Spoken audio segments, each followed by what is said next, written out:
Claudius came back to Rome shaken and indecisive. The court tried to interview Messalina. She set out on foot through the city, was intercepted by guards, and taken to the gardens of Lucullus on the Pincian Hill, where she was confined while her case was being argued. Narcissus, who was a senior freedman and had every reason to fear Messalina if she lived, did not wait for Claudius to make up his mind. He sent a tribune and centurions to the gardens with orders, claiming they came directly from the emperor. Messalina was offered the option of suicide. She could not bring herself to do it. The tribune ran her through with a sword. She was about 24. Her name was then chiseled off public inscriptions all over Rome. Claudius, when told the news at dinner, reportedly said nothing, and asked for more wine. She came to us behind a coffin. On November 26 of 1894, Tsar Nicholas II of Russia, age 26, married Princess Alix of Hesse, age 22, in the Grand Church of the Winter Palace in St. Petersburg. They had been engaged since April. The wedding had originally been planned for the spring of 1895. It got moved forward by exactly 25 days because Nicholas's father, Tsar Alexander III, had died on November 1st. Alix had converted to Russian Orthodoxy a week before the wedding and taken the Orthodox name Alexandra Fyodorovna. The wedding was held during state mourning, 3.5 weeks after the father of the groom had been buried. The peasants in Russia, who paid attention to omens, summarized the situation by saying, quote, "She came to us behind a coffin." Alexandra herself wrote that she felt joined for life. Nicholas confided to his diary that he believed everything would be fine. It was not fine. 18 months later, in May of 1896, the coronation celebrations were held in Moscow. The customary People's Feast was scheduled for May 30th at Kodinka Field, a piece of land outside the city used for army exercises and still carrying the trenches from those exercises. Each attendee was promised a souvenir, tin mug, a sausage, a piece of gingerbread, and a kerchief. Roughly 500,000 people gathered overnight to wait. At dawn, a rumor moved through the crowd that the gifts were running out. The crowd surged forward across the trench-pitted field. The official death count,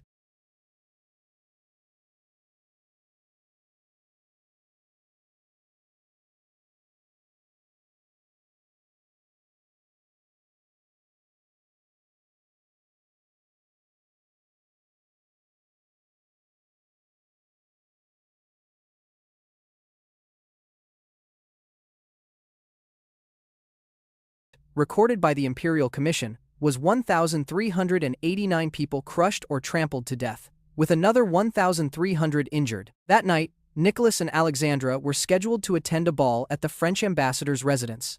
Nicholas wanted to cancel. His uncles, who were running the coronation, told him that canceling would insult the French government and harm the Franco-Russian alliance. He attended, opened the ball, and left early. The next day, he and Alexandra went to the hospitals to visit the wounded and paid for the funerals from their own purse.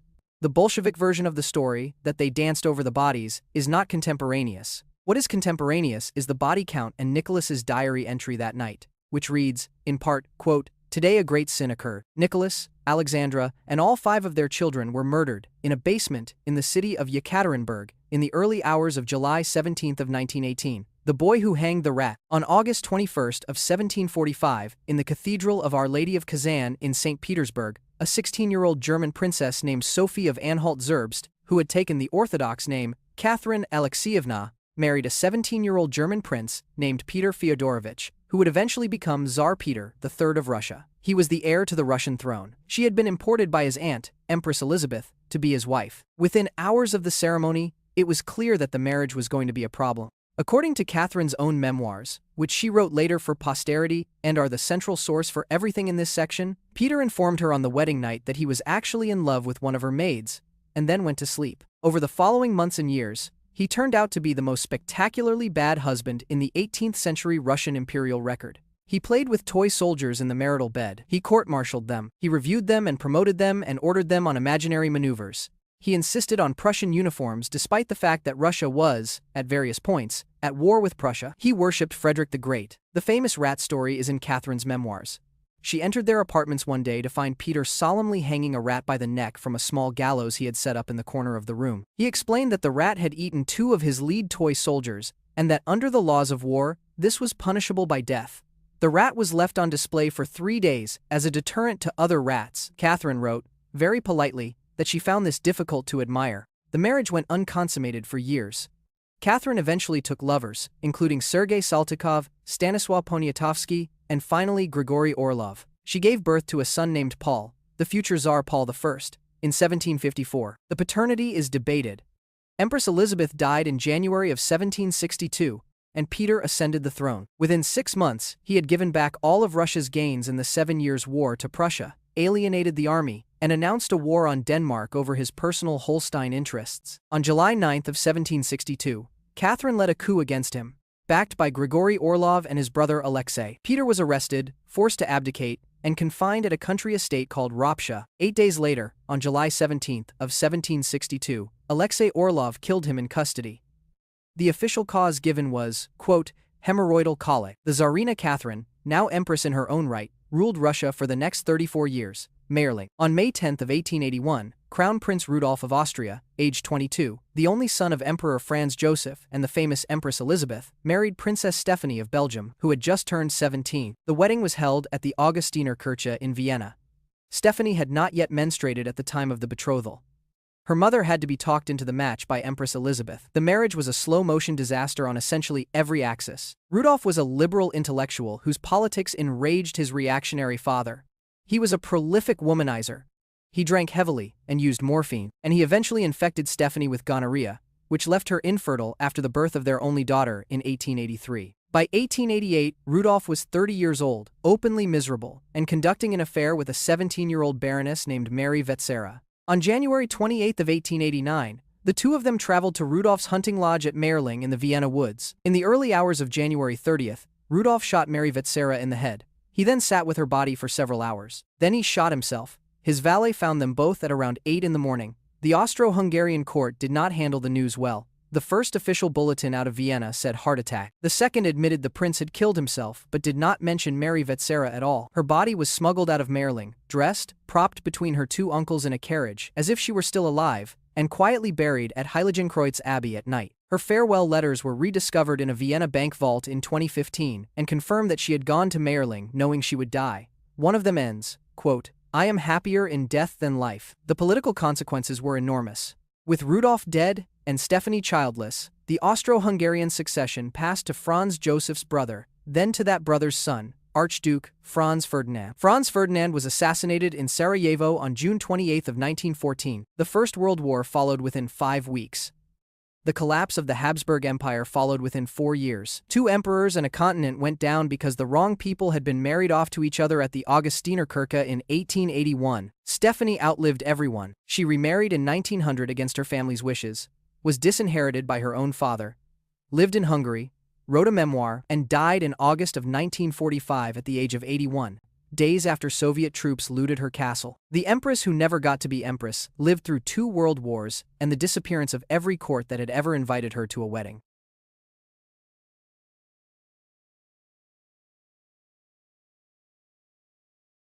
Hey, you're watching my official compilation channel, but if you want to see my newest videos as soon as they're uploaded, check out my main channel, Chat History. Alright, enjoy the video. Horrible medical cures. Yep, we're hitting hard and heavy with this one. Back in the day when you had any sorts of pains or bruises, ouches or oozes, you had the freedom to tween off screen to your local drugstore and get yourself a healthy and unrestricted dosage of opium-derived morphine slammed right down your gullet. The obvious problem with having such an addictive substance readily available is, well, people got addicted. So bad in fact that towards the end of the 1800s, nearly 1 in 200 people in the United States were suffering from morphine addiction, many of which were injured veterans of that uncivil Civil War that had just ended a few decades prior. The market was in demand for something less addictive while still packing a punch at minimizing pain, and that's where a certain German pharmaceutical company came into play. Bayer, or more commonly pronounced Bayer or Bayer, decided to take a stab in the lab to produce something fab. Now, to his credit, English chemist Charles Romley Alder Wright did the heavy lifting for this research back in 1874, but Bayer would be the one to bring it across the finish line as a medical product. Using morphine itself, German chemist and Bayer employee Felix Hoffmann worked his chemical magic, acetylating the morphine compound into diacetylmorphine. Remember acetylation, that'll be important in a bit. So what does all of that mumbo-jumbo jargon mean? Well, I'll tell you. You see these 2 acetyl groups right here? They allow for better lipid solubility, meaning that this stuff is able to be absorbed into your bloodstream more quickly than regular morphine, allowing it to take effect that much faster. Early experiments boasted phenomenal results, with patients praising its intense effects. Thus, Felix dubbed his creation heroisch, German for heroic or strong. But in 1898, Bayer would sell the wonder drug under a slightly different name, heroin.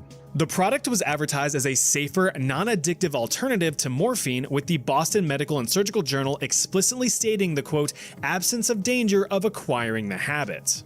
Well, ain't that just a big bulging ballsack of irony? I say that because morphine was originally introduced to the consumer market under the same premise. It was to be a safer, non-addictive alternative to opium. But instead of actually being safer alternatives, these subsequent products were just more and more potent forms of the same drug with heavier addictive qualities. Crazy, right? So now in the market, the Big H was sold in many forms: tablets, lozenges, elixirs, and of course, syrups. In addition to general pain relief, this syrup was claimed to be a suitable treatment for tuberculosis and pneumonia, which were very common at the time. It was even touted towards children as an effective cough and cold remedy, giving relief to not only sick kids, but their exhausted parents too. Well, he's not coughing anymore, is he? So for years, Bayer was producing and distributing these products worldwide, creating the next generation of addicts. But what Bayer scientists failed to realize was that the human body was actually breaking down the supposed medicine back into its original form. Remember acetylation? Well, through biological deacetylation, the heroin molecules were just being metabolized back into morphine molecules. So in truth, patients were just getting more powerful, faster acting morphine disguised as medicine. As for the innocent consumers, their quality of life was drastically altered from the supposed cure. What? While short-term effects seemed promising, mainly that addictive euphoric feeling, the long-term effects were horrifying. Doctors who prescribed stronger versions of the product reported an overwhelming number of requests to up their dosages, a clear-cut sign of tolerance and addiction. Even if the initial affliction had passed, consumers still demanded their doses. Those unable to be prescribed any additional amounts experienced terrible withdrawal symptoms. These included restlessness, bone and muscle pain, insomnia, nausea, and chills. In the extreme cases, heavy use of the stuff often resulted in complete respiratory failure, which of course means full system shutdown. Due to severe backlash, Bayer put a cap on all heroin production in 1913, coincidentally right before a little thing called the Harrison Narcotics Act was passed into law the following year. This effectively removed any and all diacetylmorphine-based remedies from the shelves, restricting them to only being available via prescription from a licensed medical doctor. It remained prescribable for a bit, but was ultimately banned in 1924. It took until 1970 to be officially recognized as a Schedule I drug under the Controlled Substances Act, determined to have no acceptable medical use, regardless of the initial claims, upon release. Mental illness has always been a problem throughout human history, with our knowledge around the subject still evolving to this day. Although research on the topic dates all the way back to ancient times, it wasn't until the mid to late 1800s when things really started to rev up. But like any field of research, the preliminary phase is where all of the majority of the errors are made. You gotta fail a lot to learn from mistakes. Unfortunately though, some mistakes aren't initially recognized as such. Take one Dr. Manfred Sackel. A simple accident on his part was misconstrued as a success, and many inadvertently paid the price for it. Trained as a psychiatrist at the University of Vienna in Austria, you know, the place that isn't Australia, Dr. Sackel skipped across the pond to the US in the late 1920s to tackle the psychological disorder of substance addiction. You know, like morphine addiction. But instead of just prescribing a simple syrup, Dr. Sackel instead used insulin injections. The insulin was used as a metabolic sedative, basically calmed down the achy and shaky addicts, making them super sleepy instead. Much more manageable, but not exactly cured. They'll just get shaky again later. Well, unfortunately, Dr. Sackel must have drunk a tall ice-cold glass of dumb bitch juice one morning, because he accidentally pumped too much insulin into a patient, forcing them to go lights out, induced into a hypoglycemic coma. Shoot! Don't go dying on me! He managed to bring the patient back to consciousness through a delicate jab of glucose, but what happened next was actually astonishing. The patient, normally all fidgety and whatnot, showed no visible withdrawal symptoms and even improved mental clarity. It appeared that simply turning the brain off and on again gave the patient a much needed mental reset. Well, one success means it works, said no good doctor ever. With this supposed breakthrough, Dr. Sackle had written up his discovery and decided to go for gold. Now standardizing the process, he tested his new treatment, dubbed insulin shock therapy, on patients with schizophrenia, a severe mental disorder which, at the time, had no treatments whatsoever. Under insulin shock therapy, patients were put through rigorous coma induction and wake cycles. This occurred 5 to 6 times a week, with each coma lasting about an hour before regaining consciousness. This process lasted for multiple weeks, with patients being subjected to as many as 60 comas over the course of a few months. Some worst cases even lasted more than a year. Patients, when they actually had a light on upstairs, often experienced excessive perspiration, salivation, and agitation, with many also experiencing violent convulsions. Despite these very obvious adverse effects, Dr. Sackle published his findings, claiming that up to 70% of patients had full remission, completely cured of their medical condition. This jump-started the craze for doctors to start jump-starting their schizophrenic patients. But the repetitious hypoglycemic comas did little to benefit the body. Long-term effects from insulin shock therapy included severe memory loss, reduced attention span, and slower brain activity. These people had much more difficulty learning or even thinking. On the extreme end, of course, were the deaths. According to institutional clinical data from across the United States, mortality rates from the treatment reached as high as 5% in some facilities. Sure, that doesn't sound like much on paper, but when thousands and thousands of patients were having their brains forcibly rebooted, the numbers add up. Hundreds of unnecessary deaths thanks to shoddy research. Insulin shock therapy continued to be practiced up until the 1950s, where it eventually fell out of favor once antipsychotic medications entered the market. These medications were cheaper and safer for the patient. By the 1960s, the therapy was completely abandoned. As for Dr. Manfred Sackle, his heart abandoned him in 1957 when he died of heart failure at the age of 57. This delicious looking rock is called calomel, and it's responsible for thousands and thousands of deaths throughout human history. Although a simple compound, calomel, also known as mercurous chloride, was widely used as a treatment for centuries, with Arabian alchemists first documenting its use back in the medieval times to treat syphilis. But Swiss physician and double chin enthusiast Paracelsus pushed the research further in the 1500s. He noted the compound's astounding ability to rid the human body of black bile. Made you vomit and shit yourself. You see, for millennia, the prevailing medical theory was that of the Hippocratic Four Humors.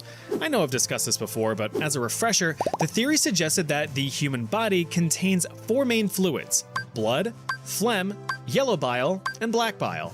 If you're healthy, it means that all 4 of these fluids were in equilibrium. But even if one was just slightly off, it could cause you to get sick, so you had to bring things back into balance.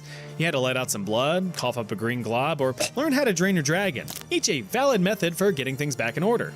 Although Paracelsus could see a potential benefit with calomel's purgative properties, he actually advised against it, recommending it only as a last resort.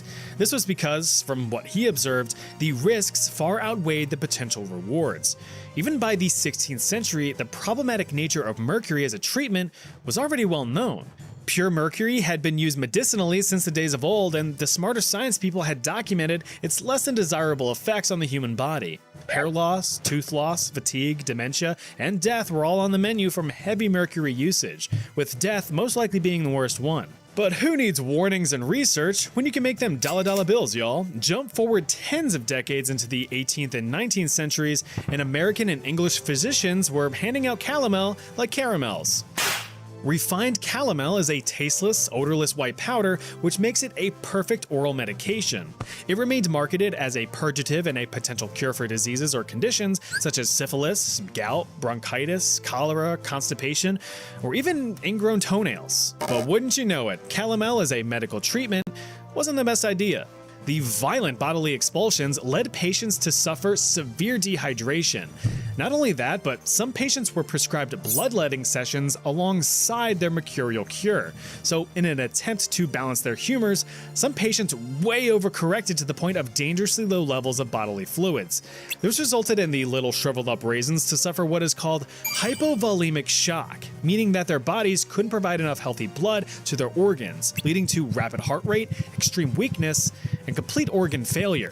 But to some of the most brilliant medical minds at the time, this simply meant that the treatment was working. Scottish fellow William Cullen, a leading medical authority in the 18th century, saw these symptoms simply as, quote, nervous energy leaving the body, which, according to his logic, would eventually lead to a cure of the underlying disease. Any death that had occurred was not the fault of the calomel, but the disease itself. Regardless of his positive thoughts on the matter, he still cautioned excessive use of calomel and only recommended minimal effective doses.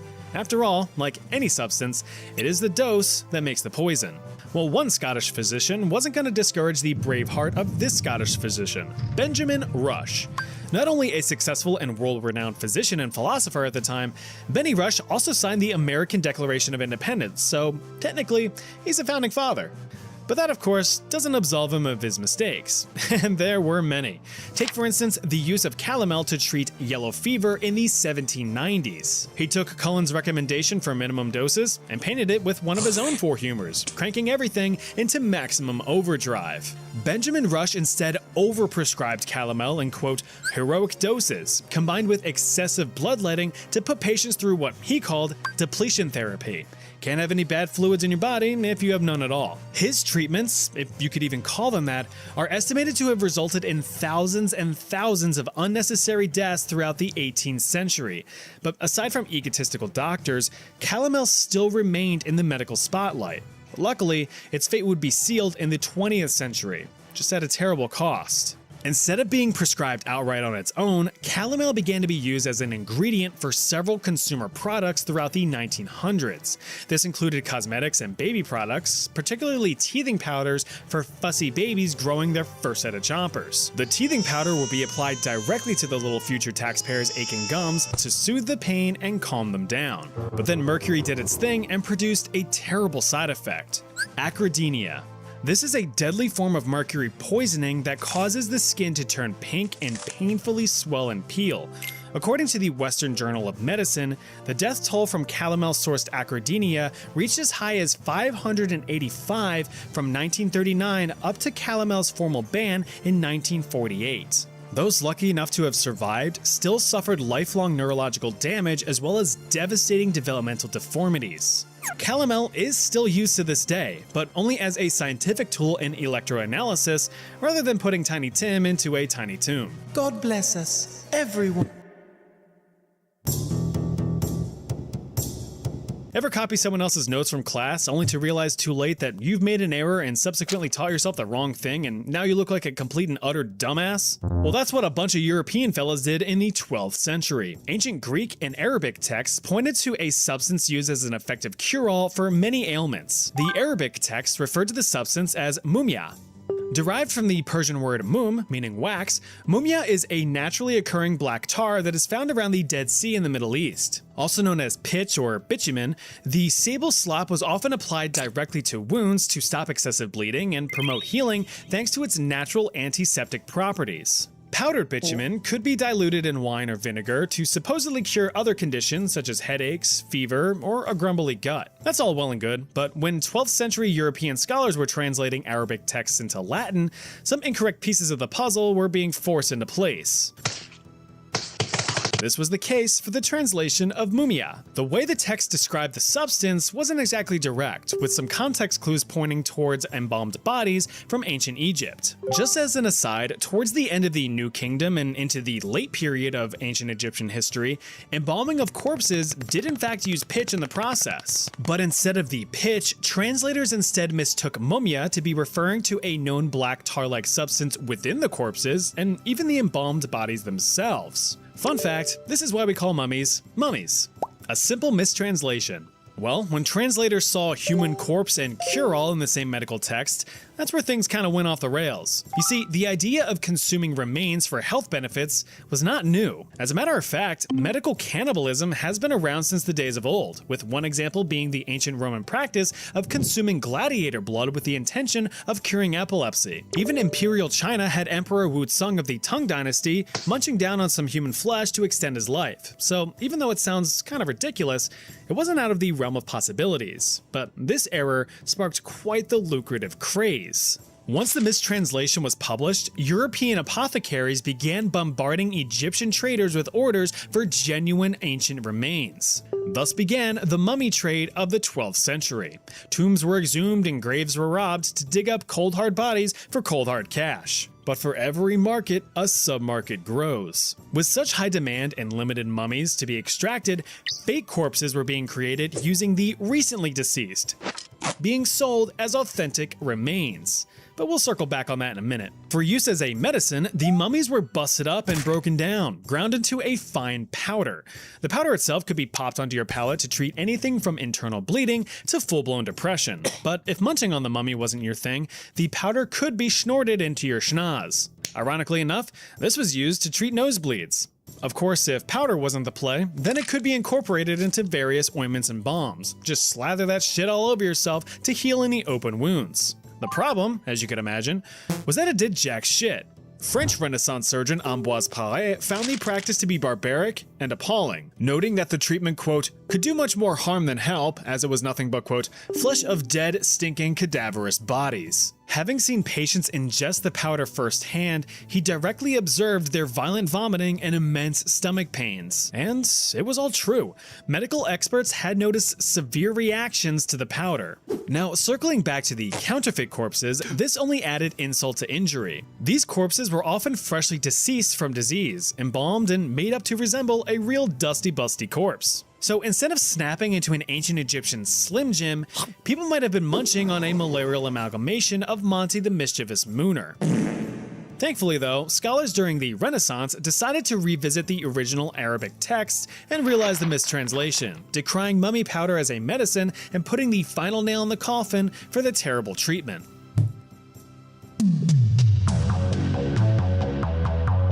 Oh man, lobotomies. Probably the poster child for horrible medical treatments. These were absolutely brutal and will definitely make you squint and pucker a hole or two. Now I hope you didn't blank out too much with this video, because we're gonna go back to tackling mental health. And who better to receive the pointy short end of this stick than schizophrenics. Per our insulin shock therapy section, schizophrenia was a huge problem in the early 1900s. Besides Dr. Sackel's super sleepy sit-up setup, nothing was being proposed as a possible treatment. Well, one Portuguese fellow was determined to change all that in 1935. Antonio Egas Moniz, a fancy-sounding name for a freaky-looking dude.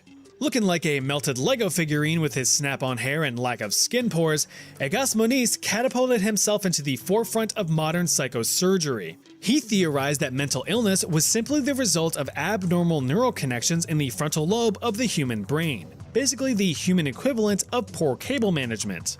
He developed this theory by researching other works in the field. For example, physiologists John Fulton and Carlisle Jacobson ripped out the frontal lobes of an aggressive chimpanzee, making it much more docile and agreeable, albeit a bit more drooly. Neurologist Richard Brickner noted the complete personality shift of a man whose frontal lobe was surgically removed following the discovery of a tumor. Alongside other evidence, Moniz made his case and was granted permission to test his theory. He took 20 patients with disorders ranging from anxiety, depression, and of course, schizophrenia. Maybe even all three.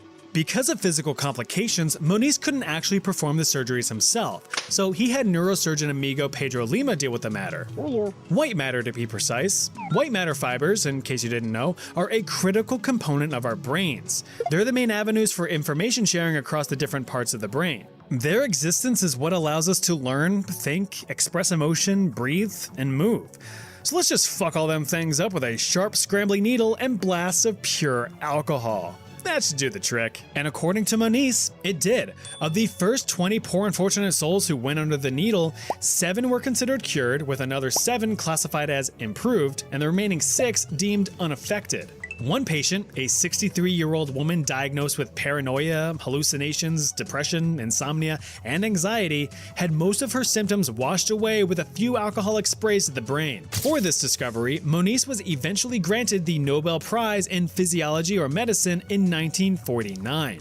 but just a couple 100 million inches across the Atlantic were a few American neurologists eager to bring Monice's technique stateside in 1936. James Watts and Walter Freeman Jr. thought that this medical marvel was the coolest thing since sliced bread. While they were successful in recreating the procedure, they opted for optimizing the route, setting records in the 80% category by creating the transorbital lobotomy. Why create a hole in the skull when we have two perfectly penetrable eye sockets built right in? Gripping a sharp ice pick shaped surgical tool called an orbitoclast in one hand and a fucking hammer in the other, you can already feel the cringe.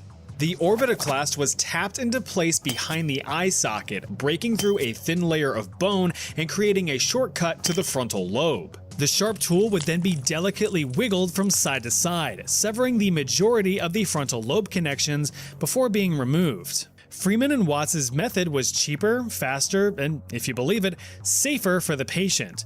The initial results were astounding. Patients appeared to have reduced psychotic symptoms, calmer demeanors, and overall diminished suffering. Sounds good, but looking at this with what we know now after decades of medical advancement, this was to be expected. You see, when you destroy many of the avenues for information that regulates mood, emotion, and cognition, you're going to create dull, emotionless, and cognitively void humans. That's exactly what happened. Follow-up reports on patients, if they survived the surgery, showed that many of them became apathetic, had noticeable reduction in motor skills, lacked any form of creativity, or any sense of personal identity. They weren't people anymore. They just simply existed. Although psychological symptoms heavily declined, so did their quality of life. But of course, that didn't stop neurosurgeons from jamming ice picks into brains. To them, sedentary potato humans were the better alternative to the majority of mental hospital patients. Between the late 1930s until falling out of favor in the 1970s, it's estimated that over 50,000 lobotomies were performed in the United States, with Dr. Freeman personally performing nearly 3,500 with his own bare hands. Although never formally banned, transorbital lobotomies are only performed nowadays for extremely rare cases, so you shouldn't have to worry about your keg getting tapped.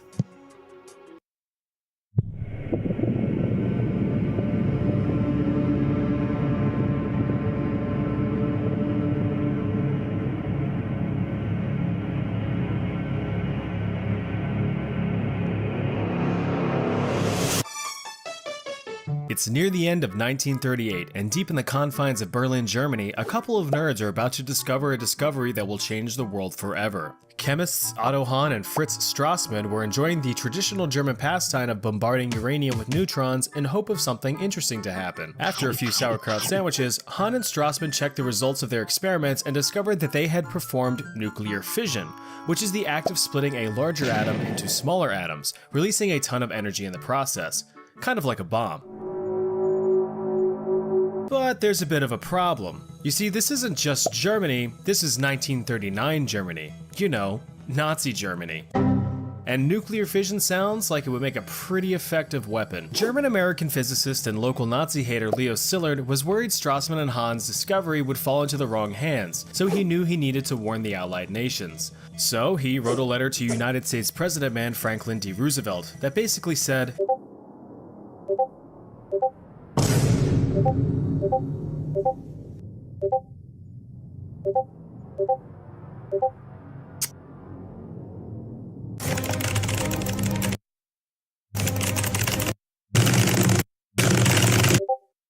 the letter was even signed by famous scientist Albert Einstein, so that Roosevelt knew to take it very seriously, which he did. With some prodding from British scientists, Roosevelt approved a program on October 9th, 1941 to assess the feasibility of an atomic bomb using uranium. So sometime later, the committee of the program came back to FDR and said, "We might be able to do it, but we need like $50 to $100 million maybe?"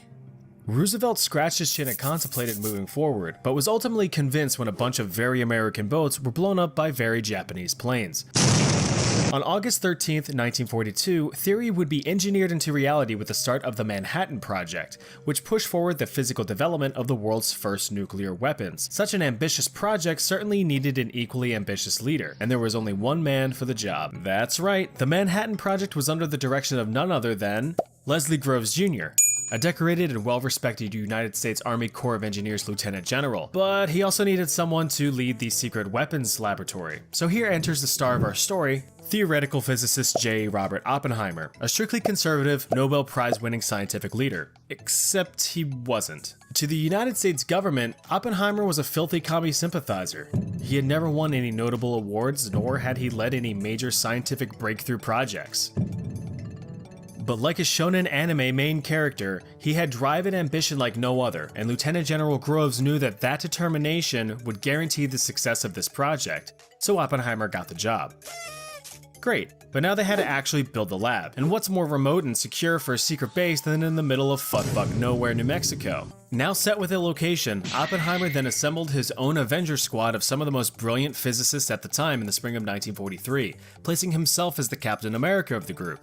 To keep everyone living together harmoniously during the project, the town of Los Alamos was erected practically overnight. Now, the race was on to beat the smelly Nazis to the finish. With such a high-pressure project, it wasn't uncommon for everyone on staff to frequently worry that Germany was going to beat them to the punch. But Oppenheimer was a natural leader. He was constantly present in every meeting, discussion, and critical moment during the project, ensuring that morale was always maxed out. By July 1945, 3 bombs were successfully developed. Little Boy, a gun-type fission bomb that worked by firing one chunk of uranium into another, Fat Man, an implosion-type bomb that worked by compressing a plutonium core to critical mass, and Gadget, a Fat Man duplicate used as an initial test run. And boy was it a test. An official test site, codenamed Trinity, had been constructed 200 miles away from Los Alamos to serve as ground zero for the world's first detonation of a nuclear weapon. On July 16, 1945, Gadget was positioned up a 100-foot tall tower to be detonated. Bunkered a hop, skip, jumping away from the tower were 425 spectators, including Oppenheimer. While excited, everyone was still pretty freaking nervous. The scientists weren't exactly certain of what would happen once the bomb was detonated. Would it explode as planned? Would it fizzle out and do nothing? Or would it cause a chain reaction that would obliterate the Earth's atmosphere and allow the sun to burn humanity to a crisp? There was only one way to find out.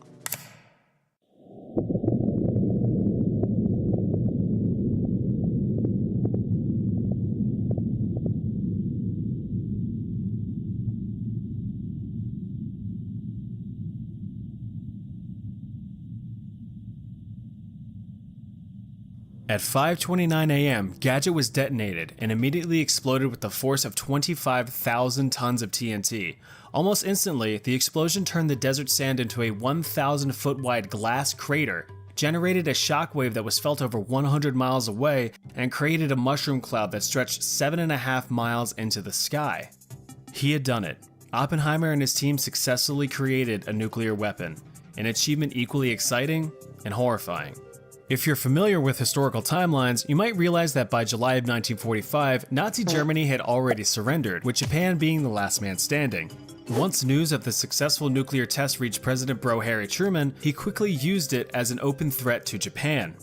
On July 26, 1945, the US, Great Britain, and China issued the Potsdam Declaration, a document calling for the immediate and unconditional surrender of the Empire of Japan, lest they face prompt and utter destruction. Japan, of course, responded rather quickly, saying, so the US was all, You sure about that? You sure about that? and proceeded to deliver on the threat. On August 6, 1945, the first atomic bomb, Little Boy, was dropped on the city of Hiroshima, Japan, a major port and military headquarters. Because it was largely untouched by bombing raids, it allowed for a clear measurement of the before and after destruction of the atomic bomb. The blast directly killed 70,000 people, with almost 90% of those deaths being innocent civilians. Despite the immense destruction, the detonation was actually determined to be extremely inefficient, fissioning only 1.7% of its total material. Japan continued to ignore the Allies' demands for surrender, essentially stating that they didn't hear no bell, but they were about to hear something a bit louder. 3 days later, on August 9th, the second atomic bomb, Fat Man, was dropped on Nagasaki after the primary target of Kokura was unable to be seen through the clouds. The blast killed 35,000 people instantly. Truman made the tough decision to drop 2 atomic bombs on Japan. But you, on the other hand, have an easy decision to drop one like on this video. Truman did have several more atomic bombs lined up if Japan continued to resist, but on August 15th, 1945, Japanese Emperor Hirohito announced his intention to surrender. そもそも帝国市民の法寧を図り、しかれとも金は自分の文句ところ、耐え難きを耐え。 World War II was over. Following the war, Oppenheimer was deemed the father of the atomic bomb and was hailed a national hero, becoming the face of nuclear energy. That is, until Truman wanted him to develop a much more deadly hydrogen bomb to use against the Soviets. Oppenheimer was like, no. To which Truman responded, "You're fired, Bob!" and immediately had Oppenheimer's security clearance revoked. After being politically blacklisted, Oppenheimer hosted scientific lectures around the world and warned others of the destruction science can have when mixed with politics. Being a heavy chain smoker, he was unsurprisingly diagnosed with throat cancer in 1965 and bit the dust just 2 years later on February 18, 1967 at the age of 62. Oppenheimer's legacy shows the true power of scientific innovation, but how terrifying it can be when weaponized. The bombings of Nagasaki and Hiroshima mark the only time in history that atomic weapons were used against fellow humans. And for all of our sake, let's hope that it stays that way. Or at least until I can max out my old school RuneScape account. Deadly medieval jobs. Like a low IQ fella who just ravaged a Viagra bottle, alchemy was simple, yet very hard. Simple in the fact that it had 3 main goals: turn metal into gold, discover a universal cure for all diseases, and achieve immortality. Simple on paper, but very hard in the reality that no one knew what they were doing. The vast majority of natural science at the time was still a mystery, and it was up to these alchemists to fill in the blanks. But on the path to reaching those improbable goals, many critical discoveries were made. Distillation allowed you to purify poopy brown water by boiling it and cooling the vapor to make less poopy brown water. Many plants could be mashed into festering wounds to make them feel less like you're about to die. And sprinkling some sulfur and charcoal over your non-suspicious pile of potassium nitrate could create something called black powder that may or may not be useful in some sort of gun-like device in the future. But every new discovery was the result of thousands of failures. Sure, alchemy would eventually shed away a lot of the primitive theoretical slag and refine itself into modern-day chemistry, but it took millennia of trial and error, and many died in their pursuit of eternal health and infinite wealth. The extent of the alchemical process boiled down to purification, isolating crude elements into their purest forms. And how do you purify things? Fire. Just heat stuff up until something happens. And that was the main problem. You see, alchemists had a rudimentary approach to their own safety when it came to faffing about with toxic substances.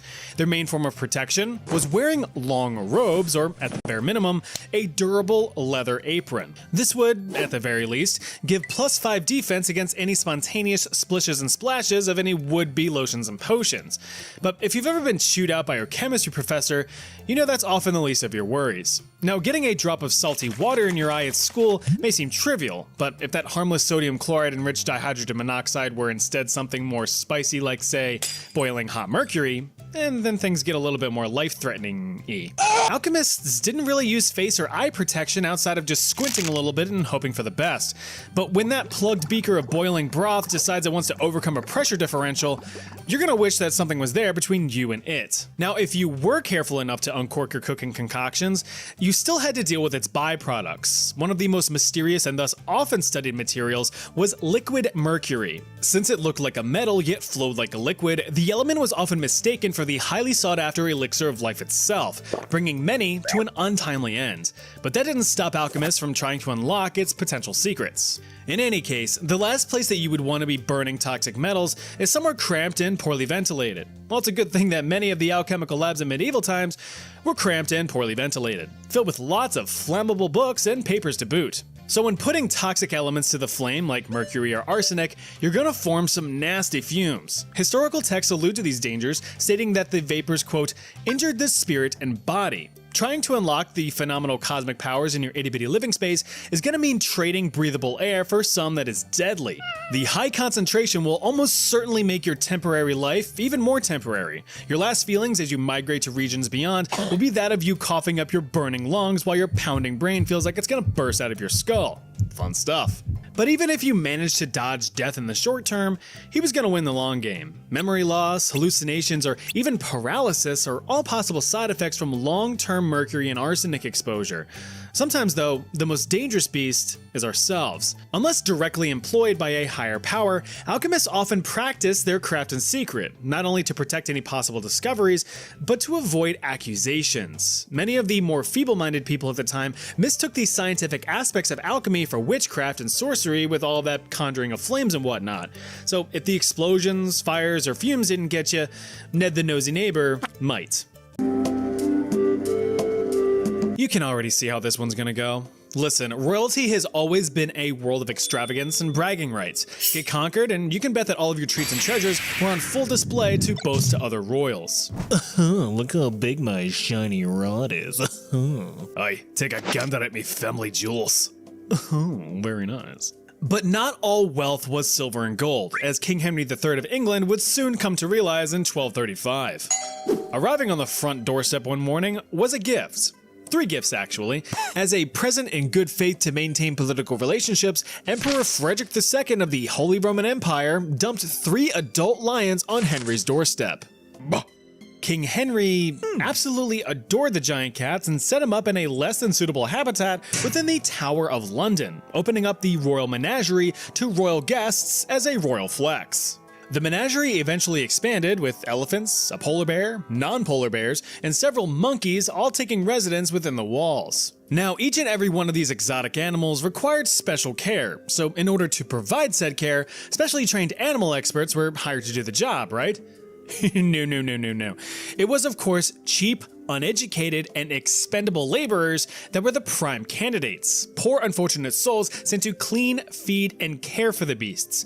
And it was all easier said than done. No matter how friend-shaped wild animals may seem, they're still wild animals, and they will murder you at a moment's notice. Once you stepped into the literal lion's den, you were at their mercy. Without extensive knowledge on how to meet their most basic needs, these animals were often feral and malnourished, and thus a very real threat, especially when you're looking like a tasty treat. Habitats at the time, if you could even really call them that, were often poorly constructed and weren't any more complex than a simple cage. Some historical records allude to incidents of collapsing cages or animals managing to break free from their chains and ripping apart caretakers limb from limb. It wasn't uncommon to catch a claw from time to time, or witness your buddy get converted into a PNG under an elephant's tree trunk of a foot.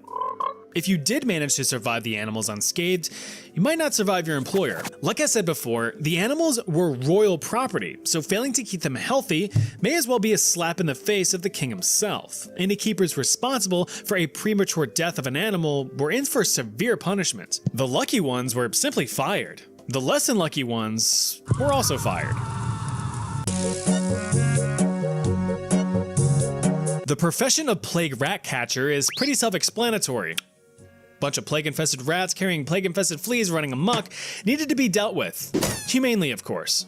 Although rat catching or vermin extermination itself has been a profession for as long as rats have been around, they were especially in high demand during the time of the Black Plague. European cities like Paris or London were chock full of the little beasts. The spreading of the disease wasn't exactly well understood at the time, and instead of placing the blame on microscopic corn dogs, the usual go-to scapegoats were the devil, poisonous air, or the classic Jews. But some pattern-recognizing fellas realized that filthy rats usually carry filthy diseases. And it was true. Black rats, as they're known, very much did carry debilitating diseases. You got your leptospirosis to ruin your day, muscles always aching, fever never breaking, your liver dies, stinging red eyes, and a rash that never goes away. You also had salmonella, which causes you to frequently force out fluids from front to back, but also makes you solid in your daily crosswords. When you don't want a mass infestation to evolve into a mass infection, rat catchers were hired to help minimize the spread as best they could.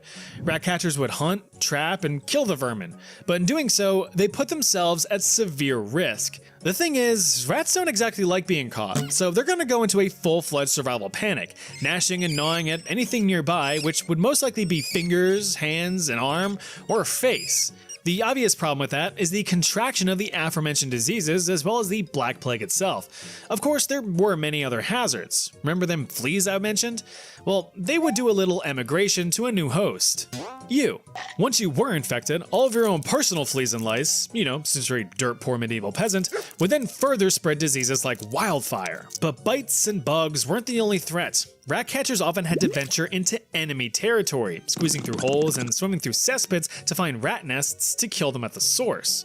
Rummaging around in all of that danky and stanky meant a lot of environmental exposure. Sustaining a simple scrape against a stone slab that's subsequently slathered in shit leads to a nasty, potentially life-threatening infection. Similar to the gong farmers or night soilmen from my previous worst jobs video, these rat catchers could also succumb to suffocating in sewer slop.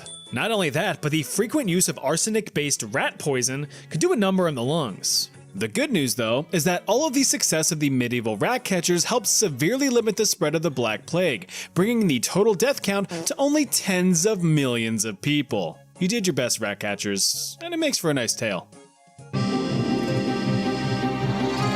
Now, if you think that grave robbing wasn't a job, think again.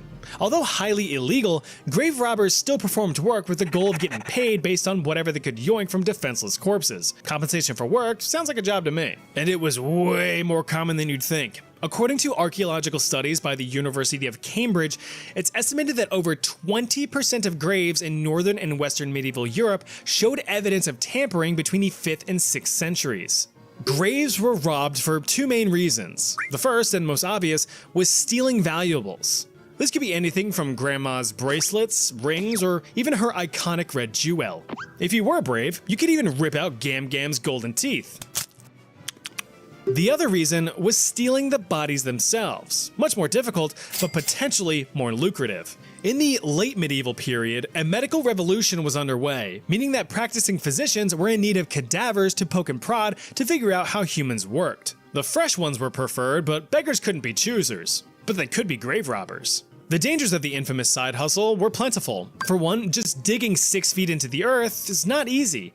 If you've ever woken up to a few tons of gravel dumped into your driveway with your dad enthusiastically standing there with a shovel, you have an idea of how much it would suck. But besides the ergonomic injuries, digging that deep in fresh soil was very dangerous. By definition, loose soil isn't very stable, and there have been multiple reports throughout history of grave robbers being discovered buried in the very graves they attempted to rob. Robbers were also running the risk of digging up the diseased deceased. Victims of the plague, tuberculosis, leprosy, and smallpox can have their afflictions live on far after their own deaths. If life was like a box of chocolates, then death was simply a sack of farts. You knew exactly what you were getting, you just didn't know how bad. Cracking open a coffin could leave you coughing instead. But it was a known risk. If falling dirt and disease failed to cut your life short, then someone else would. Grave robbing was a crime, a very serious crime, and graveyards were holy property, and as such, any guards patrolling could act as your judge, jury, and executioner. Guards were granted special permission to deal with any disturbances any way they saw fit, like fitting a spear through your skull. Luckily, you've already done all the heavy lifting of digging a grave. The guards just had to tidy up. If the guards were more merciful, you would simply be arrested and your fate left to the courts. But you would most likely end up 6 feet over the ground before you ended up 6 feet under it. Bell ringers actually had a pretty important job for the everyday person. They were the timekeepers. Yeah, sure, there was that big glowing ball in the sky to tell you dawn and dusk, but all the other hours were approximations. It was up to bell ringers to mark the important times of the day, call people to service, or chime special occasions. But doing so was extremely physically taxing. A standard tower bell could weigh anywhere between a few hundred pounds all the way up to several tons. Granted, the big-ass bells required multiple people, but each man pulled his own weight, and then some. Having a tug-of-war match with a several-ton hunk of metal isn't the best wager to make. The sheer momentum of these bells as they swung back and forth was something to be reckoned with, and it demanded respect. Or else. A survey conducted in 1990 asked several thousand London bell ringers about any injuries sustained during their ringing duties, and the answers didn't leave much to the imagination. Ripped fingernails, crushed limbs, falls from the tower, and even accidental hangings had occurred. Ringing ropes became a death trap if the ringers became too complacent. Now keep in mind, this was in the 1990s, well into the modern age with considerations for safety. So imagine how much more frequent these types of injuries must have occurred back in medieval times. If you weren't snagged by the rope, you certainly had your bones rattled by the deafening sound of the bells themselves. Many of the large city towers were equipped with multiple bells, each one producing different pitches or rung under different circumstances. Being right in the middle of all that crippling cacophony meant the risk of blowing out your eardrums. Each separate ring could emit a head-splitting 120 decibels, well into the deafening range of sound, even if only momentarily. For comparison, 120 decibels is like being right next to T-Swift's private jet as it takes off to cross the street. Each of those bursts of sounds were enough to cause permanent damage to hearing unless protection was used. And you know damn well medieval bell ringers didn't use no protection. They simply took the method of, you'll get used to it. The biggest threat to a ringer's life, however, wasn't the bells or the ropes, but something a bit more flashy: lightning. You see, back in the God-fearing, superstitious times of old, thunderstorms were believed to be moments of divine rage. But don't worry, when God's mad, you can just soothe him with the sweet clang of tuned metal. Or at least, that was the belief. Many medieval fellas instructed the poor ring-a-dingers to bang their bells in an attempt to chase away thunderstorms, and wouldn't you know it, didn't work. Some reports from the 1700s claim that over 100 bell ringers gained first-hand experience of the human body's ability to conduct electricity. Lightning could either strike the tower or the bell directly, delivering a death jolt down the rain-soaked line and through the poor soul attempting to single-handedly banish an entire fucking thunderstorm with a series of Taco Bell bongs. The number of deaths got so bad that some countries, like France, surrendered to the heavens and banned thunderstorm bell ringing until the invention of the lightning rod in the mid-1700s. Although it seemed like a relatively safe and simple job, working high in the tower had plenty of ways to get dinged in your dong. Alright, hear me out. The medieval scribe was by no means an adrenaline-charged, fast-paced profession, but that's kind of the point. The life of a medieval scribe was the most bland, boring, and mind-numbing jobs in all of human history. Before Papa Gutenberg invented his famous printing press, entire books were written by hand. This process was physically exhausting, mentally taxing, and extremely slow, resulting in books being expensive, which is why books were for rich people. But the requirement for a personal touch did allow for creative freedom, creating unique works of art with each copy. Sweet. But there's only so many times you can generate artistic flourishes around the word "the" before your creative juices start drying up. As a medieval scribe, your job was to write. All day, every day. Except Sundays. Those are for Jesus. But all of that writing, especially in the same position day in and day out, puts a very real toll on the human body. We simply weren't designed to sit for most hours of the day. So stop slouching. Scribes worked in specialized rooms called scriptoriums, which held all of the cutting-edge equipment needed for efficient scribbling: a writing desk, ink, paper, and feathers for quills. As for content, scribes copied a wide variety of topics: science, history, cultural literature, and of course, religious texts. This ensured that tradition and know-how could be passed down across the generations, binding knowledge in paper and leather. But them's a lot of words to read and write. Scanning hundreds of thousands of words with your eyeballs took a toll on them. The constant nearsighted strain often resulted in scribes fucking up their vision and developing chronic migraines. Now, there's often a misconception that, hell, even I had prior to researching this, that scribes were these frail old men writing by candlelight. That's not true. Instead, scriptoriums were specifically designed to take advantage of natural light, with windows facing the east to bathe in the morning sun. Writing desks were set up near these windows to maximize their illumination. The setting of the sun simply meant that your shift was over. Now, what people might not realize is that back in the day, candles were very expensive, and so was paper, so it would be stupid to literally burn through your money in a dimly lit room full of flammable paper. But yeah, like I said, all of that repetitive writing posed very real ergonomic hazards. The constant swishing of a quill across pages put a lot of wear and tear on joints and muscles, resulting in agonizing carpal tunnel syndrome and severe spinal deformations from all of the hunching over. But if osteoarthritis or chronic back pain weren't enough for you, other inherent dangers were waiting. Another health hazard for these scribbling scribes was the very medium used to immortalize history: the ink. Standard black ink was made from plant-based fluid and iron sulfate. Black was the most common color, thus it made up a vast majority of the writing, and luckily it wasn't too terribly toxic. But all the fancier colors used to decorate or illuminate the pages certainly were. Vermilion red ink contained mercury, vibrant yellows and greens used arsenic, and bright white ink used lead. Exposure or absorption through the skin was known to have caused chronic physical or mental symptoms like rashes, headaches, and memory loss. Which brings up one of the more dangerous aspects of the job. It was actually very common for scribes to leave little notes in their copies alluding to them losing their friggin' minds. A note at the end of an 8th century book says, "He who does not know how to write does not think that it is a labor. 3 fingers write, the whole body labors. Whoever has read this book, pray for me." Another scribe from the 11th century wrote a little note at the end of his writing endeavor. It says, "Thus let this composition be ended here. God help my hands." And finally, we come to one of the most damning examples. It reads, "The shit sucks."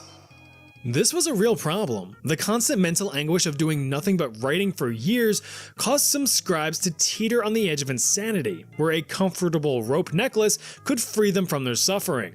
Metaphorically, of course. Scribes really were some of the most unsung heroes. Despite the mundane career path, they were a critical part of human history. They were the ones who preserved it, or at least their version of it. After all, writers had the right to write what they thought was right.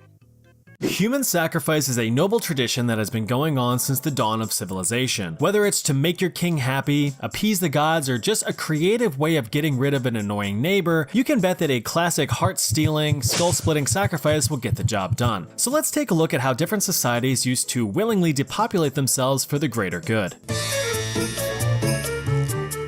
Imagine you spend most, if not all of your life serving one guy, the Pharaoh. Well, one day he just keels over from choking on a scarab and you say to yourself, "Oh, thank God, your years of servitude are over." Only to find out that the Pharaoh handpicked you and your buddies to serve him in the afterlife. To make matters worse, you look around to see all of your bros celebrating like Ra himself just showed up to the party. Are you fucking kidding me? You say to yourself as a sword is rammed into your delicate tummy. Your body is then mummified and you're entombed with Pharaoh and the boys for all eternity. This is basically how retainer sacrifices went. Since pharaohs were seen as gods in human form, they were treated as such, requiring countless servants to tend to their every need. Like a lot of civilizations, ancient Egyptians believed in an afterlife where you could continue to do what you do without the fragility of mortality. Of course, pharaohs didn't want to spend eternity having to do things themselves. That's for poor people. So there were instances where pharaohs would arrange to have servants or even close family members sacrifice to accompany them into the next life. Evidence shows that those chosen for eternal untipped servitude willingly gave their lives as a sign of everlasting devotion to their pharaoh.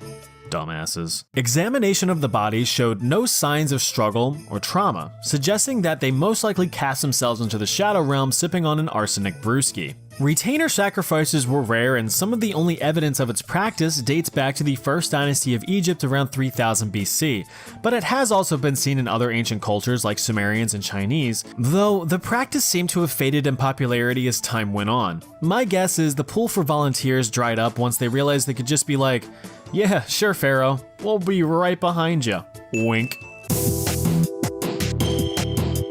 Imagine you take the time to build a nice bridge to cross a pesky river. That's a nice bridge right there. But it suddenly gets washed away by a rush of water because rivers, am I right? Oh toots, you say, slapping your knee, but you don't let it get you down just yet. You can rebuild, and so you do, but damn it! Looks like something really doesn't want you building a bridge there. The gods? A nature spirit? Poor structural integrity from a lack of engineering experience? Whatever the case, you're left with no choice. You have to reliably cross that river. Time to start sacrificing! Japan is no stranger to odd practices to appease spirits, and hitobashira is one of them. Translating to human pillar, the practice was used to basically bless new construction projects with good fortune. Dang, this project is 3 weeks behind schedule. Well, in you go, Martha. Sir, the budgets have just been coincidentally increased. It's a miracle. It was a common belief that disturbing the earth for means of construction would piss off the local spirits around the land, cursing the structure to an untimely demise. Well, that's not so great for the portfolio's ROI, so builders needed some insurance that their castles and bridges were going to at least have a few centuries of durability against some spooky specters. Victims, or volunteers, would be handpicked to sacrifice themselves to serve this greater purpose. In their sacrifice, they would become a guardian spirit for the structure, protecting it from natural elements or enemy attacks. To be honest, I'd give up my life so a Denny's could serve for all eternity.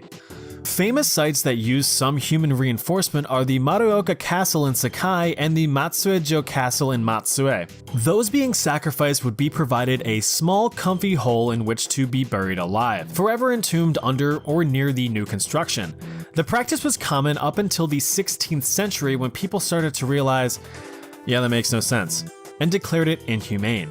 Although there is evidence that the practice continued up to the 20th century. I guess some traditions just don't die, but the people do. Ah, Mayans. Probably the first thing you think of when you hear human sacrifice in your everyday conversations. Decapitation, ripping out hearts, throwing people in pits, they had it all. Dating as far back as 250 AD, the Mayan people were big on human sacrifice as an ultimate offering to the gods if they really wanted something dire, be it fertility to save them from famine or rainfall to save them from drought.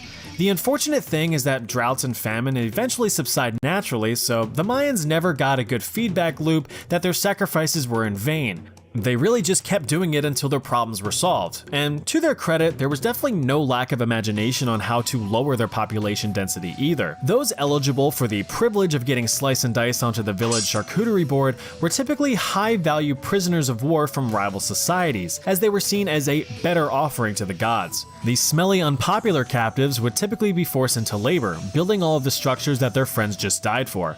Oh yeah, ritualistic offerings were also performed for things like new construction or appointing a new ruler. Nothing like breaking ground by shoving the shovel into your buddy's skull.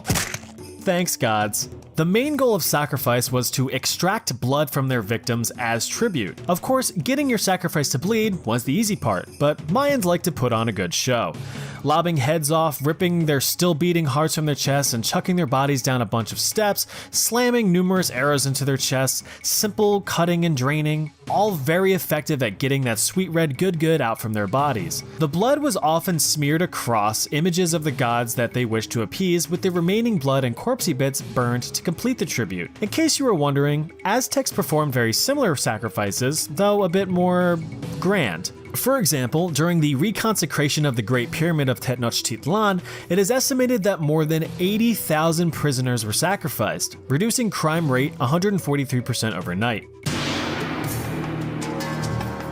Even though we are grateful every day for the invention of olive oil, Greece has a pretty dark history. When times were looking grim thanks to the usual suspects of famine, war, or plague, it was deemed necessary to make a sacrifice to purify the community. Roughly translating to scapegoat, pharmakos was the ritualistic sacrifice or exile of a person or group of people. Those typically chosen for the task were slaves, cripples, or criminals. You could even be chosen if you were just plain ugly. Those people were seen as impure and a blight on their society, thus causing all of the misfortunes. Tomatoes not growing right? Just blame Nasty Nick down the road. Yeah, he's guilty. The ritual can go one of two ways. Either the victim is completely sacrificed or is just exiled. Typically, full-on sacrifice was reserved for the worst of criminals, where they could just be thrown off a cliff into the sea or burned on a pyre. Although it has to be said that many modern history dorks say this probably never happened, so who knows? There are stories from Athens that each year during a harvest festival called Thargelia, the ugliest man and woman would be well fed and paraded through the city. This is nice. But then they would just get absolutely demolished with sticks and branches and kicked out of the city. Well, that's what you get for ruining my tomatoes. Marriage can be one of the happiest moments in a person's life. You dedicate the rest of your life ensuring prosperity, safety, and care for your partner. But what happens once till death do you part becomes reality? Why, you sacrifice yourself, of course. Back around 320 AD, Hindu women would often opt into the practice of sati, in which they would sacrifice themselves to the funeral pyre of their recently deceased husbands. This was seen as an ultimate sacrifice and a sign of utmost devotion as they would follow their loved ones into the spirit world. The grieving widows would either softly lay next to their dearly departed or 720 laser flip their way onto the funeral pyre as it burned, which was pretty metal. As time went on, women became a little bit more reluctant to just throwing themselves willy-nilly into fire because, like, maybe they wanted to live instead? But thanks to good old societal pressures, these women were more or less forced to the flame. Widows who had no children were seen as nothing but a burden on society since they could not remarry and therefore had no further use. According to a website I found when researching this, the practice of sati was highest between the 15th and 18th centuries, with as many as 1,000 widows blazing it each year. I mean, I've heard of hot single women in my area, but this is ridiculous. Thankfully, the practice was officially banned in 1829. So there you have it. Societies have gone through a lot of sacrifices throughout history and still do even today. For example, I sacrificed my time making these videos trying to convince you that I'm funny, and you sacrifice your time confirming that I'm not. But hey, that's showbiz, baby. Something bad about every country, in no particular order. Sri Lanka's economy has been collapsing since 2019 thanks to a corrupt government and the evaporation of tourism because of the Big C. They owe about $51 billion to the world and only have about $25 million in the bank. Uganda has a terrible water supply thanks to being landlocked and a weirdly booming population. I bet the government will probably help out, but they're probably just waiting for the next Mr. Beast video to drop. Besides being an F-tier apex gun, Mozambique has one of the highest birth rates, but also one of the lowest life expectancies at birth. Good luck, son. If you have such bad judgment that you find yourself in Honduras, try not to get sick as they only have one doctor per 3,000 people. Take the economic approach and just be mugged and left for dead. Freedom of speech and freedom of the press are still restricted in the UAE. Hold anti-government protests like we do in the US and you'll get stoned, not the good kind. Iceland has committed some of the worst political atrocities in history, from purchasing green beans to shooting protected ducks and even making rude comments. Over 90% of Gabon is covered in rainforest. The other 10% is covered in AIDS and malaria. When 18th century Serbian villagers experienced anything inexplicably spooky, they blamed the recently deceased, dug them up, and killed them all over again.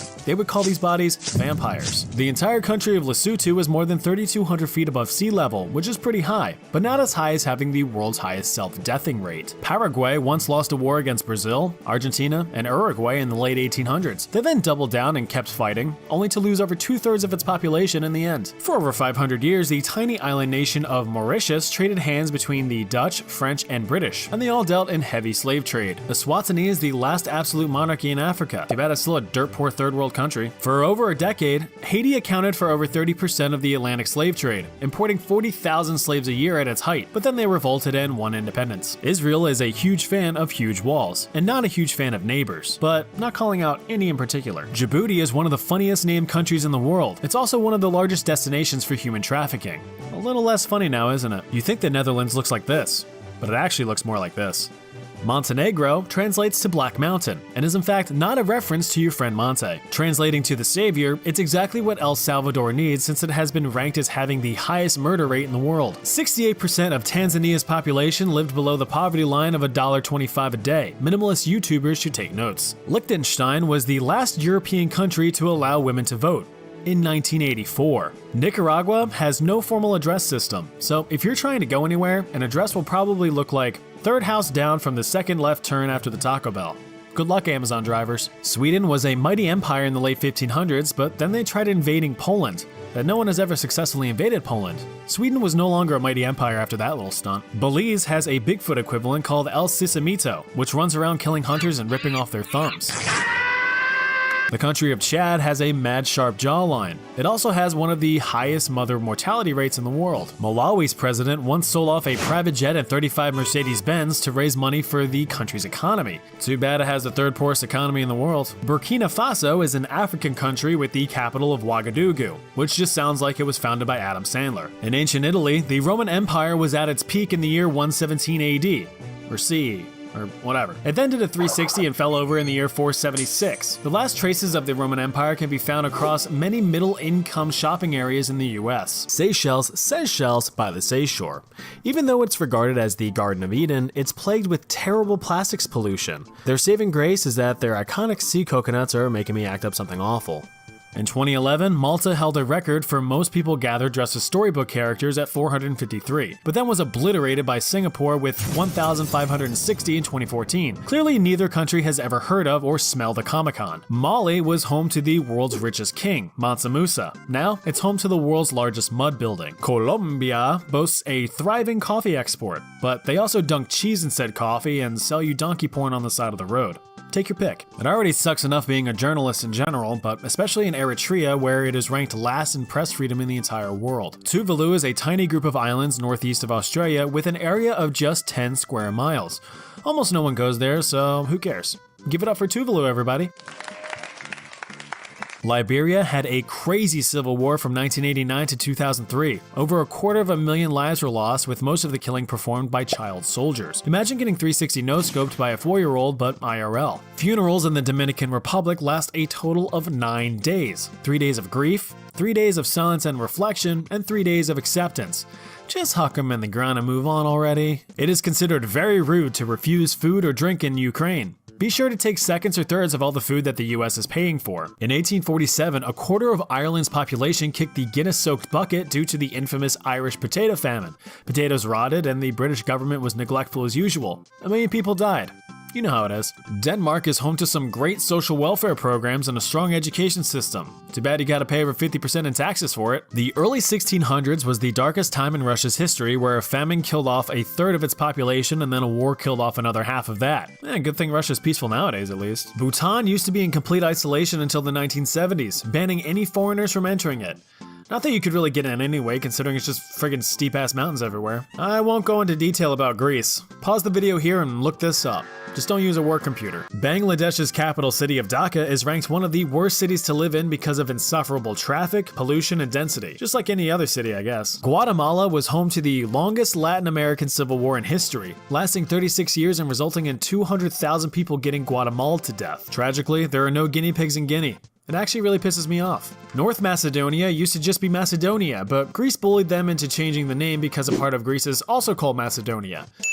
I don't know, man. Tunisia has some of the world's most beautiful golden beaches. It also has some of the highest domestic abuse rates. When Fidel Castro took control of Cuba, he destroyed and banned all games of Monopoly. Reports of family arguments plummeted overnight. Zimbabwe's economy went through the ringer beginning in 2005. The government printed a $100 trillion bill. In reality, it was only worth about 40 cents. Give it up for inflation. Austria's main exports are automobiles, paper products, and genocidal dictators. So when Christopher Columbus discovered America in 1492, he really landed in the Bahamas. He also enslaved almost all of the locals over the next 30 years. Costa Rica is home to a mythical demon monkey called La Mona, which screams at you from the treetops.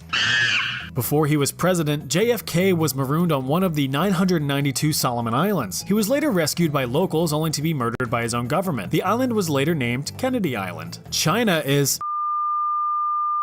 But I gotta say, he does look like him. St. Vincent and the Grenadines sounds like the name of a shitty band. In reality, it's just a group of shitty Caribbean islands. I guarantee no one from Burundi will see this video because only 3% of its population has internet access. It's ranked as the poorest country in the world. Comment below if you're from Burundi. Turkmenistan is home to the Gates of Hell, a natural gas crater that has been burning since the 1980s. Probably why it's one of the least visited countries in the world. Cameroon is home to over 2,000 different ethnic groups and almost zero rights for women. The buttholes in Nepal decided to be the only country in the world to not have a rectangular flag, but I guess that makes sense for a country that still uses the caste system. The country of Panama prioritizes use of freshwater reserves for the needs of the Panama Canal rather than the needs of farmers.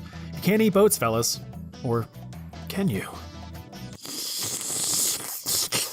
In 1800s Portugal, Diogo Alves killed a total of 76 people by pushing them off of a 200-foot ledge over the Aguas Libres aqueduct. He was caught and sentenced to death by hanging in 1840. Côte d'Ivoire, also called the Ivory Coast, is the world's largest producer of cocoa beans through child slave labor.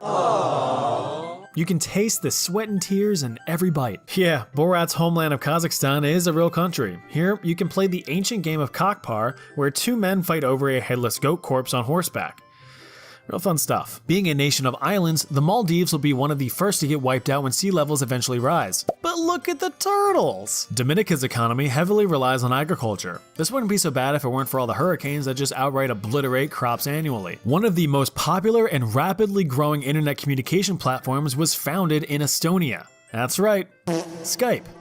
Everyone uses Skype. In 1991, Mount Pinatubo erupted in the Philippines, sending 10 billion metric tons of magma into the air and shifting global temperatures by 1 degree. But I have to use a paper straw, right? St. Kitts and Nevis was almost always home to tobacco and sugar plantation slaves until it was abolished in 1834. Oh yeah, and Alexander Hamilton was born here. In Oman, you're not allowed to spend more than 10% of your monthly earnings on alcohol, so when you try and fail, you'll be standing there like, oh man. Some Malayan citizens visit graveyards at night, providing offerings to the dead in hopes of receiving winning lottery numbers. Syria is home to some of humanity's oldest structures in the world. Some of these remains and ruins have survived over 7,000 years, only to get blown up by extremist groups. World-famous Grammy Award-winning singer Angelique Kidjo was born in Benin. Oh, you never heard of her? Yeah, me neither. St. Lucia apparently has a pretty bad police brutality problem, so best avoid going there if you want to commit crimes. You probably just get what you deserve. Nauru is another one of them tiny island nations like Tuvalu. Although it's so tiny, it is the fattest nation in the world with 88.5% of its adult population classified as obese. They've also never won an Olympic gold medal. I wonder why.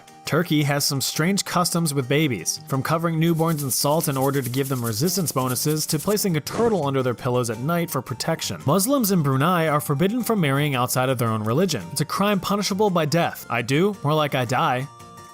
Anyway, it's a holiday in Cambodia. It's tough, kid, but it's life. It's a holiday in Cambodia. Don't forget to pack a wife. Madagascar supplies 80% of the world's vanilla. Unfortunately, there are no talking animals like certain movies would have you believe. If you're a bad boy or girl, you can still be legally executed by firing squad in Indonesia. So think twice before you commit murder or decide to go into drug trafficking while touring the country. Palestine is the main reason why Israel is such a huge fan of walls. Also, people have been telling me about a free Palestine, but for the life of me, I can't find where to claim it. Micronesia is a slightly smaller Nesia than Indonesia. It's not uncommon for school children to be kidnapped in Nigeria. Since 2020, over 1,000 students have been abducted and held for ransom. At least it's a good excuse for not doing your homework. Yemen is home to the Well of Hell, a sinkhole that local legends claim is home to a head-stealing jinn. Turns out it's just home to snakes, crocodiles, but no Robin Williams genie. On average, each Luxembourg citizen over 15 years old smokes over 6,300 cigarettes a year. And they're only the world's second heaviest smokers, right behind Andorra. North Korea is best Korea.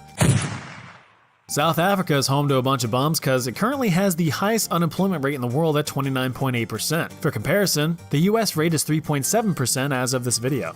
Mexico, America's pants. Stay in the tourist areas or the next time your family sees you will be in a live leak video. In 2018, Venezuela experienced a 65,000% inflation rate. $1 is about 3.6 million Venezuelan bolivares. Bahrain is home to the world's largest executed by firing. Asia is a slightly smaller Nesia than free Palestine, but for the life of me, I can't find where to claim it. Micronesia is a slightly smaller Nesia than Indonesia. It's not uncommon for school children to be kidnapped in Nigeria. Since 2020, over 1,000 students have been abducted and held for ransom. At least it's a good excuse for not doing your homework. Yemen is home to the Well of Hell, a sinkhole that local legends claim is home to a head-stealing jinn. Turns out it's just home to snakes, crocodiles, but no Robin Williams genie. On average, each Luxembourg citizen over 15 years old smokes over 6,300 cigarettes a year. And they're only the world's second heaviest smokers, right behind Andorra. North Korea is best Korea. South Africa is home to a bunch of bums because it currently has the highest unemployment rate in the world at 29.8%. For comparison, the US rate is 3.7% as of this video. Mexico, America's pants. Stay in the tourist areas or the next time your family sees you will be in a live leak video. In 2018, Venezuela experienced a 65,000% inflation rate. $1 is about 3.6 million Venezuelan bolivares. Bahrain is home to the world's largest underwater theme park. The downside? Not a single water slide. Just a big dumb plane to explore. You can't fly that thing down there. Senegal was once the largest slave trading center on the African coast from the 15th to 19th centuries, and as such is one of the biggest cases of friendly fire in history. Jamaica is a very superstitious country. There's all kinds of local legends ranging from ghosts that steal your voice to an enraged flaming bull that chases you for being out late at night. Germany. Uruguay has been consistently rated as the safest country in South America in terms of violent crimes. But that also means that it's the most expensive to live in. Safety comes with a price. Bolivia was home to the greatest lake in the world, Lake Pupo. Tragically, it has fallen victim to climate change and completely dried up. Is driving your gas-guzzling car worth the loss of Lake Pupo? I think not. Moldova is Europe's poorest country. With an average GDP per capita of only $4,551, it's no wonder why all of their smart, hard-working youngings are fleeing the country for better opportunities. If you plan on proposing to a loved one, try not to purchase a blood diamond from Sierra Leone. It could end up costing someone an arm and a leg. The previous leader of Suriname, Desi Bouterse, was the military commander during a coup in the 1980s. He was arrested for drug trafficking, served 11 years, and was then elected president for 10 years before being subsequently arrested again for murdering 15 political opponents. He's a real one. Alright guys, we're about halfway through. I hope you're remembering to stay hydrated. If not, here's your water break.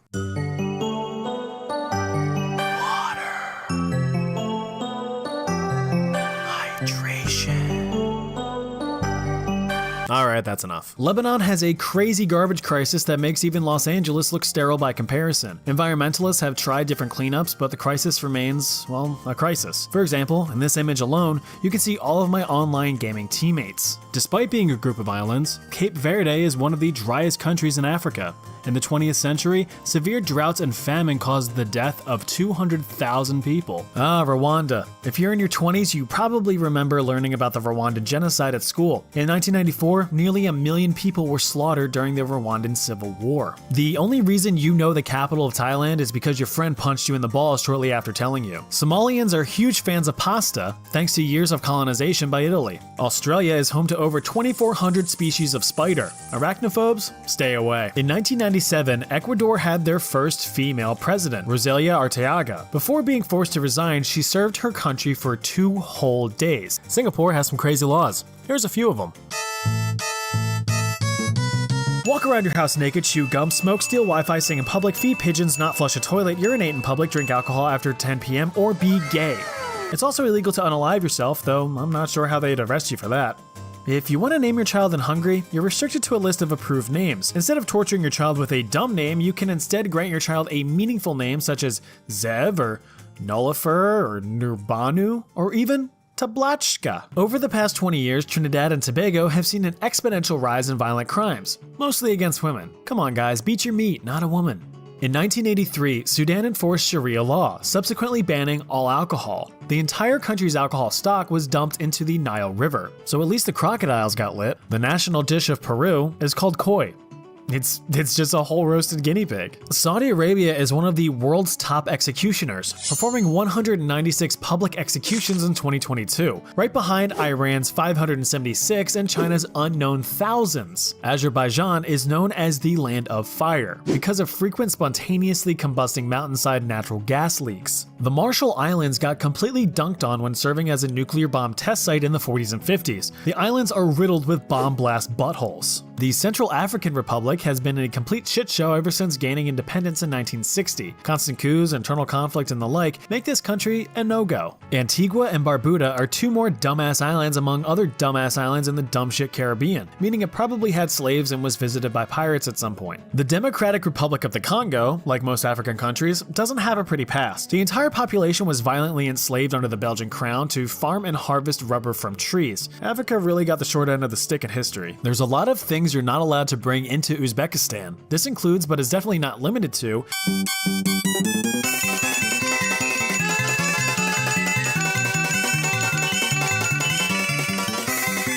Monaco is the wealthiest country in the world with over 30% of its population being millionaires. Sounds impressive until you realize that the entire country can fit in Central Park in New York with a population of 38,000 people. There are at least 1.5 million cats that live in Cyprus, which means they way outnumber the amount of people. This is actually not a negative fact, unless you're allergic to cats. You're completely SOL if you have a toothache in Morocco. There's only 1 dentist for every 800,000 residents. Sounds like it's time to break out the pliers and do it yourself. Besides being the best country in the world, the United States is also the greatest country in the world.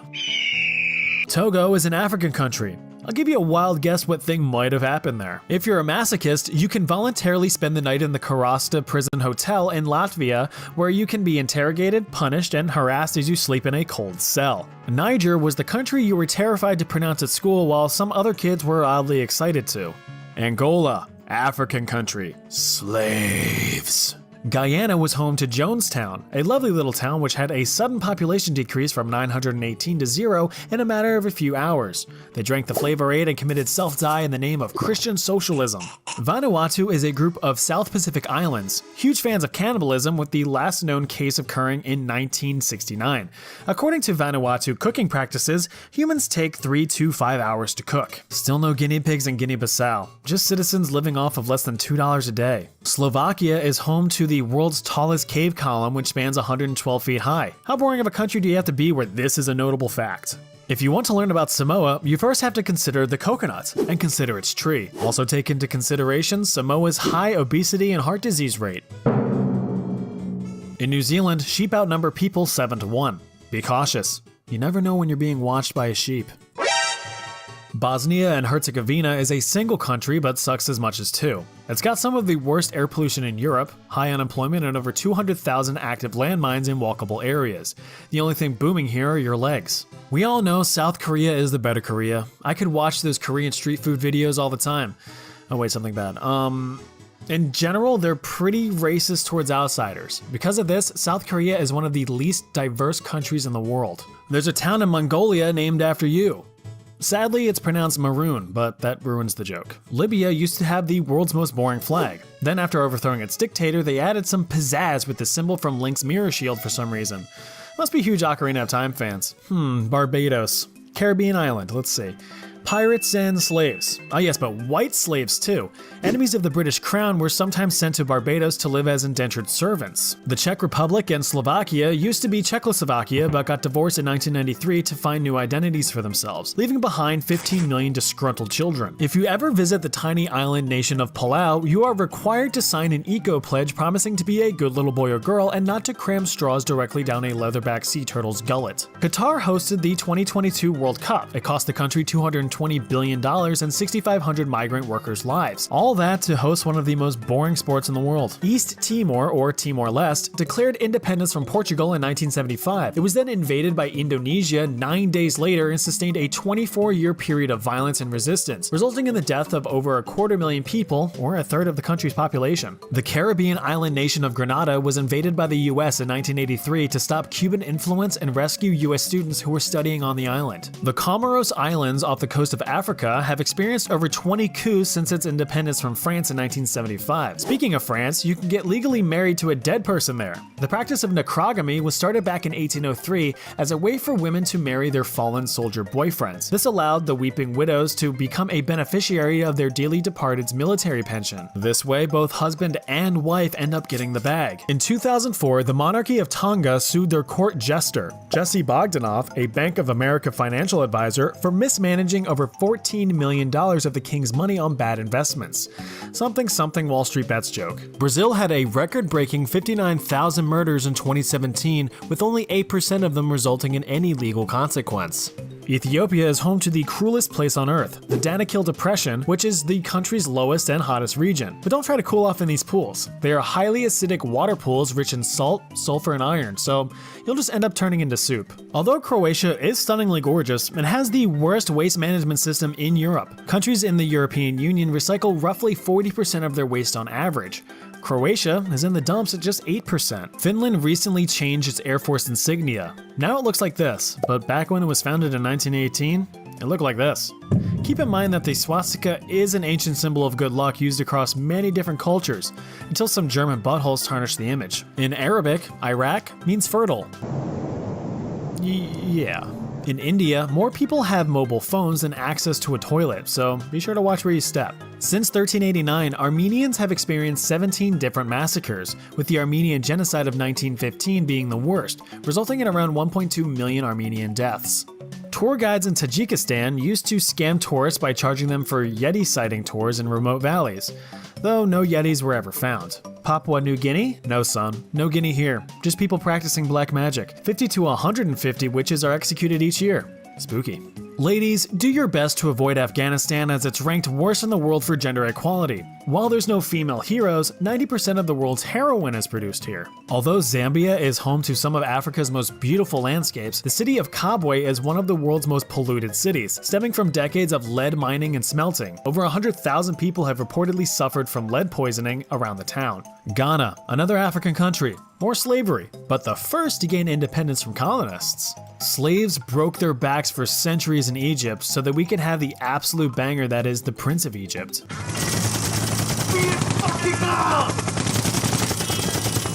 In Kuwait, you can bet on camel racing. Oh, that isn't surprising? Well, how about camels controlled by robots? Yeah, much more interesting now, isn't it? Robots are really taking all of the jobs. Not just a state in the US, the country of Georgia slopped out the tyrannical maniac Joseph Stalin.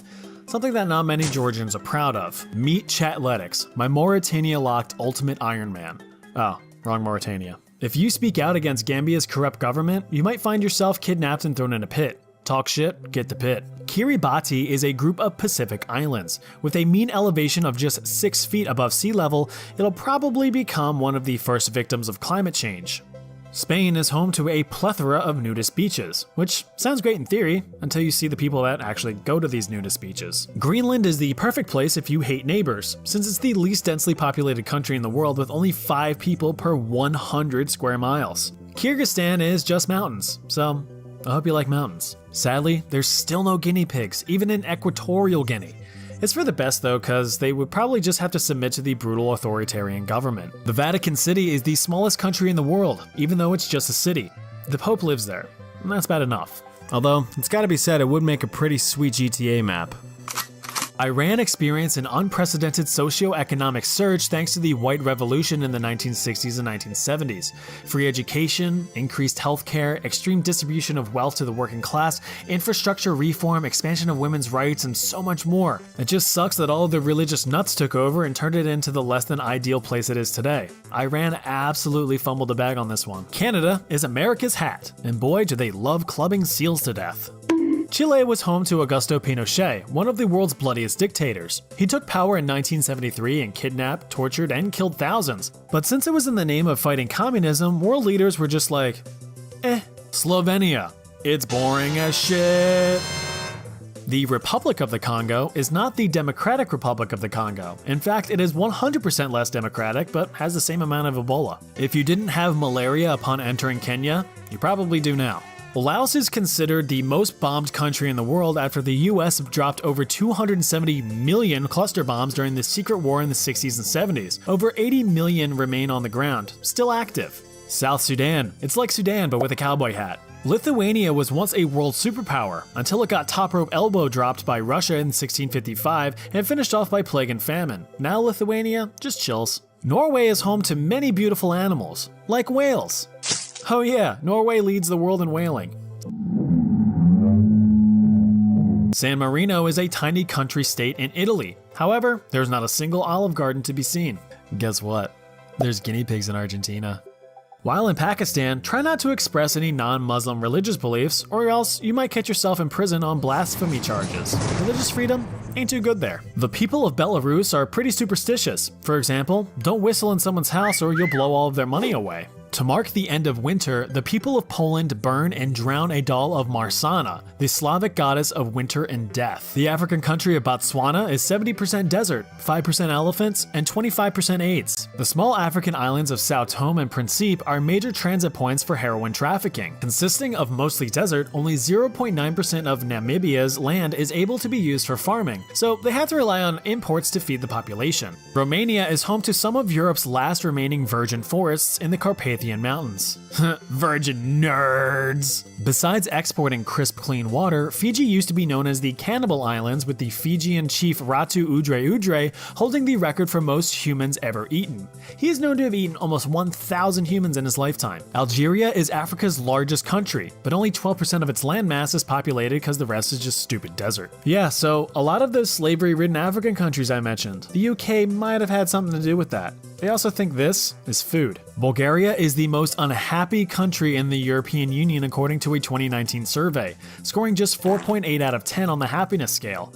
Portugal was second at 6.2. Although Germany is mostly blamed for the violence in World War II, don't forget that Japan invaded China and murdered over 20 million Chinese people using the 3 alls policy: kill all, burn all, and loot all. But anime is cool, I guess. Albania officially banned all religious practices in 1967 until the fall of communism in 1991. King Leopold II of Belgium absolutely devastated the Congo. He claimed the territory as his own property and worked it to the bone, collapsing its population by half due to starvation and exhaustion. Belgians are not too proud of their late monarch. In Switzerland in the 19th and 20th centuries, over 500,000 poor children were taken from their families and forced into farm labor. These children were called Waisenkinder, or contract children.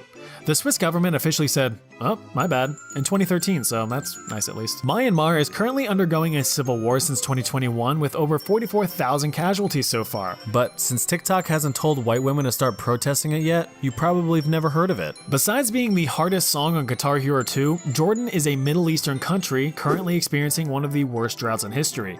Everyone please send Jordan a soggy envelope of water to show support. So that's every country in the world. Please tell me in the comments how I'm wrong and how your country is great, and I'll go, well, see ya. Deadliest chemical weapons.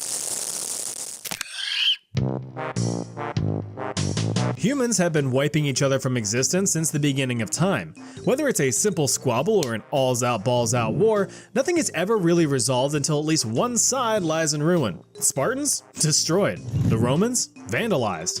The Korean War? Forget about it. While a classic sword to the chest or a freedom seed to the old gray matter is perfectly capable of getting your point across, sometimes nations invest in more creative solutions. And that's where full-on chemical warfare comes in. You see, a quick and easy demise is a courtesy. It's the slow and agonizing expirations that really send a message. So let's see just how far humanity is strayed from the light, shall we? As a warning, you'll be seeing some gruesome images of the effects of these very real and very deadly chemicals. So if you're one to be watching these videos with a big old plate of food, you're in for a bad time.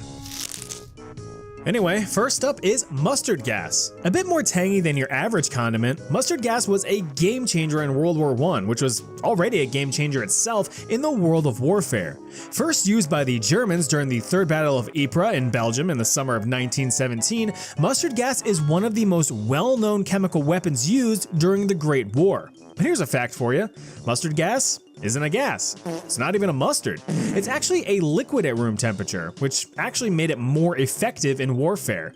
The thick and oily liquid would stick to most surfaces for days on end. And to take advantage of this, mustard gas was packed into artillery shells, which bombarded the battlefield. The artillery explosions would turn the liquid into a fine mist, spraying all over the place. What's worse is that the lethal liquid would slowly vaporize in warmer temperatures, creating creeping death clouds which would engulf soldiers. This vicious vapor had a strong garlic or mustardy odor, which is how the chemical got its namesake. But no matter if it's a gas or a liquid, the horrible effects still remain the same. And I hope you're ready for some brief chemistry lessons here, because I'm going to be giving you a rundown of how these chemicals affect the human body. And since I'm a chemical engineer during my day job, you can, trust me, bro.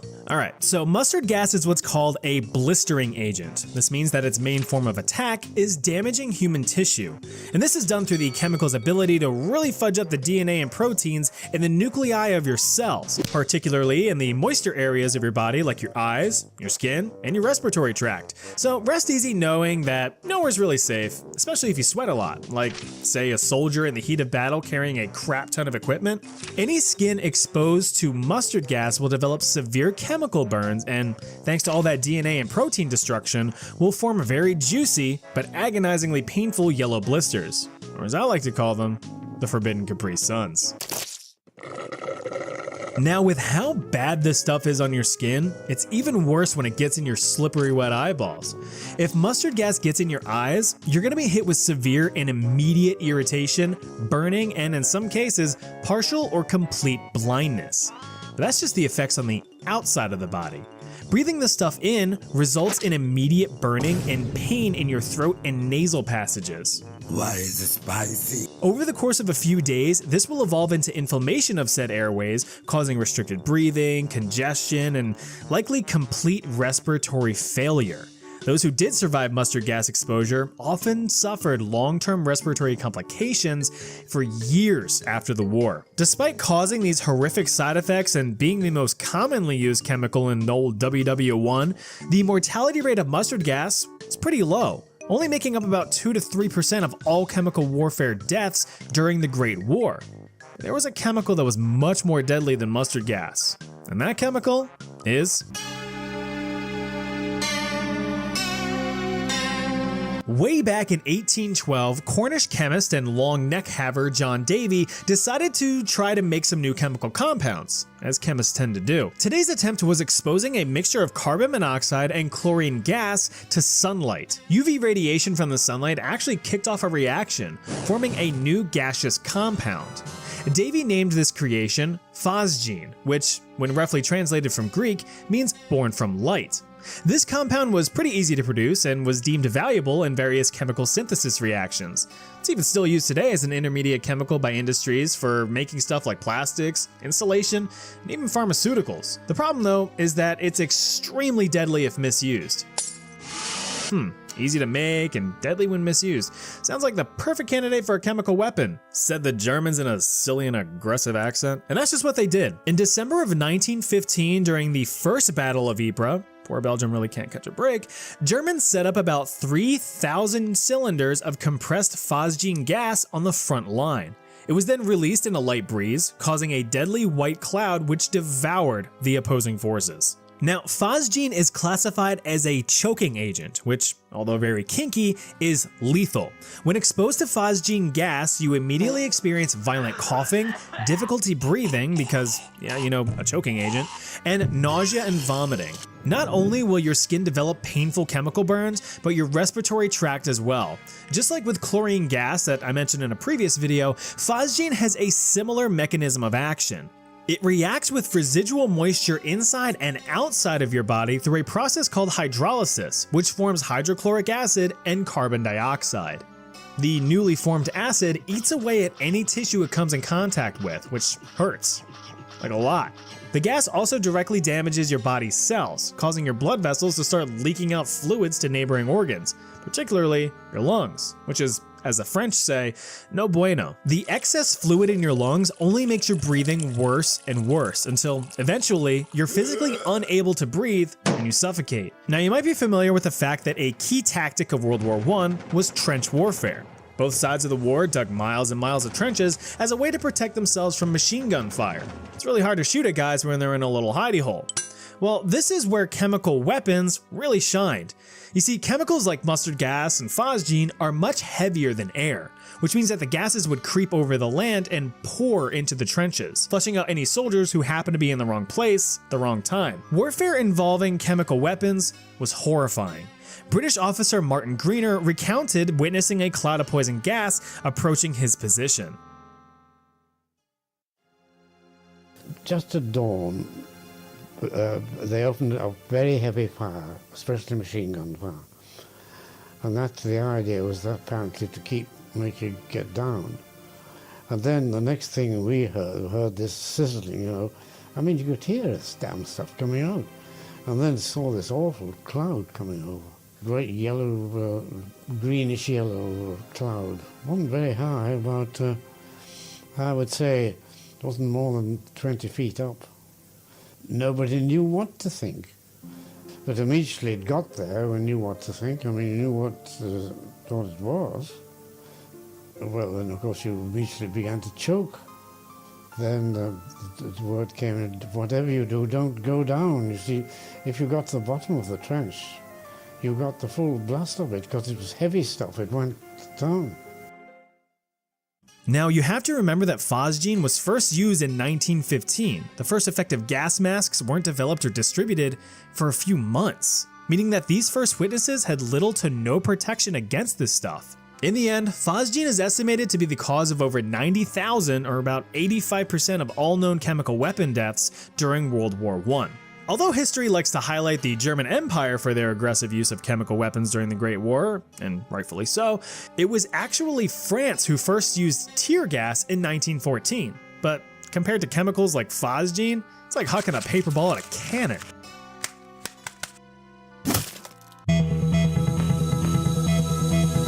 Just prior to World War I's big spankin' sequel, Germany was experiencing a bit of a problem outside of planning world domination: bugs.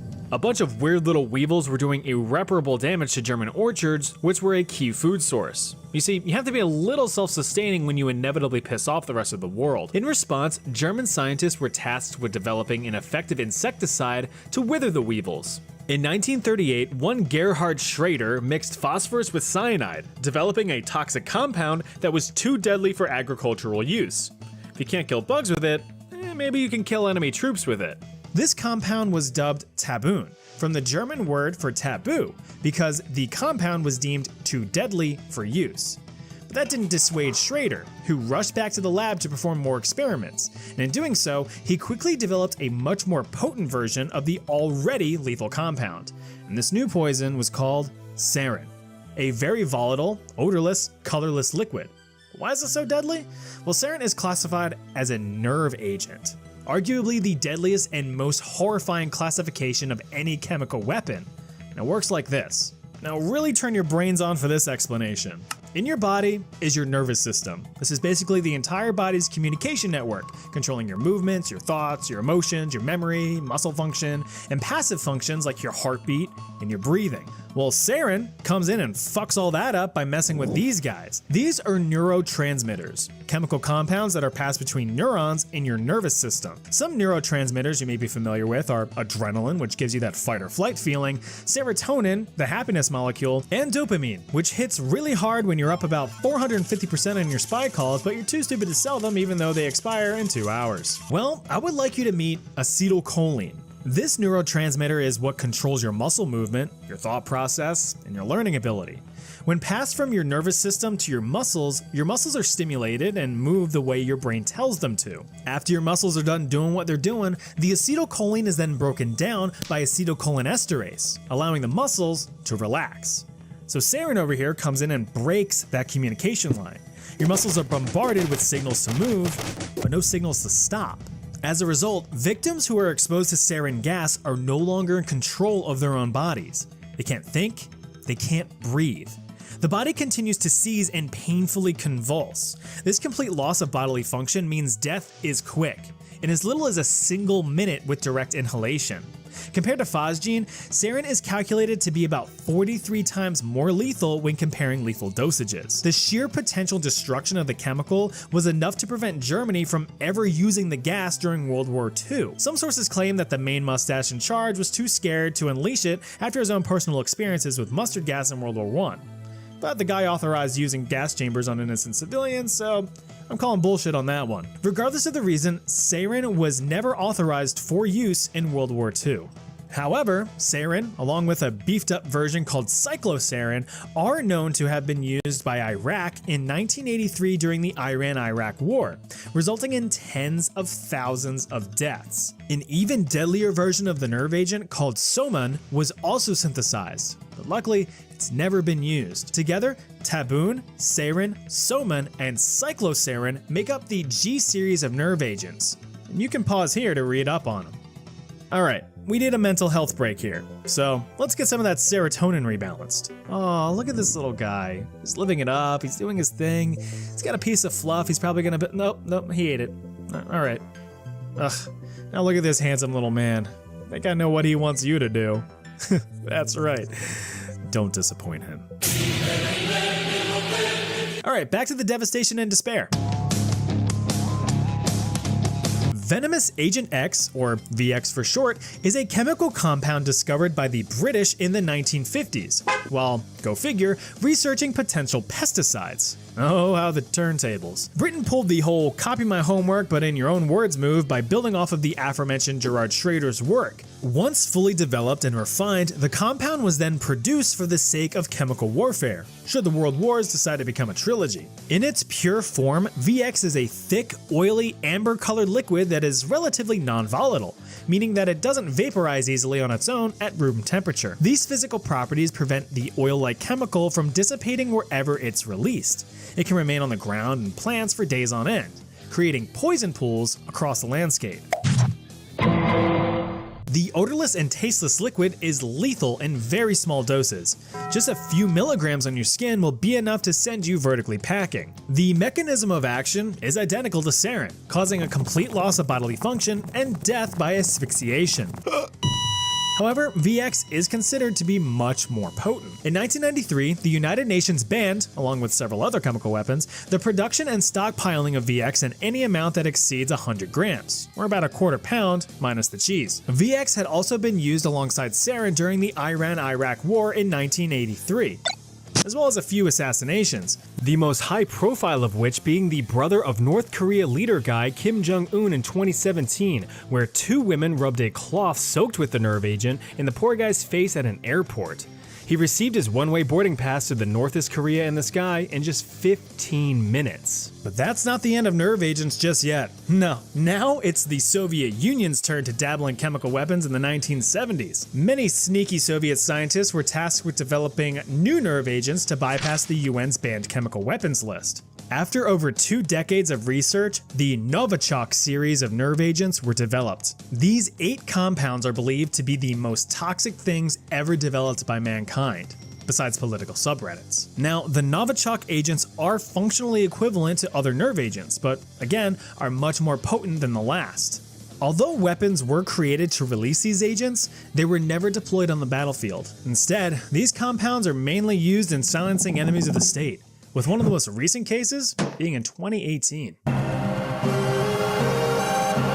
If you've actually paid attention in any of your world history classes, then you know what this stuff is. Zyklon B. Derived from the German word for cyclone, this pesticide turned humanicide was developed by, you guessed it, those gosh dang Germans back in the 1920s. Originally for much more innocent uses like getting rid of lice on clothes, to fumigating warehouses, ships, and even trains used to transport cattle. Just cattle.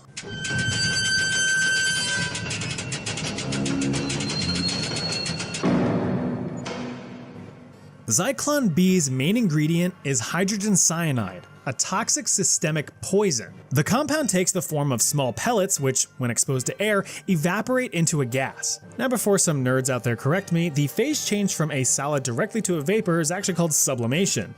This is me saying, I know. What matters is the impact of the gas once inhaled. The biology of it all is very complex, but basically when a victim inhales hydrogen cyanide, it's absorbed into the blood through the lungs, where it breaks down into regular cyanide. This then poisons the body's cells, particularly the mitochondria. You know, the powerhouse of the cell. Aren't you glad you learned that one? Well, inside the mitochondria, cyanide stops the cellular respiration process. This means that your body can no longer produce the energy required for your cells to do their jobs. And just like in this American economy, without jobs, the cells die very quickly. As a result, the entire body shuts down, with death occurring within minutes of exposure. Of course, you may know that Zyklon B was Adolf Hitler's poison of choice to systematically eliminate millions in a bout of weaponized ostracism. You know, during that big historical event in World War II that YouTube doesn't like people talking about. Isn't it great living in a time where we have to censor ourselves when discussing horrific historical events? Anyway, next chapter. During the Vietnam War from the mid-50s to the mid-70s, the US was kind of getting their asses handed to them. One of the main problems for US troops was North Vietnam's territorial advantage. Thick foliage and treacherous jungles provided the northern military with tactical cover and vantage points. So how do you fight back against a hidden opponent? You take away their hiding spots. And that's exactly what the US tried to do when they developed the Rainbow Agents, toxic herbicides developed specifically for converting a lush jungle biome into a complete wasteland. Luckily, a bunch of US chemical companies already produced herbicides for use in agriculture to kill off invasive plants that threaten crop yields. The most notable companies were the Dow Chemical Company and the Monsanto Company. These companies were then tasked with upping production for the war effort. In all, 6 herbicides were developed: Agents Green, Pink, Purple, Blue, White, and Orange, all named after the color-coded barrels that they were shipped in. Agent Orange was released into the environment by any means necessary. Helicopters, planes, boats, trucks, backpacks, whatever could be used to spray liquid everywhere. It's estimated that over 11 million gallons of Agent Orange showered over South Vietnam, as well as the neutral countries of Laos and Cambodia. The US government actually sprayed about 20 times more than what the chemical manufacturers deemed necessary to get the job done. You what? Tens of thousands of square miles of rainforest and jungle were devastated in the 60s and 70s. Full ecosystems were flat out destroyed. Surviving wildlife were forced to relocate, and while not directly intended, hundreds of thousands of people were caught in the crossfire, soldiers and civilians alike. Immediate exposure symptoms included skin irritation and swelling, as well as difficulty breathing. Overall, the short-term effects were pretty mild and non-threatening. However, it was the long-term effects that packed the punch. In all, 14 diseases are linked with Agent Orange exposure, including various cancers, Parkinson's disease, and severe birth defects thanks to the chemical mixture's genetically damaging mechanism of action. Despite not being solely intended as a chemical weapon against humans, it is estimated that over 300,000 US troops and over 400,000 Vietnamese, Laotian, and Cambodian people have died as a result of Agent Orange's long-term side effects, making the compound one of the deadliest in history.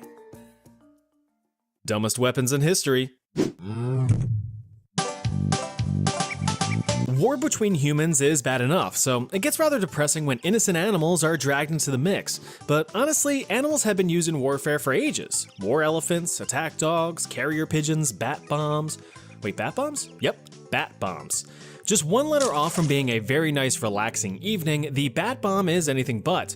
Dubbed Project X-Ray, the bat bomb was an experimental weapon developed by the United States for use against the Japanese in World War II. Initially thought up by a friggin' dental surgeon, no less, the bomb would work like this. You stuff a bunch of angry bats into a little canister. Mexican free-tailed bats to be specific. Why? Well, cause they're small and cute, that's why. But they're also very fast, which is probably way more conducive to the task at hand. These flappy boys can soar through the air at around 100 miles per hour. Okay, fast bats. Cool, got it. But how are they bombs? Glad you asked. There were actually little bombs just straight up strapped to their chests, of course. Each bat was equipped with a tiny 1-ounce incendiary device, which was just a small pouch of napalm that would detonate after a timed delay. So now you have your explosives. Just cram them all into a small capsule and find a target. Easy enough, right? Once the bat bomb was dropped over an intended target, a parachute would deploy, opening the bombshell and releasing over 1,000 bats. In theory, the bats would scatter across the landscape and look for places to roost and go sleepy by. Anywhere that a bat could squeeze into and honk some me-me-me's was a suitable target. Since the bats would likely spread over a wide range to multiple targets in the area, they would prove to be very effective little terrorists, as small fires would spring up across the city and be difficult to contain. So how did it do? Well, during a test run in a US airfield, hundreds of armed bats were accidentally released and took refuge next to, for perfect comedic effect, a giant friggin' fuel tank. Don't move. Though effective, Project X-Ray was cancelled because World War II ended before testing was fully complete. Maybe next time, fellas. Nuclear bombs dropped from the sky are pretty cool, but how about a bomb that you could bury in the ground waiting for victims to roll over it? Like a landmine? Yes, like a landmine, but a bigger, better one. Enter the Blue Peacock nuclear mine. Developed by the British in the 1950s, the goal of this bomb was to stop potentially invading Soviet forces from taking over recently war-torn Germany. You know, if they decided to do that sort of thing. What, bruv? You want Germany? Well, come on then. Oh, hang on a tick. Oh, all right. Yeah, come on then. It was a great exit strategy to render the area completely useless, as everything was now reduced to atoms and irradiated. If I can't have it, no one can, said the British. So to level a whole city, these things had to be massive, and they were. Each bomb weighed around 16,000 pounds. The bomb would lie in wait underground to be detonated remotely if any invasion took place. The problem with a bomb being underground and unattended is that a lot can go wrong. Detonation mechanisms could fail and refuse to detonate, or it could detonate prematurely like a bad date night. One particular concern was the preservation of the detonation mechanisms during the cold winter when the ground froze over. So what would be a suitable way to prevent a bomb from freezing? Well, you probably want some heat, but from what? Heated water? Not practical. Electric heat? Too dangerous. Wait, I've got it. Body heat. No, Ron, get off the bomb and put your clothes back on. Oh. I'm talking body heat from this.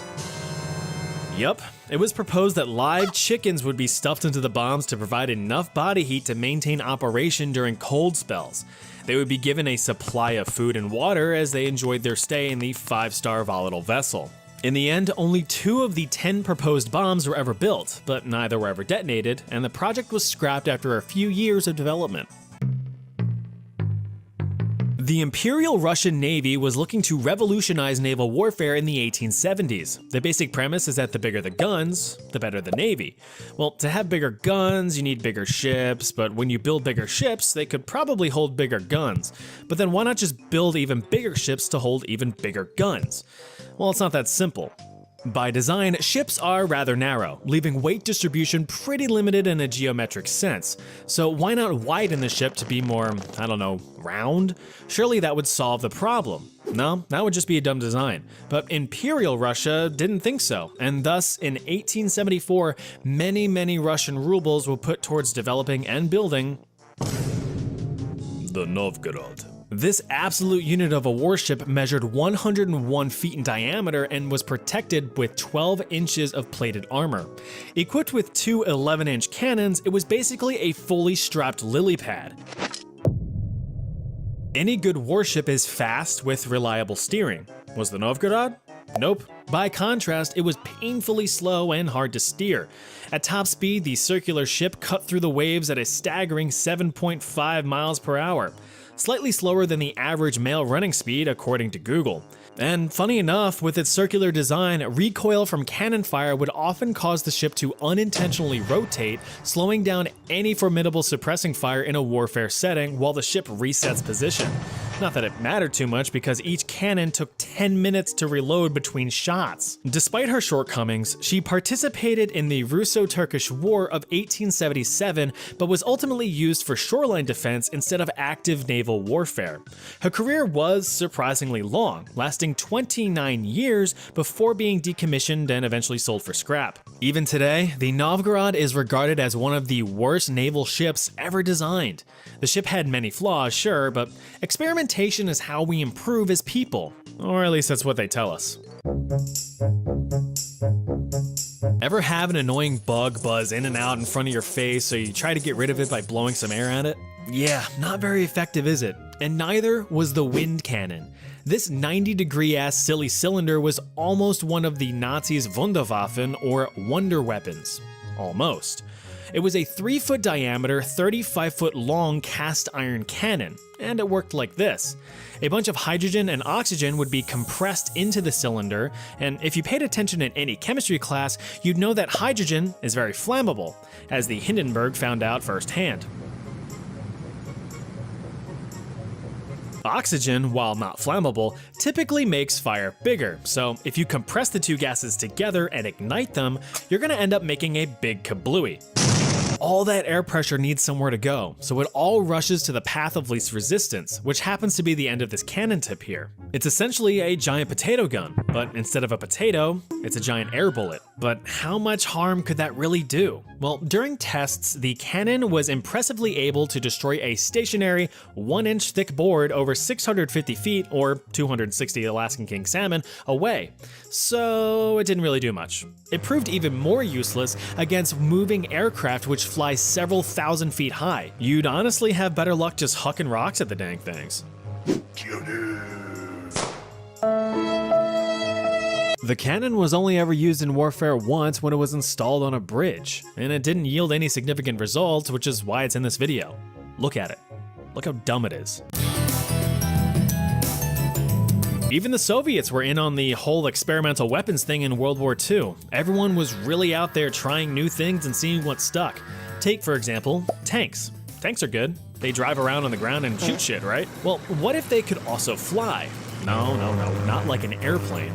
Well, actually, yes, like an airplane, but only to make it to the battlefield quickly to drive around on the ground and shoot shit. Previously, tanks were haphazardly airdropped with their crew dropped separately, and that's just too slow for warfare. Enter the Antonov A-40 flying tank. It's a tank strapped to a glider. The operating principle is that these bad boys would already have their crew aboard while a bigger plane does the heavy lifting. Once approaching the battlefield, the plane would just dump its load, releasing the glider to the ground below. Once landing safely, the wings could be dropped and the tank could ride right into the heat of battle.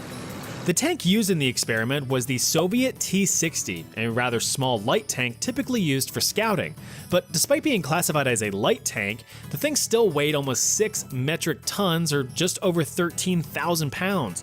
So it was far from light. But how is this thing gonna fly, you might ask? The answer is, not well. In order to lighten the load and reduce drag, the tank's secondary guns were removed. Headlights and peripherals were stripped, and ammo and fuel were kept to a minimum, rendering it almost useless.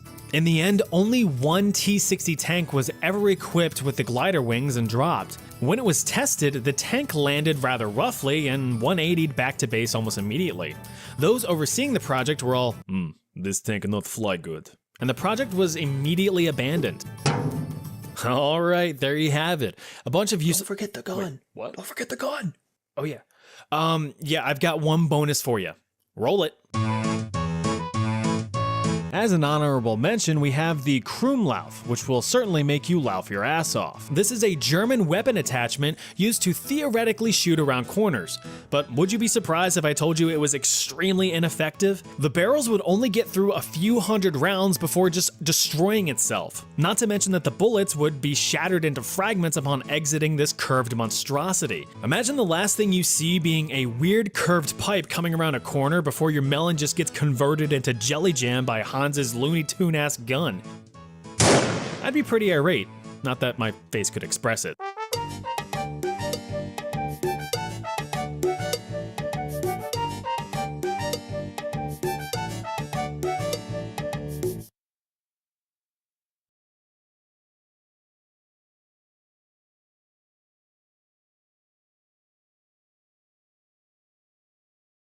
Hey, you're watching my official compilation channel, but if you want to see my newest videos as soon as they're uploaded, check out my main channel, Chat History.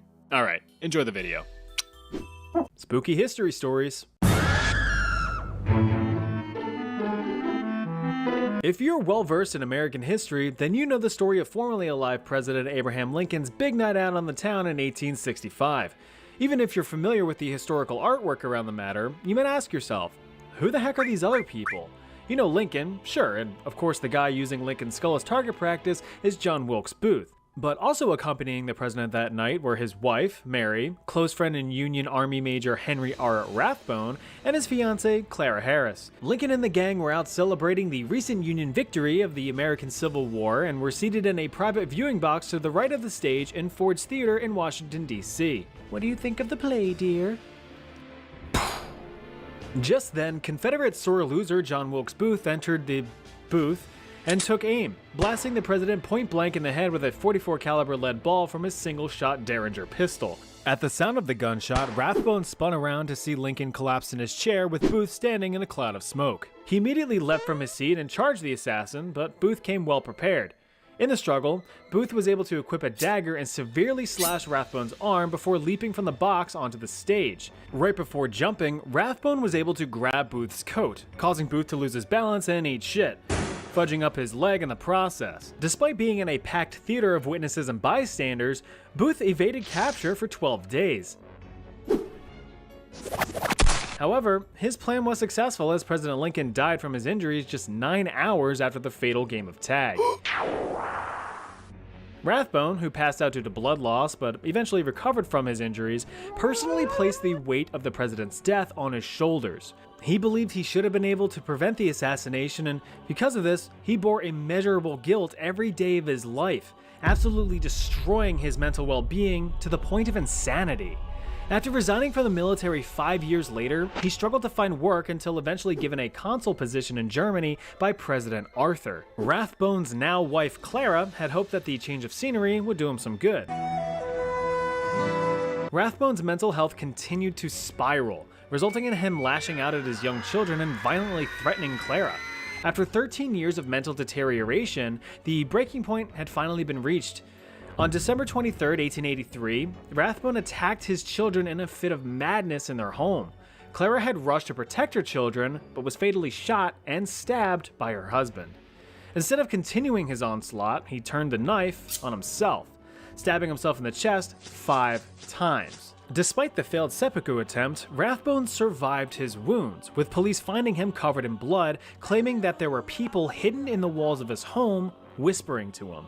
He was arrested and charged with the murder of his wife. During trial, he was officially declared insane by court doctors and committed to an asylum where he died 28 years later.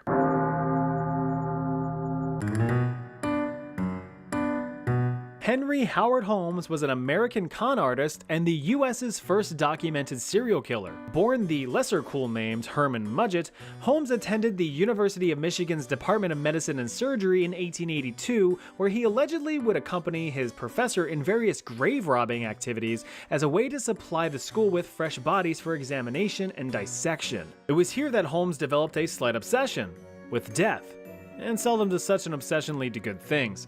After graduating medical school in 1884 and being upgraded to Dr. H.H. Holmes, he moved out to Chicago to work in a drugstore, which he eventually bought outright from the owner. What is drugs? Proceeds from that store helped to fund his newfound hobby that would soon evolve into something much more sinister. Holmes drew up plans for a hotel, one designed to be a death trap for all who entered. Not the best business model for return customers, but hey. Several contractors and architects were put on the job with a steady rotation of firing and hiring. Now, it's believed that this constant turnover kept everyone from knowing his true design intentions, with no one designer knowing the full scale of the operation at any given time. When it was fully built, the hotel had 3 floors, with the first one being mainly retail and including a new drugstore. Holmes used the hotel to accommodate travelers during the upcoming Chicago World's Fair in 1893, which attracted millions of people to the area. Now, according to legend, the hotel contained secret rooms, trick hallways, and trapdoors and torture chambers throughout. It was in this hotel that Holmes would allegedly trap and torture his victims, eventually selling their bodies to the local medical school as a way to satisfy his macabre desire while still making bank. During the World's Fair, Holmes would charisma check dozens of wealthy women to spend the night in the hotel for rest and relaxation, but they would never be seen again. It is believed that as many as 50 women went missing during the World's Fair, all linked to what Holmes would later call his murder castle. In August of the same year, the 3rd floor of the hotel caught fire. While no one was injured, the fire destroyed most of the 3rd floor, but Holmes had an ace up his sleeve: multiple insurance policies. But, like insurance companies do, they refused to pay out and accused Holmes of setting the fire himself and engaging in insurance fraud. Holmes, obviously angered by such accusations, quickly skedaddled out of Chicago.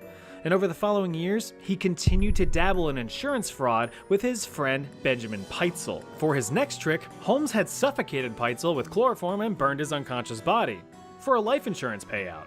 What's even worse is that through extreme coercion and manipulation, Holmes had convinced Pitezel's widowed wife to place 3 of her 5 children into his custody.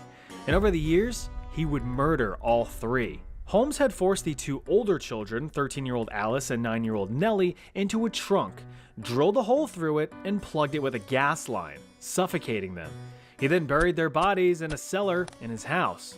As for the 3rd child, 7-year-old Howard, Holmes drugged the boy, dismembered, and burned his body, with only some teeth and bones being the identifying factors.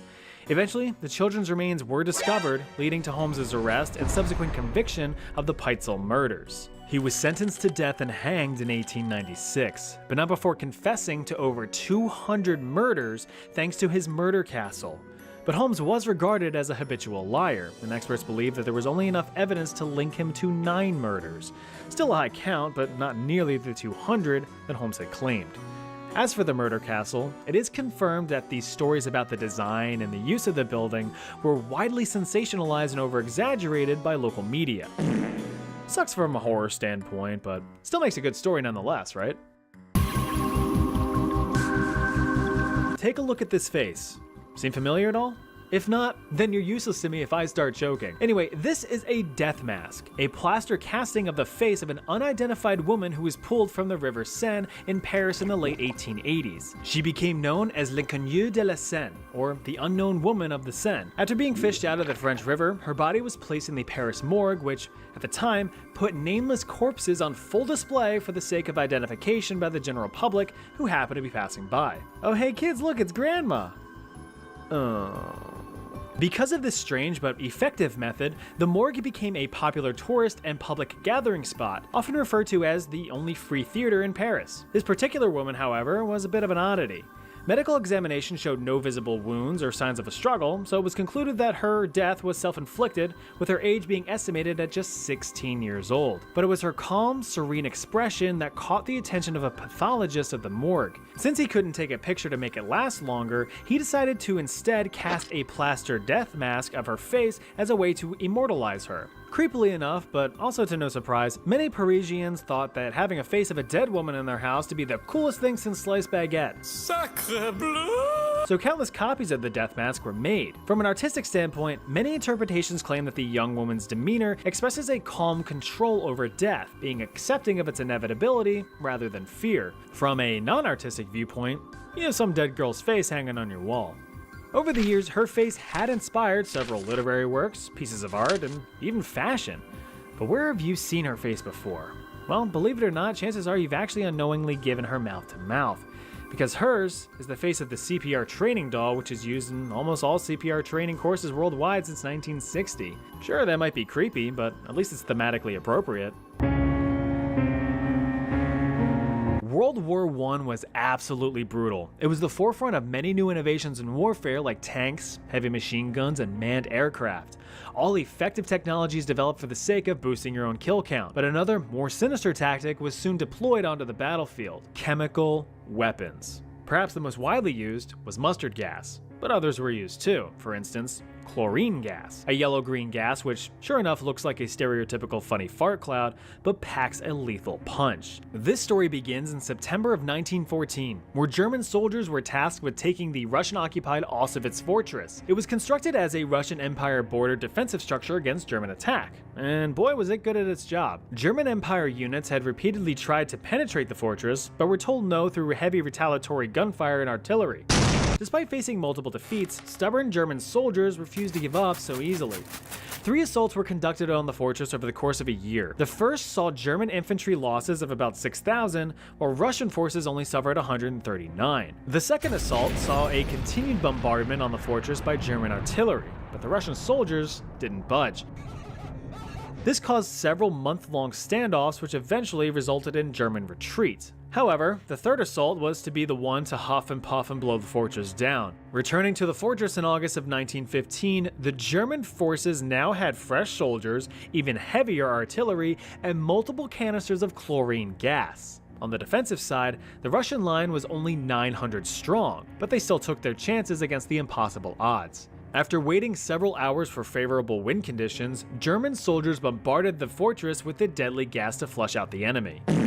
The Russian soldiers, unfortunately, had no suitable protection against the gas and had to improvise, covering their faces with the best thing that they could come up with: rags soaked in piss. To no surprise, this proved ineffective. The soldiers were severely incapacitated by the gas, and now they smelled like piss. As a quick science lesson, when chlorine gas is inhaled, it reacts with the residual moisture in your body, forming hydrochloric acid, which starts to corrode your internal organs. In short, it causes big ouchies on the inside. With this mechanism of action being well known, the Germans were certain of their victory and began to infiltrate the fortress, but were met with a horrific sight. Despite suffering in complete agony, covered in blisters and coughing up lungs and blood, the Russian soldiers still stood their ground and continued fighting. The German troops, of course, shied their hosen at the sight of the seemingly undead Russians and fled from the fortress in a complete panic, with some even stumbling into barbed wire in the process. The rest of the German troops immediately hightailed it out of there. Although successful, most of the Russian defense died from the gas. Those who did survive barely got by the skin of their whatever they had left. Sadly, Russian troops preemptively demolished most of the fortress as Germans began closing in for a 4th time later that month. Just as a quick warning, I'm going to be showing some graphic medical photos of real syphilis patients, so if you don't want to see that, click away now. There you go. Usually when you hear the phrase Italian Renaissance, you think of high-class society, revolutionary innovation, and lots of statues of dudes with their dicks out. Well, allow me to throw a wrench in that perception by introducing you to the concept of syphilis zombies. Syphilis? Like the guy with the boulder? No, silly. Syphilis. Like the STD. Quick backstory. In 1494, the King of Naples, Ferdinand I, died of butthole cancer. If his name sounds familiar, it's because he's one of those evil kings that I covered in a previous video, so you can check that out if you haven't. Wink. Anyway, Ferdy's son Alfonso II took his daddy's throne but was quickly put in a state of check by French King Guy Charles VIII, who claimed that he had claim to the throne because of his noble Angevin bloodline. Or so he claimed. Little Alfonso was like, well, how about you just take Milan instead? Your lawn? No, Milan. Well, why would I want your lawn? I hate mowing. Are you serious right now? After some clarification, King Charles agreed, and with 30-some thousand soldiers, invaded Italy, took over Milan, but felt unsatisfied. Oh sweet, Charles took Milan. Oh, he's heading this way too. Why is he heading this way? Naples was also taken. With such a successful campaign through the peninsula, the French army, which consisted of Spanish, Swiss, Flemish, and even Italian soldiers, decided to celebrate. And you bet your sweet balls that meant women and alcohol were involved in medically inadvisable quantities. When you have a bunch of people from all over Europe quite literally come together in one city, there's gonna be some interesting results. This one was syphilis. Actually, it was kind of like a super syphilis, as historians generally agree that the strain that went around was much more severe than its modern cousin that we are more familiar with. That is the rhetorical we, of course. This meant that the disease was much more contagious with symptoms that were much more severe. Since it was the Renaissance, let me paint you a picture of how it all went down. Your first step is finishing up your very consensual physical time slot with a local woman of the night. During your bi-weekly wash, you notice something around your own peninsula. You have genital ulcers, small open wounds forming around your tender meat log. But that worry is quickly put to rest as you develop a bad fever, multiple rashes, and muscle pain. Get used to that because you're gonna be like that for a few months. As you continue to live your now much more miserable life, you discover the formation of big, stinky, painful sores and abscesses across your body. These sores start to penetrate deeper and deeper into your tissue until your flesh quite literally rots to the bone. The bacteria eats away at your skin, your eyes, your nose, and your lips. You don't die just yet, but you wish you would. For months or even years, piece by piece, you fall apart, with chunks of your body just sliding right off. Got your nose? Oh. Thousands of people were walking around like this day in and day out. Eventually, the soldiers were expelled from Italy and returned to their respective homes. Within a few years, syphilis ran rampant through most of Europe, and by 1520, the so-called French disease infected Africa and Asia as well, terrifying folklore creatures from around the world. Originating in Southeast Asia, the Krasu is a malevolent female spirit that will truly make you brown your britches something awful. It is described as the floating disembodied head of a young, beautiful woman, which isn't so bad until you glance down at her iconic trailing organs. A heart, some lungs, a stomach, a liver, intestines, and the rest. All just out in the open, ready to give you a sloppy slap at a moment's notice. A Krasu is believed to be the result of a curse cast upon a young woman who committed horrific atrocities such as infidelity or murder. During the day, a Krasu can walk among humans undetected, appearing as a normal woman, though looking extra super seepy. At night, the Krasu finds a secluded area to detach from her body and fly off into the darkness to feast. They are said to feed on the blood of animals like cows or roadkill, but have a strong appetite for the blood of children, or even better, pregnant women, since it's a 2-for-1 special. After feeding, the Krasu returns to its body before the sun rises to live another day. But fear not, it's pretty easy to protect yourself from them because they aren't exactly invincible. For one, the body that the Krasu leaves behind is what ties it to the world, so if you hide or otherwise destroy it, then the Krasu has nowhere to park its head, leaving it to die an agonizing death once the sun comes up. Another way to go about it is to target the Krasu itself, specifically its dangling intestines, since that's its weak point. If you put up some spiky fences or plants around, the spirit's floppy bits can get entangled, preventing it from being able to return to its body. Or, if you're a Deadeye, you can give them a cinematic send-off.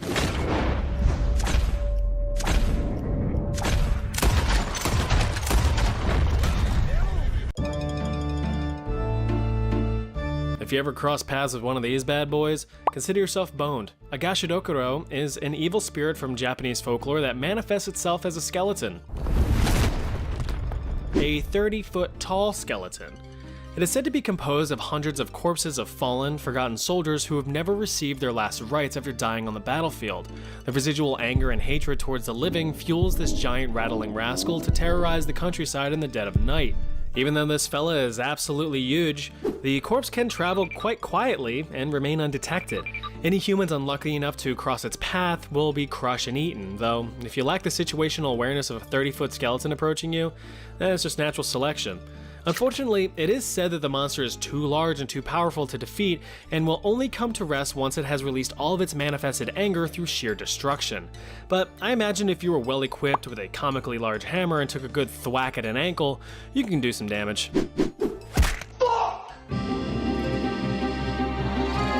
The Naclavi is a horse-like demon with origins tied to the Orkney Islands north of Scotland, and is considered to be one of the most evil and most feared spirits in the native folklore.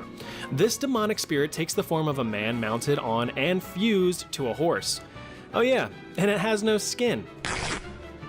The humanoid part of the monster possesses a huge head with an incredibly large mouth and a single red eye burning with a red flame. He also has long, ape-like arms that hang at his side. Trust me, if I was actually good at drawing, this would be grade A nightmare fuel. Although the Naclavi is said to be a malevolent water spirit originating from the sea, it spends its time wandering the land, spreading plague and disease across crops, livestock, and humans. So anytime that there were problems with crops or natural disasters or anything like that, the Naclavi was to blame. Dad, I'm so hungry. I know, son, but that goddamn Naclavi done rotted all our food. Fuck you, Naclavi! Being a being of pure, unfiltered evil, the Naclavi cannot be outright defeated, though it is said that it can't cross bodies of fresh water, so like find a creek or something and hop over it. Also, I mean, it has no skin, so I don't know, throw some salt and lemon juice at it? That'll probably do the trick. Next, we take a vacation down to the Caribbean with the Sukuyon, an evil spirit, all these monsters are evil by the way in case you couldn't tell, that disguises itself as a reclusive old woman during the day, but oh boy, once that sun sets, all hats are off. And so is the Sukuyon's skin. She tosses away her mortal flesh jacket and turns into a fireball, taking off into the night sky to stalk her prey. Oh, you think you're safe indoors? No, see, the Sukuyon can fit through anything to get into your house. A crack in the door, a crack in the floor. She can even get in through your windows and more. But what does a Sukuyon do? She may drink your blood or try to turn you. And if she has her way, there's no chance you can win, for the Sukuyon might just end up wearing your skin. But a way to defeat her would serve you quite nice, so distract her using a handful of rice. Throw it on the ground, then turn and flee. For each grain she must count carefully. Locate her old skin and cover it with salt. Now her evil deeds have come to a halt. If these rhymes gave you a good vibe, always remember to like, comment, and subscribe. Stemming from Central American folklore, the Siwanaba is an absolute babe. She's described as a stunningly attractive, long-haired woman. She is usually seen wearing thin, see-through clothing, which I guess I can't complain too much. You might find her alone at night around water sources such as a river or a lake, usually washing clothes or bathing. Well, being the big macho man you are, you're not gonna let this opportunity pass you by, so you puff out your chest and make your move. Excuse me, babe, I couldn't help but notice you washing your clothes in a very secluded part of the river alone on this eerie moonless night. Can I be of assistance, my lady? Damn, babe, I'm gonna have to break out the special equipment. There you go. That'll work. Although the Siwanaba do be looking good from behind, it possesses a demonic horse face, which is a deal breaker to most men. Those unfortunate enough to cross its path are often driven mad by its shocking appearance or instantly die of fear when her face is revealed. But if you ever find yourself in the presence of what you think is a Siwanaba, you may banish it by making the sign of the cross with your fingers. And if that doesn't work, she might not be a Siwanaba at all, in which case, just tell her you're not really all that interested. Now this one is the stuff of nightmares. Literal nightmares. An Alp is the OG sleep paralysis demon. They are described as small elf-like demons from Germanic folklore that climb into your room at night and sit on your chest as you sleep. These little bastards just stay perched up on your sternum, restricting your breathing and not allowing you to move or wake up, causing terrifying nightmares. Talk about sleep apnea. Alpen apparently have the ability to shapeshift into multiple animals such as a cat, a dog, a pig, or even a snake. So the next time you wake up with your cat on your face, it might just be a small demon. The way you can tell an Alp apart from your pet is its stupid looking hat.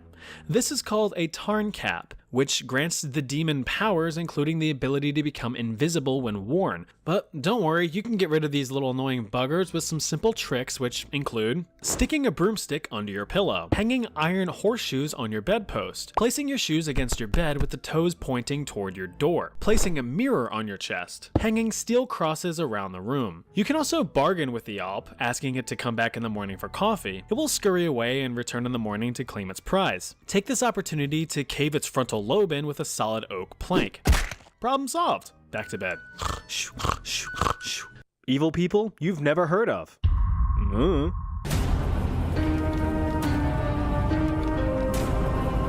They say that if you love what you do, you'll never work a day in your life. A quote that perfectly describes Vasily Blokhin, the deadliest executioner in known human history. Blokhin got his first taste for blood after joining the Red Army during the events of World War I. Over the years, he became the perfect soldier, one who is able to perform tasks effectively, efficiently, and without hesitation.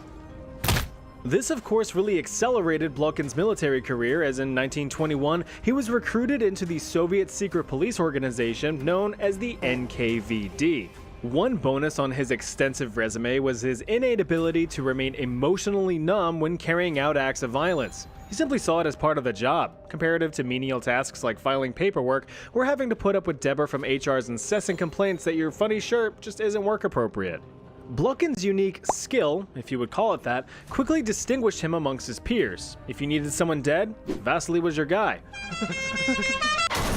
His work and unwavering loyalty continued to push him upward and onward. In just 6 years, he was assigned as head of a newly created branch of the NKVD by Mr. Supreme Soviet leader guy Joseph Stalin, a branch specifically designed for executions. And with that, Blokhin had become one of Stalin's most trusted workers, executing low and high-profile targets without question. Excellent work, Blokhin. That goes right up on fridge.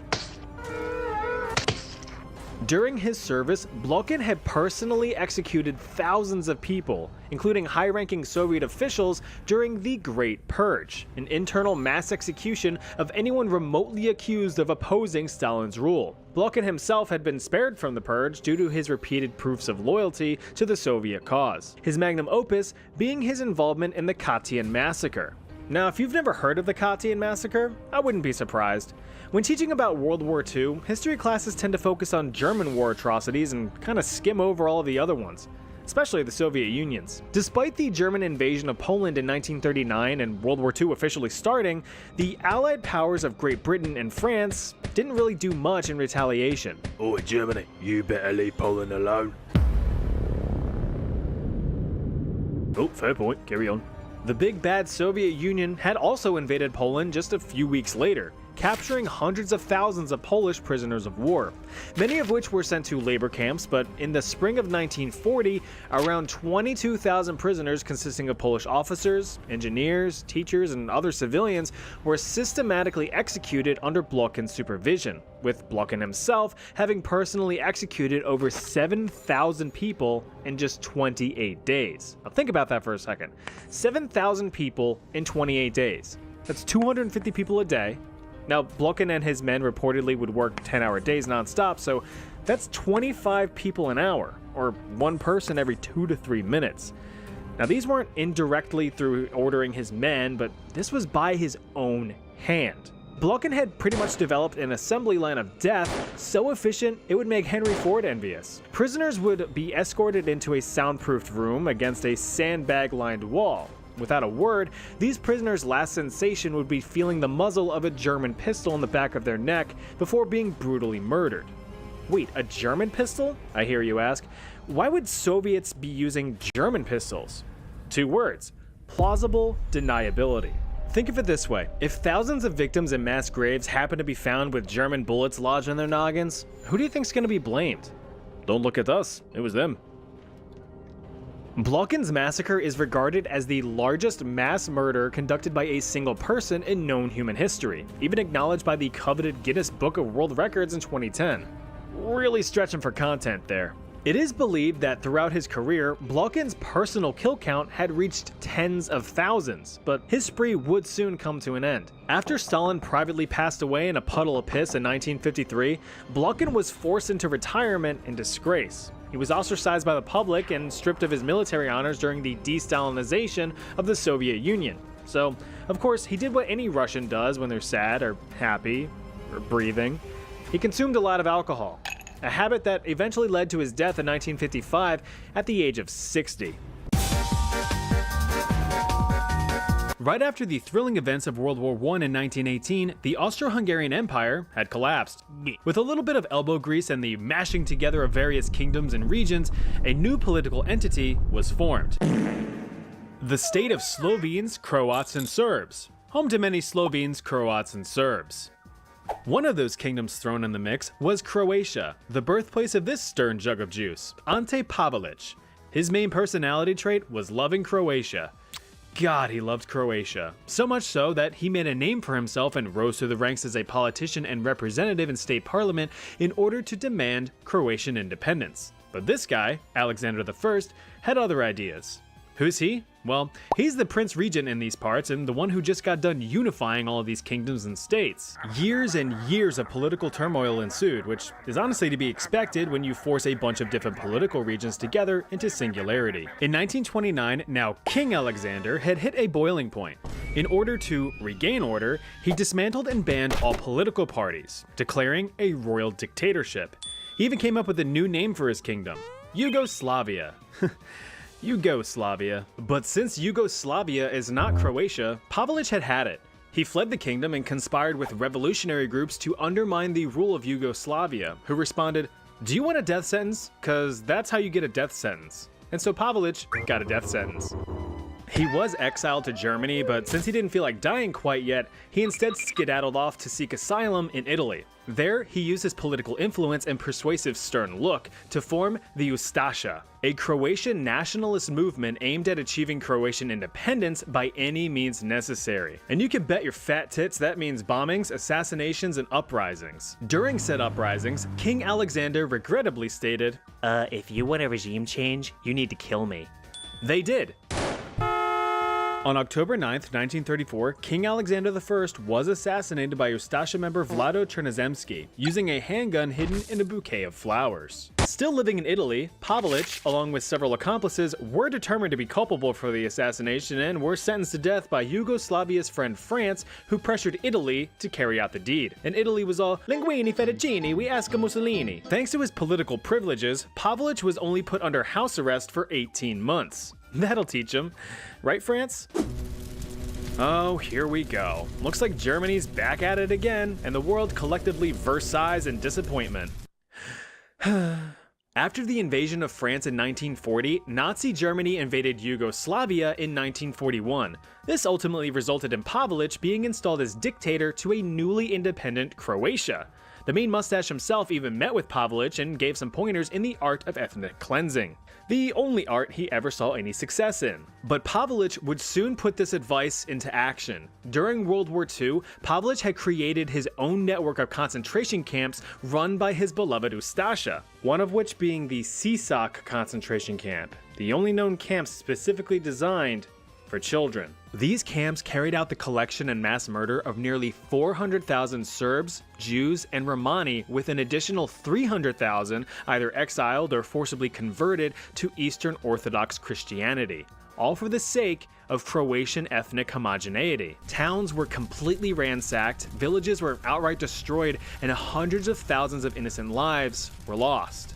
These actions gave the Ustasha notoriety that struck fear into the hearts of anyone who dared cross their path. Nazi Army General Edmund Gleisa-Hochtenau witnessed firsthand the atrocity of Pavelić and the Ustasha, saying, quote, "Our troops have to be mute witnesses of such events. It does not reflect well on their otherwise high reputation.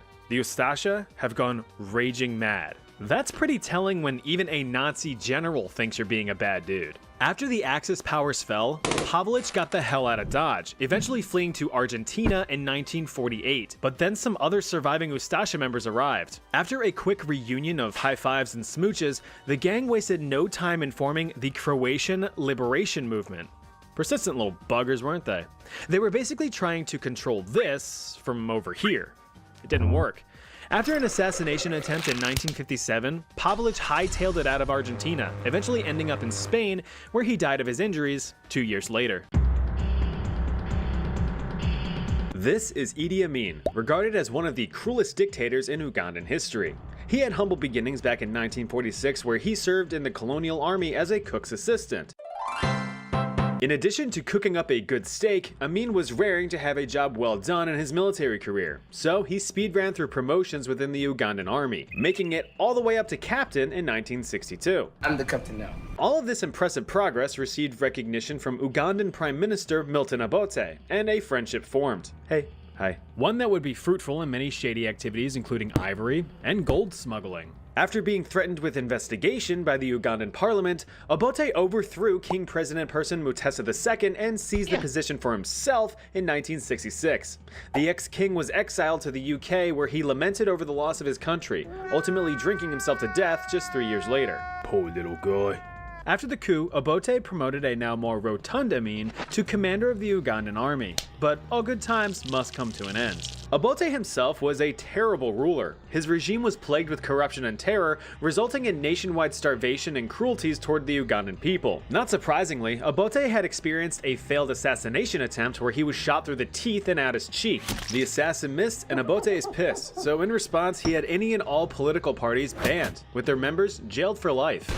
Meanwhile, Amin was in the corner doing his own thing, building up his beloved military for less than necessary fighting in neighboring wars. Obote didn't like that, and Amin didn't like that Obote didn't like that, so they began not liking each other. As a personal bitch slap, Obote had stripped Amin of his freshly granted commanding privileges and threatened him with jail time for misappropriating military funds.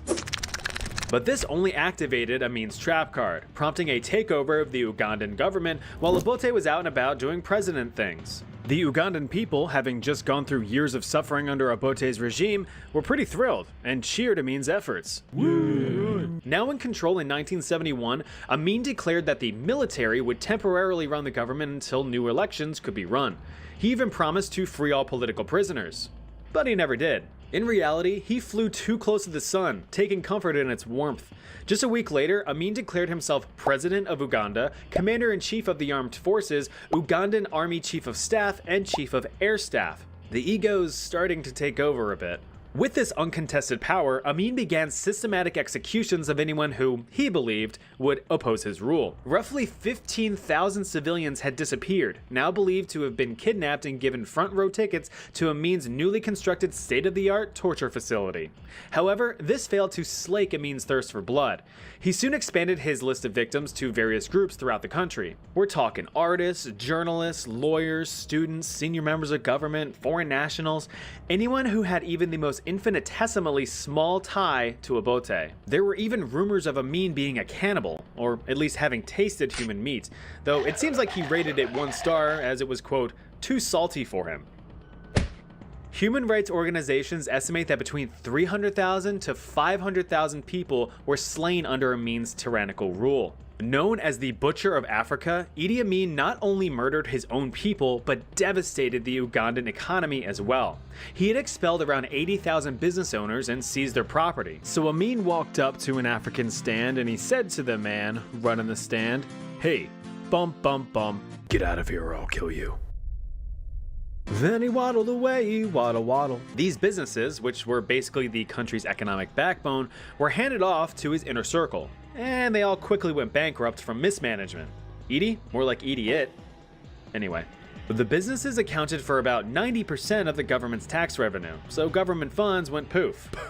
Yeah, just like that. Amin became blinded with power, so much so that he was unable to see the inevitable brick wall that the country was heading towards. His closest cabinet members, realizing that murdering everyone and crippling an economy aren't really the best long-term policies, started to defect, abandoning Uganda to seek safety elsewhere. Amin even began losing control over his own military. Coups and mutinies were commonplace as officers fought for power. But he had a plan. I have a plan. We're gonna take Tanzania. Alley-oop. He's just not as funny as oversimplified.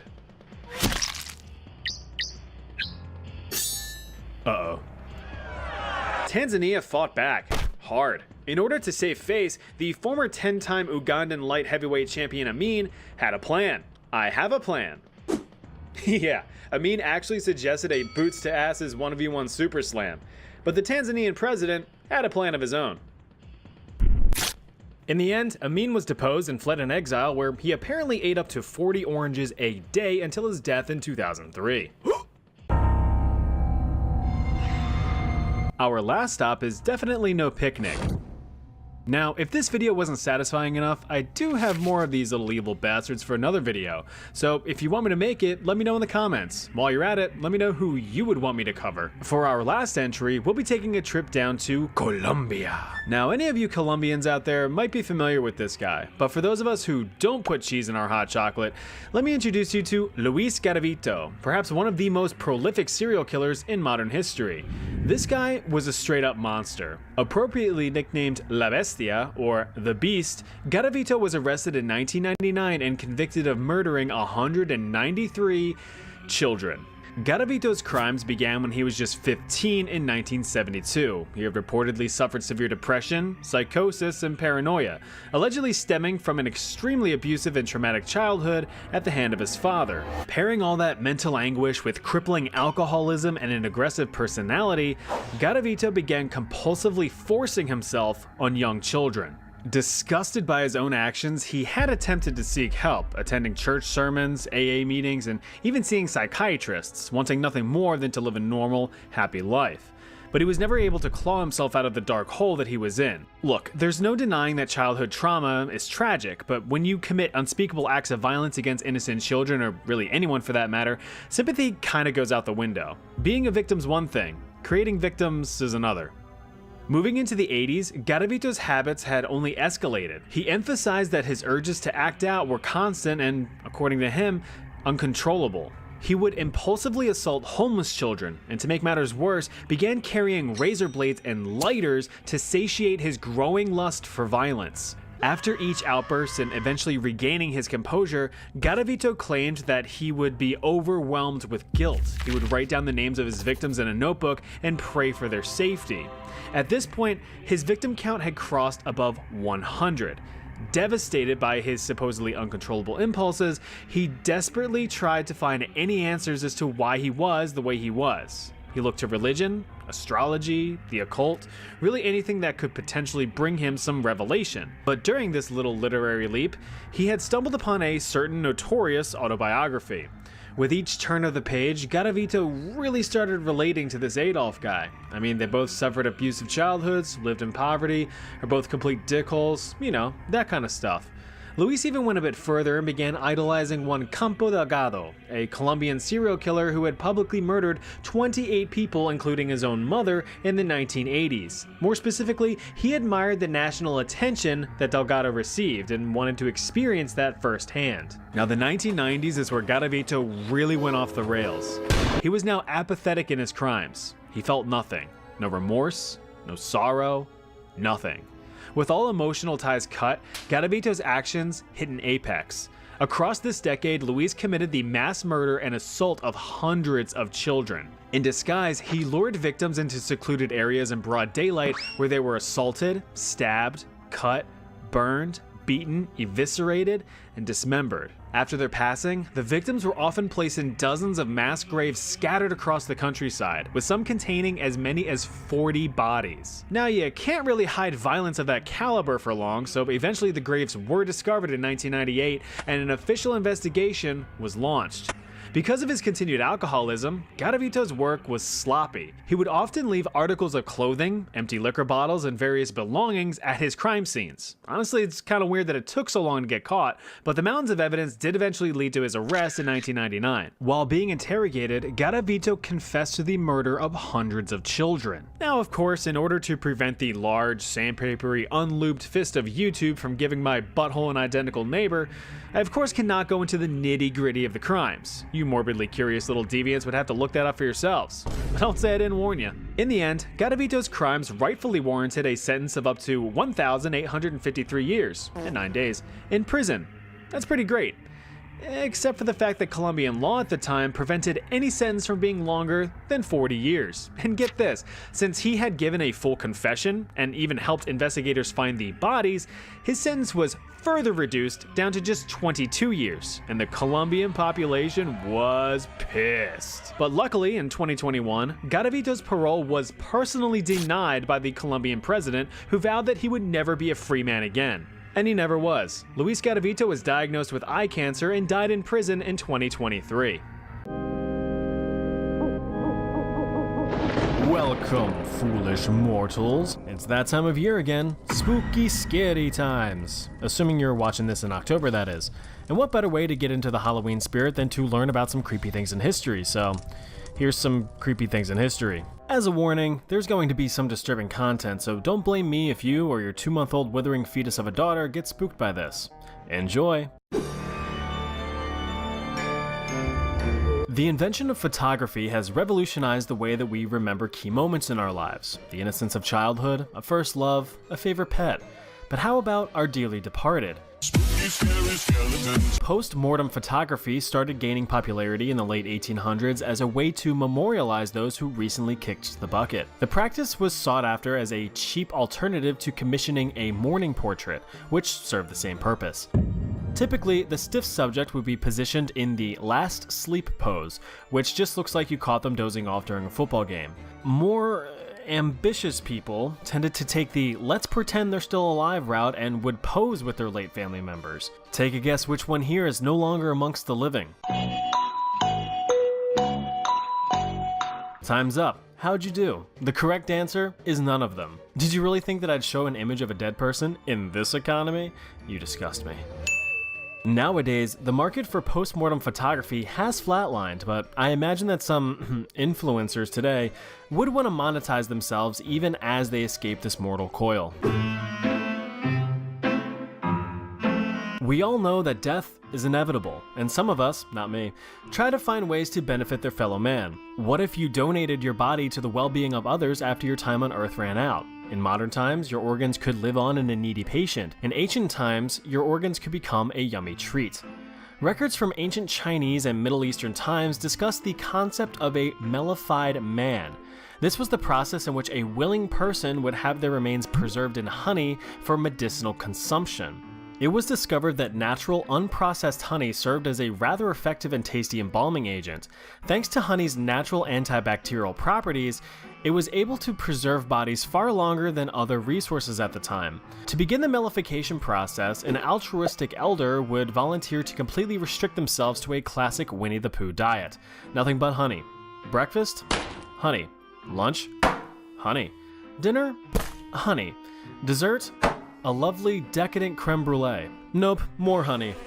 As you can imagine, all of that honey ain't so sweet for the good old digestive tract. Eventually, the volunteer's body just completely deteriorates, slowly becoming honey to the point where they would just literally be sweating out honey through their pores and spraying out honey from their beehole. At that point, the body completely shuts down and the volunteer sweetly surrenders to the great hive in the sky. The body would be mummified and placed in a stone coffin filled with, you guessed it, honey. The body was laid to ferment for 100 years like a top-of-the-line whiskey. After a casual century of fermenting in bee barf, the coffin would be opened and the corpse would be broken into pieces, which would be distributed as an expensive but effective medical remedy for anything from deep cuts to broken limbs. The only problem here is the lengthy process, which made the medicine very expensive, so it could end up costing you an arm and a leg. James Jameson, an heir to the Jameson whiskey fortune, was on an expedition across Central Africa in 1888 when he came across an interesting proposition. According to Jameson's translator, Asad Farhan, Jameson had heard stories of local tribes' practices of cannibalism. He was in contact with a local slave trader, Tipu Tip, who discussed Jameson's curiosities with the local village chiefs. After some back and forth, Tipu brought forward a 10-year-old slave girl. Tipu requested Jameson give him a bit of cloth to see if the horrifying stories were true. Jameson's desire to see the act firsthand overruled all sense of morality. Half thinking this might be a cruel joke, he handed over 6 cloth handkerchiefs. One of the chiefs motioned over more men who immediately tied up the girl and began ripping her apart and devouring her. Jameson, morbidly fascinated, did not let the opportunity go to waste, and began sketching out the scene in his notebook. Nothing was left of the girl, who reportedly never made a sound during her consumption. After the incident, Jameson knew he royally fudged up since he now had a witness. Assad was all and reported the event to the public, which Jameson quickly denied to save his and his family's reputation. It's unclear if the events 100% took place the way I just explained, but since everyone involved has been dead for over 130 years, especially the girl, it remains unclear how it all happened. But the guy had sketches, so like, come on dude, you did it. Things were all out of whack in Italy around the 9th century. Kingdoms were falling, emperors were rising, pizza hadn't been invented yet, the whole place was a political shit show, and religion surely didn't help in calming things down. The Vatican saw the appointment of 24 popes around a 100-year period, with a decade having a new pope every year. Then this guy shows up, Formosus, a bishop under the current pope, Pope John VIII. But Pope John does not like Formosus. So much so that he accused him of trying to steal his popehood and acting against the rather unfortunately named King of Italy, Charles the Bald, who wasn't even bald. For his alleged crimes, Formosus was excommunicated from the Vatican in 876. 6 years later, everything was a-okay since Pope John VIII left the Vatican on account of him dying. Formosus resumed being a bishop for a while until he was voted to become the next pope in 891. After 5 grueling and politically exhausting years as pope, where he may or may not have convinced a Bavarian king to invade Italy for the crown, Formosus himself went to the great cloud city above. He was succeeded by Pope Boniface VI, which is an appropriate name because he would become a skeleton only 15 days after becoming pope. The next pope, Stephen VI, who thankfully had a normal name, decided to get a bit of revenge on Formosus. Stephen wasn't too happy with the whole Bavarian king invading Italy to become emperor thing, so he held a trial, and Formosus was the defendant. But wait, I thought he was dead, how could he? No, you're right, Pope Stephen had Formosus' corpse dug up, dressed up, and propped up in court. After yet again being accused of attempting to illegally seize popehood from John VIII, amongst other crimes, Formosus was quick to defend himself, stating, to which Pope Stephen said, "Objection!" After the ridiculous court case, Pope Formosus was found guilty. He had 3 of his fingers ripped off, stripped of his honors, and had his remains dumped into the Tiber River, where they were later recovered and laid to rest. The Italian people weren't happy with this move, so during a public uprising, Pope Stephen was arrested and strangled in prison. Béla Kiss was an Austro-Hungarian man born in 1877. A simple man who had an affinity for astrology and the occult, he married twice and had 2 kids. Nothing too out of the ordinary except for the whole occult thing, but hey, some men love mowing a good lawn, some men love studying vampirism.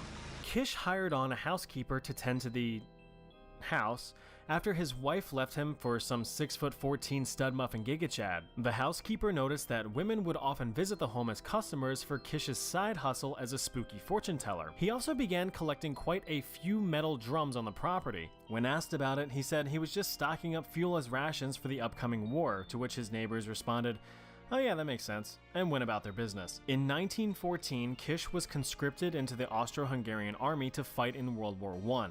After believing to have been killed in action, Kish's landlord began clearing his property and stumbled upon the fuel drums. The landlord opened up one of the barrels to discover a rotting corpse bound in a sack. "This isn't fuel," said the landlord, and he called the cops. Overall, 24 bodies were recovered from the property. Remember that wife and her Sigma mindset lover? Yeah, strangled and stuffed into barrels. His victims also had puncture marks on their necks and were drained of blood, giving him the title of Vampire of Cincota, the town where he lived. A frantic manhunt for Kish began, just in case he survived the war, which he did. Kish was reportedly in a Serbian hospital recovering from war injuries. By the time police caught on to his scent, he escaped, performing a classic body swap with the dead soldier. He was reported to have been seen over the following years a few times, but he was never caught. And so, another video comes to an end. Were you spooked? Did you brown your britches? Want to learn some more history? Then click here and have a happy Halloween or, whatever time of the year it is. Evil human experiments. Alright fellas, let's start things off a little easy.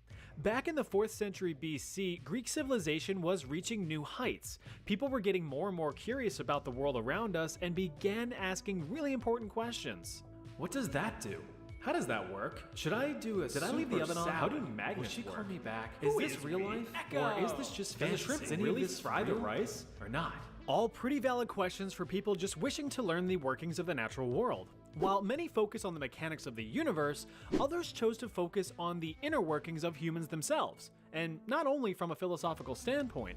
Sometimes you just want to know what makes us tick. That's what Greek physician Herophilus wanted to find out and document in detail. After getting his education at the Hippocratean medical school in Greece, Herophilus turned his bulging eyes towards the city of Alexandria, Egypt, with its big, throbbing library chock full of scrolls just begging to be read. Time to go to Egypt, he said. And so he did. Doot. After getting himself established and taking on a student, a young physician named Erasistratus, they got to work. Together, the two men would begin to carve out a new branch of science, anatomy. But in order to do so, you need some bodies to cut open to start slopping their guts around. And what better way to obtain fresh bodies than to use condemned criminals, captured and supplied by the Alexandrian rulers. Little Hero and Era were like kids in a candy store with a hopeful glimmer in their eyes, excited to begin their wondrous experiments. But surely the criminals put under the knife were already past their expiration date, right? Nope. Instead, Hero and Era performed live human dissections, called vivisections, to broaden their understanding of the human body. They even went as far as to perform these surgeries in full view of the public for anyone who thought it would be cool and interesting.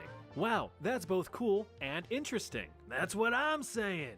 Herophilus documented their findings in extreme detail, making breakthrough discoveries of the human anatomy. In doing so, he inflicted unimaginable suffering to his subjects. Since anesthetics weren't really a thing back then, the victims felt every cut and slice, at least until they passed out from the pain or died of blood loss. Dissecting intestines, reproductive organs, eyes, or even purposefully damaging the motor nerves to inflict paralysis. It was basically a big game of, what does this button do? In the end, Hero and Era's findings over 40 years of vivisections were revolutionary for the medical world, especially since human dissection would be outlawed shortly after their work was completed. It wouldn't be until 1800 years later that performing human dissections would be a medically acceptable practice again. But on dead people? Their work was stored in the renowned Library of Alexandria, but they were lost in the Great Fire a few hundred years later. Project 4.1 was actually a side project proposed immediately after the deployment of Castle Bravo, a high-yield thermonuclear bomb that was dropped in 1954 by the United States. Bravo was part of Operation Castle, a series of other high-yield nuclear tests with the goal of establishing superiority over the Soviet Union. The Marshall Islands, a remote Pacific group of islands, served as ground zero for the detonation of the nuclear weapons. Castle Bravo was the strongest detonation and surprisingly produced 2.5 times the expected explosive yield, resulting in an explosive force equivalent to 15 megatons of TNT. To put that into perspective, that is 1,000 times the explosive force of the nuclear bomb dropped on Hiroshima, Japan in the final days of World War II. Goddamn. To make matters worse, the Marshall Islands were occupied with citizens. So US officials were kind of like, sir, shouldn't we get those people out of the... Bless you. Thanks, sir. Allergies have been bothering me all day. Must be the radiation, right? No, but seriously, are we gonna get those people out of the radiation zone? Yeah, that was on my to-do list. Well, too late now, so let's just see how things turn out. Operation Castle was quickly amended with the addition of Project 4.1. This new section aimed to study the human response to significant radiation exposure. As if tens of thousands of victims in Hiroshima and Nagasaki weren't evidence enough. Commander of the U.S. Naval Medical Corps, Eugene Cronkite, was in charge of the project and swore everyone involved to absolute secrecy because he thought the public wouldn't be too keen on the whole test nuclear radiation on non-consenting people thing. Overall, 239 Marshallese residents were exposed to significant levels of radiation and began showing signs of radiation poisoning a few days later. Symptoms included loss of hair and significant skin damage with weeping wounds, although the wounds did heal rather quickly. Immediate observations ceased after 75 days with the conclusion that no long-term effects were likely. But just out of curiosity, regular checkups were performed on the residents for years after.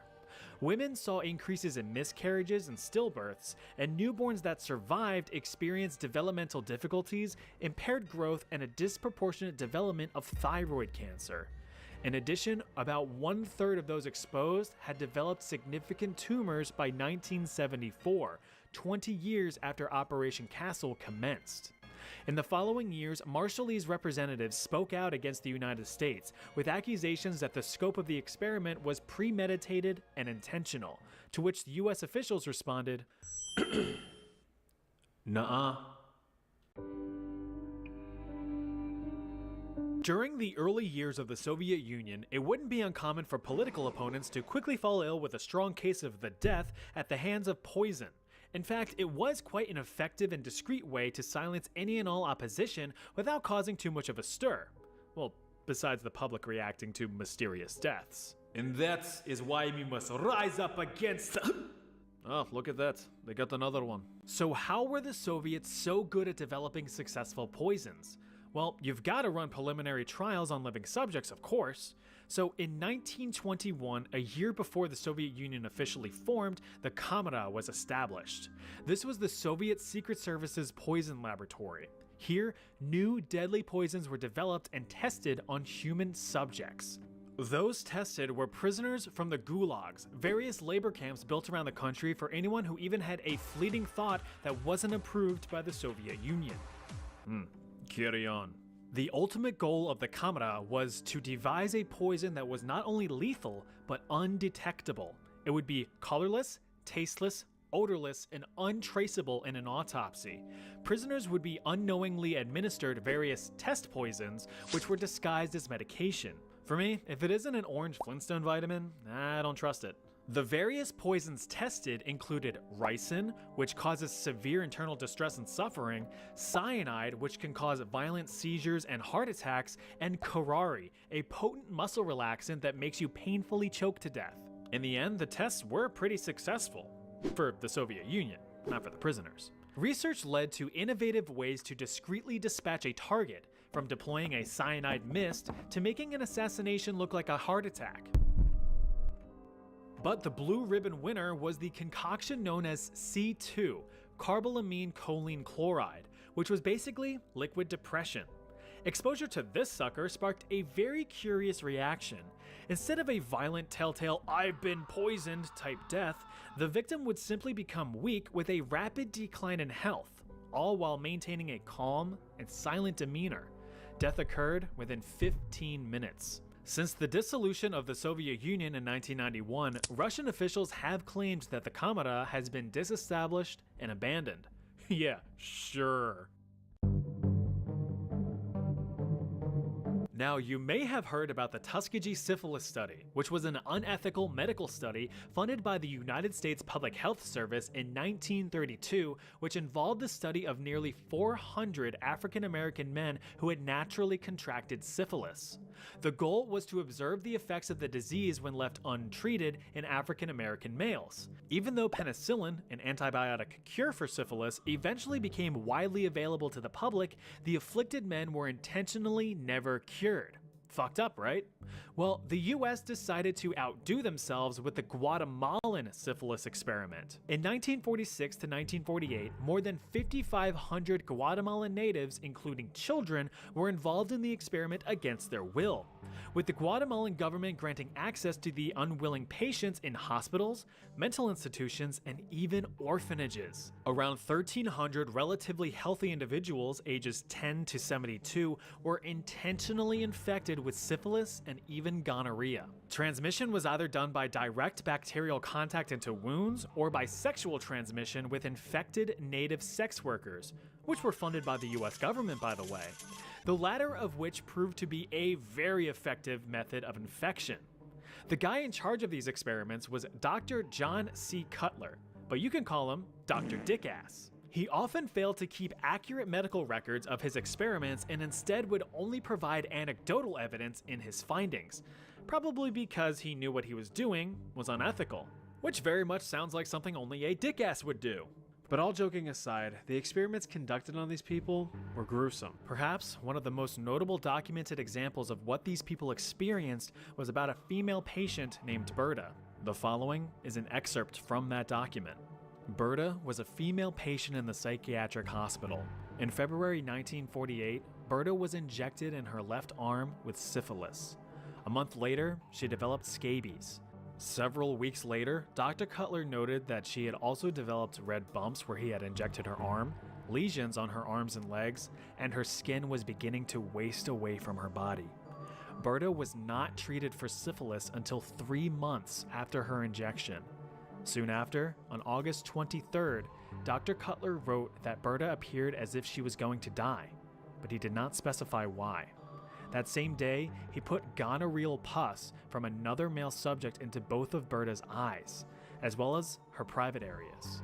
He also reinfected her with syphilis. Several days later, Berta's eyes were filled with pus from the gonorrhea, and she was bleeding from her private area. 3 days later, on August 27th, Berta died. Told you he was a dick-ass. The overall goal of the study was to determine the effectiveness of penicillin in preventing the STDs. Dr. Cutler had allegedly finalized his reports in 1955, but no evidence was ever found proving that the reports were submitted for peer review or even published. So, out of all of that suffering, nothing of medical value was produced. Though I will say, in some glimmer of fairness, a treatment program was established by the United States and made available to the affected Guatemalan population, but only half were reported to actually have received treatments with a questionable quality of care. United States President Barack Obama formally apologized to the Guatemalan government in 2010, 62 years after the study was performed. Yeah, that last one was quite the doozy, huh? Well, buckle up because it's about to get way worse. See this right here? This is Unit 731. It was home to some of the most notorious and truly evil war crimes committed by the Japanese in World War II, which are definitely up there with some of the worst in the history of mankind. Unit 731 served as a lethal human experimentation and biological weapons laboratory during the Second Sino-Japanese War between China and Japan, which ran concurrent to most of the events of World War II. This nightmare facility was established in 1935 in the sub-provincial Chinese city of Harbin, 4 years after Japanese forces invaded the Chinese region of Manchuria. Inside, hundreds of thousands of Chinese and even some Russian prisoners of war were subjected to some of the most egregious and horrifying human experimentations known to man. Experiments performed on men, women, and children, which is everyone. Those chosen for experimentation were dehumanized and referred to as maruta, or logs, rather than as people, because the cover-up story for Unit 731 was that it was a lumber mill. It should be noted that the vast majority of the experiments in the facility were carried out to fulfill morbid curiosity, with those performing or overseeing the studies described as merely playing. A testimony from a Japanese professor who witnessed the studies was quoted saying that some of the experiments had nothing to do with advancing the capability of germ warfare or of medicine. There is such a thing as professional curiosity. What would happen if we did such and such? What medical purpose was served by performing and studying beheadings? None at all. That was just playing around. Professional people, too, like to play. So basically, experiments were like, I wonder what would happen if we just hucked a grenade at a guy. Bang. Oh look, he exploded. Hey, can I go home now? Gee, I wonder if this large heavy object will crush this guy. Yup. Will this guy freeze to death if I freeze him to death? Wow, who would have guessed? A lot of these experiments were designed to test the absolute limits of the human body. Tests included depriving victims of food or water to see how long they could survive, placing victims in low-pressure chambers until their eyes popped from their skulls, injecting victims with animal blood, hanging victims upside down until death, or even draining victims of blood just to study blood loss limits. Some victims were even dehydrated in front of large hot fans to the point of mummification. At the time of death, they only weighed 20% of their initial body weight. Perhaps one of the worst examples I've read was the forced pregnancy of female victims. The mothers were injected with various diseases and drugs just to see how they affected the unborn child, sometimes performing a vivisection, cutting the fetus out of the mother for examination. There's honestly so many more gruesome experiments that I just can't get into here, so if you are curious, I would encourage you to look them up. But it's like legit really bad, so you've been warned. By the end of the war, as Soviet forces were closing in, Japanese officials had all remaining prisoners executed and the entirety of Unit 731 hastily demolished to destroy any remaining evidence of the program's existence. The United States had discovered trace evidence and pressured Japanese officials into spilling the beans, under threat that they would be handed over to Soviet officials for trial and punishment if they did not cooperate. Once the US learned the full extent of the horrors of Unit 731, all of those involved were swiftly brought to trial and executed for their crimes. Except, no, they actually weren't. In reality, the United States claimed that the data collected from the inhumane atrocities was actually pretty valuable, since it is otherwise ethically unobtainable through conventional means. As such, many of those involved were granted immunity and freedom in exchange for the data. The deal was struck, and the United States kept everything under lock and key. The Soviet Union, however, pursued trials against the top military leaders and scientists from Unit 731. In the end, only 12 individuals were tried and sentenced to several years in labor camps, although the United States repeatedly denied that Unit 731 ever existed. Dangerous cryptids and how to fight them. Takalache are mischievous little critters whose only goal is to cause complete chaos, which is really annoying considering how relatively non-threatening they look. Originating from Zulu mythology in the South African country of South Africa, Takalache are said to be pale little gremlin or goblin-like creatures with big ol' kissable lips, grotesque pointy ears, hollow eye sockets, long bony fingies, and perhaps their most notable feature, a big gaping hole in their melon, which is supposedly their source of power. Oh yeah, as if just causing a general ruckus wasn't annoying enough, the little guys also have the power to turn invisible. All they have to do is chug some water to plummet their opacity down to 0, then they're just free to slap your knees without being detected. It's pretty common amongst South African residents to hear tales of the Takalache, often as a deterrent to young children to not wander off or stay up late, lest one come in the night and munch their toes off. But if you ever find yourself confronted by one of these little fellas, there are a few things you can do to fight back. The most common tactic involves propping your bed up on some cinder blocks like it was a car left alone for 5 minutes in North Philadelphia. The added height will deter the miniature mongrel from being able to climb up and harass you. While you're pointing and laughing at the thing, take the opportunity to huck a lamp at it and knock it out cold. Next, tie the sucker up with some common bedroom rope and pour some of your healthy supply of spare battery acid down the critter's gaping head hole. That'll teach him. Time to take a trip down to like the one country any American knows in South America. Brazil. It is within this crime-ridden hellhole that you can find the Corpo Seco. It's a malicious zombie-like creature who was once just like you and me. According to Brazilian folklore, a corpo seco is created after a person dies and is rejected by both heaven and hell. Thus, the creature is cursed to roam the earth for all eternity with the sole goal of terrifying the living. Besides being a great reminder to stay hydrated, the corpo seco looks like your typical zombie, an emaciated corpse with completely dry skin and long fingernails. it's nothing but skin and bones. Actually, the name corpo seco translates to dry body, so that makes sense. Some Brazilian parents who want to keep their little crianças in line may offer a twist to the legend. Instead, they may insist that a corpo seco is created from children who disrespect or mistreat their parents. You gotta love good parenting. Little side note here, you ever go to like a Home Depot or a large hardware store where they have them big boxes up on the top racks? Yeah, no joke, my dad used to tell me that that's where they would put bad kids. And I'm a better person for it. Love you, Dad. Well, we all know that the best way to discard your run-of-the-mill zombie is to exercise your Second Amendment rights, or the Brazilian equivalent. Since the poor fellow has no muscular structure, he isn't going anywhere anytime soon, which allows you to get in some hefty target practice. Imagine you're just chilling on the calm high seas trying to catch some fresh tuna when all of a sudden,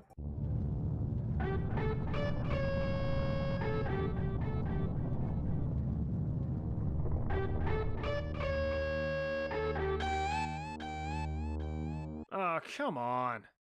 This is an umibozu, and he's pissed. What you doing in my waters? Umibozu are Japanese spirits described as several meter tall humanoid black figures which reside in oceans, seas, and bays. They are believed to be the vengeful spirits of monks who were previously murdered and cast into the sea. Don't know who's going around murdering monks and dunking them overboard, but hey, stuff happens. The calm ocean waves quickly turn into a chaotic nightmare as your ship is tossed and turned like a turd in a toilet. This all could have been avoided if you just sacrificed a little bit of your tuna catch, but shoulda, coulda, woulda. But fear not, there is a solution to this problem. Upon rising from the depths, the umibozu will demand a barrel from the sailors it encounters. If you present the barrel to the big nude dude, he will be most thankful, returning his gratitude by completely reducing your ship to toothpicks. Your best bet is to actually give him a bottomless barrel, which will just end up confusing the big umibozo as you laugh and sail away at a whopping 5 miles per hour. But if that also fails, you could always just radio in a volley of shells from the 460mm Type 94 triple turrets mounted on your backup battleship, the Yamato. There's nothing quite like a Filipino vampire baby to put a damper on your day, or night. Enter the Chinook, a chubby little Filipino vampire baby. But don't be fooled by its sort of non-threatening appearance, because they're actually pretty dangerous. Chinooks are said to attract human prey by lying on the ground near forest paths and crying their little heads off, prompting passersby to be like, "Can you shut the fuck up?" But some more altruistic pedestrians may approach the infant in an attempt to rescue it. Wrong move. Your empathetic nature just cost you your life. And that's what you get for trying to be a savior. In your last conscious moments of severe torture pain, you may ask yourself, where did this Chinook even come from? Well, some believers in the Filipino community claim that the terrifying tyke is the offspring between a respectable young woman and a horrifying but equally respectable demon. After doing the do and slopping out the nefarious newborn, the new parents make like a tree and fuck off. This, understandably, angers the baby, who quickly develops abandonment issues while its mother brags to her friends about being dicked down by a literal demon. Thanks to multiple trauma-induced synapse connections, it has no choice but to seek vengeance on anyone unfortunate enough to come across it, like you. So in the event that you approach an abandoned crying demon baby, be sure to quickly give it the old factory reset by jamming your finger into its soft spot. This will instantly calm the beast while simultaneously destroying all cognitive ability. Now, you can lease it out to sweatshops to make a steady side income. If you ever needed an excuse to stay away from the Arctic, the Kalapilawit might be what you're looking for. This absolute horror stems from Inuit mythology way up in the Great White North. Guaranteed to make anyone with thalassophobia's toes curl, the Kalapilawit waits just below the icy waters for a potential victim. They are described as scaly humanoid creatures with a female appearance and a unique but pungent sulfurous odor. So they're smelly fart fishwomen.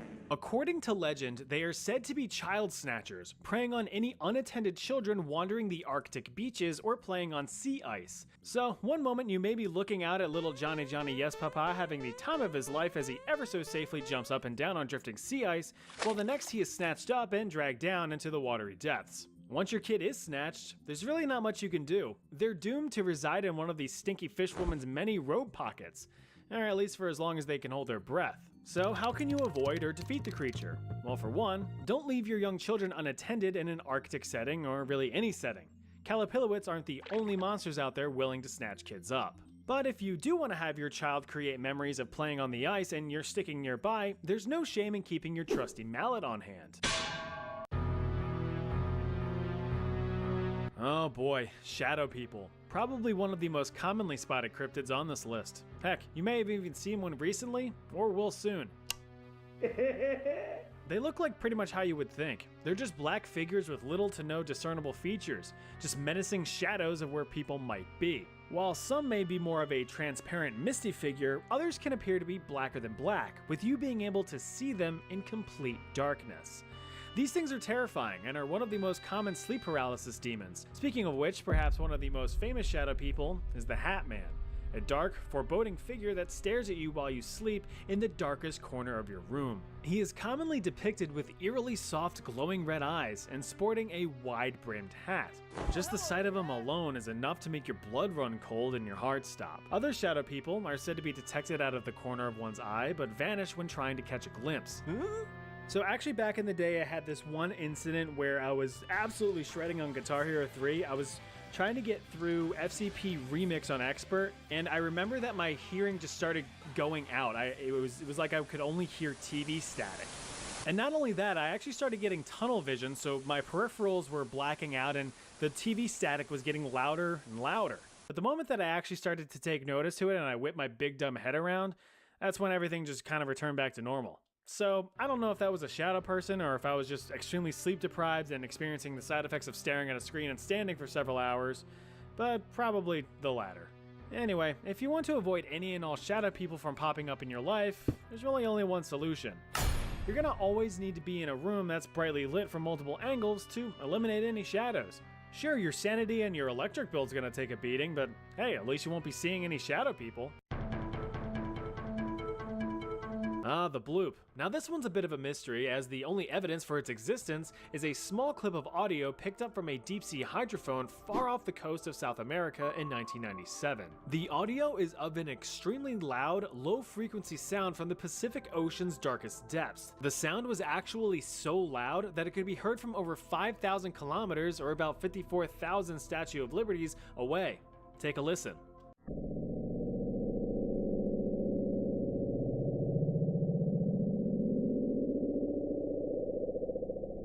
Some might think that the audio is just your dad mowing the lawn again at 7 in the morning, even though the HOA has told them multiple times to have the common courtesy to start after 9. But others find the audio to be distressing and mysterious, leading to rumors and whispers of the bloop, a terrifying aquatic supergiant that has proportions way beyond what we have previously known to be possible for deep-sea creatures. Some have argued that in order to produce such low-frequency vibrations, the creature would have to be over 250 feet long, over 2.5 times the length of a blue whale, the largest known animal on Earth. So is it a nightmare-inducing ultra-mega whale capable of casually deep-throating other whales? Or is it something a little bit more scientifically reasonable? Well, that's what a gaggle of smart fellas wanted to figure out, and through years of some pencil pushing, a lot of Greek letters, and additional audio recordings, a discovery was made. In 2005, scientists had confirmed that the bloop was audio captured from a non-tectonic cryoseism. Basically, some ice broke off of an iceberg somewhere. Well, since the bloop isn't actually a gargantuan monster and is just an iceberg, that means you can do this.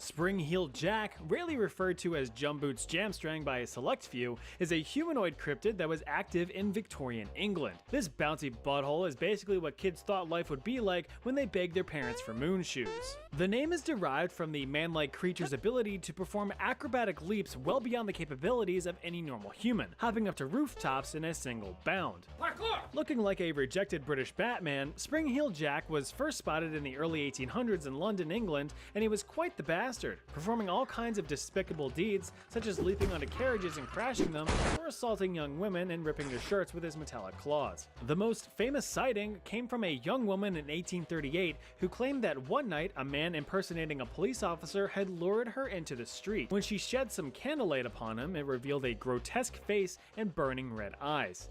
She had claimed that the man spewed white and blue flames at her and leapt towards her, cutting her neck and breast with his sharp metal claws before being scared off by the woman's sister who came to the rescue. Just 9 days later, another young woman had a similar encounter, stating that a man had spit blue fire in her face and attacked her. And before you suggest it, no, Jack the Ripper didn't surface until 50 years after these incidents, so it's highly unlikely that it was the same person. So how do you fight back against a jumpy jerk like Spring-Heeled Jack? Just keep a pocket knife on you. A good slice to both Achilles tendons will do the trick.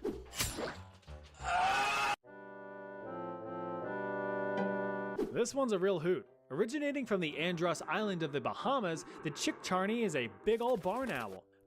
This ornithic nightmare stands at 3 feet tall with creepy long legs, a large wingspan, and humanoid arms used to twist the heads of its victims. Mr. Owl.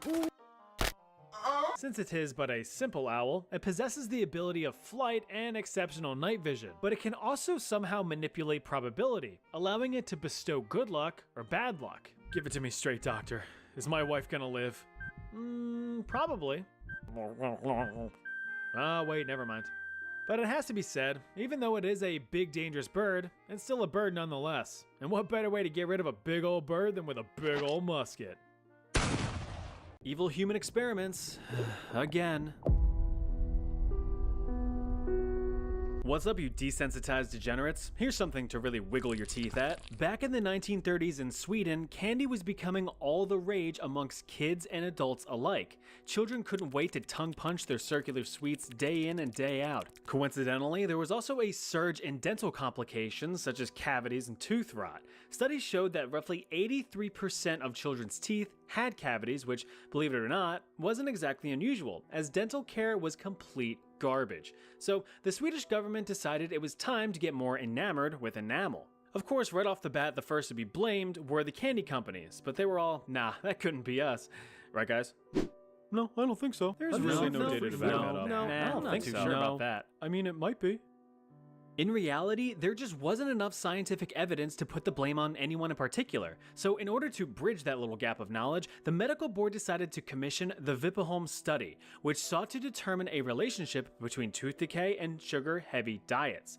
All they needed were some volunteers. But if some government drone came up to you all, hey, feel like munching on these bad boys until your teeth go gray? Unless you're an actual child with some backups pre-programmed into your skull, you'll probably say, yeah, no, and walk away. That guy asking me if I want to willingly rot my teeth. What an idiot. What's a committee got to do to get some willing test subjects? Easy. Simply just... There we go. In 1945, with funding from both the Swedish government and the candy companies, the medical board began performing government-sanctioned trials on patients in the Vipeholm institution outside of Lund, Sweden. The establishment just so happened to house patients with severe intellectual and developmental disabilities, so in the medical board's eyes, perfect cannon fodder for the study. Between 1945 and 1947, 660 patients were given vitamins and fluoride tablets in conjunction with a low-starch meal and no snacking. After the 2-year period, 73% of these patients had not developed any additional cavities or decay. Alright, so vitamins and fluoride are completely ruled out.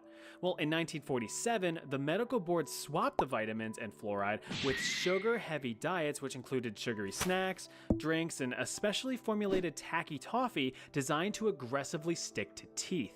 By the end of the study in 1949, about 10% of patients had irreversible damage to their teeth. They were pretty much rotten to the root, being deeply pitted with cavities which caused agonizing pain day in and day out. If you've ever had a toothache, you know how much that sucks. Well, with these results showing a clear link between sugar and tooth decay, the candy overlords weren't exactly pleased, so the scumbags decided to actually withhold the results, publishing them 4 years after the experiment had concluded, resulting in public outcry. Now, of course, people were more pissed at the results rather than the method, which was just brushed off as a necessary evil since the research ultimately did very much benefit society as a whole. Back then, the severely intellectually disabled were seen as merely subhuman, with their forced participation being considered their payment to the society that took responsibility for them. It wouldn't be until the 1990s that the ethics of the study were even questioned. Really messed up. So, remember to brush your teeth.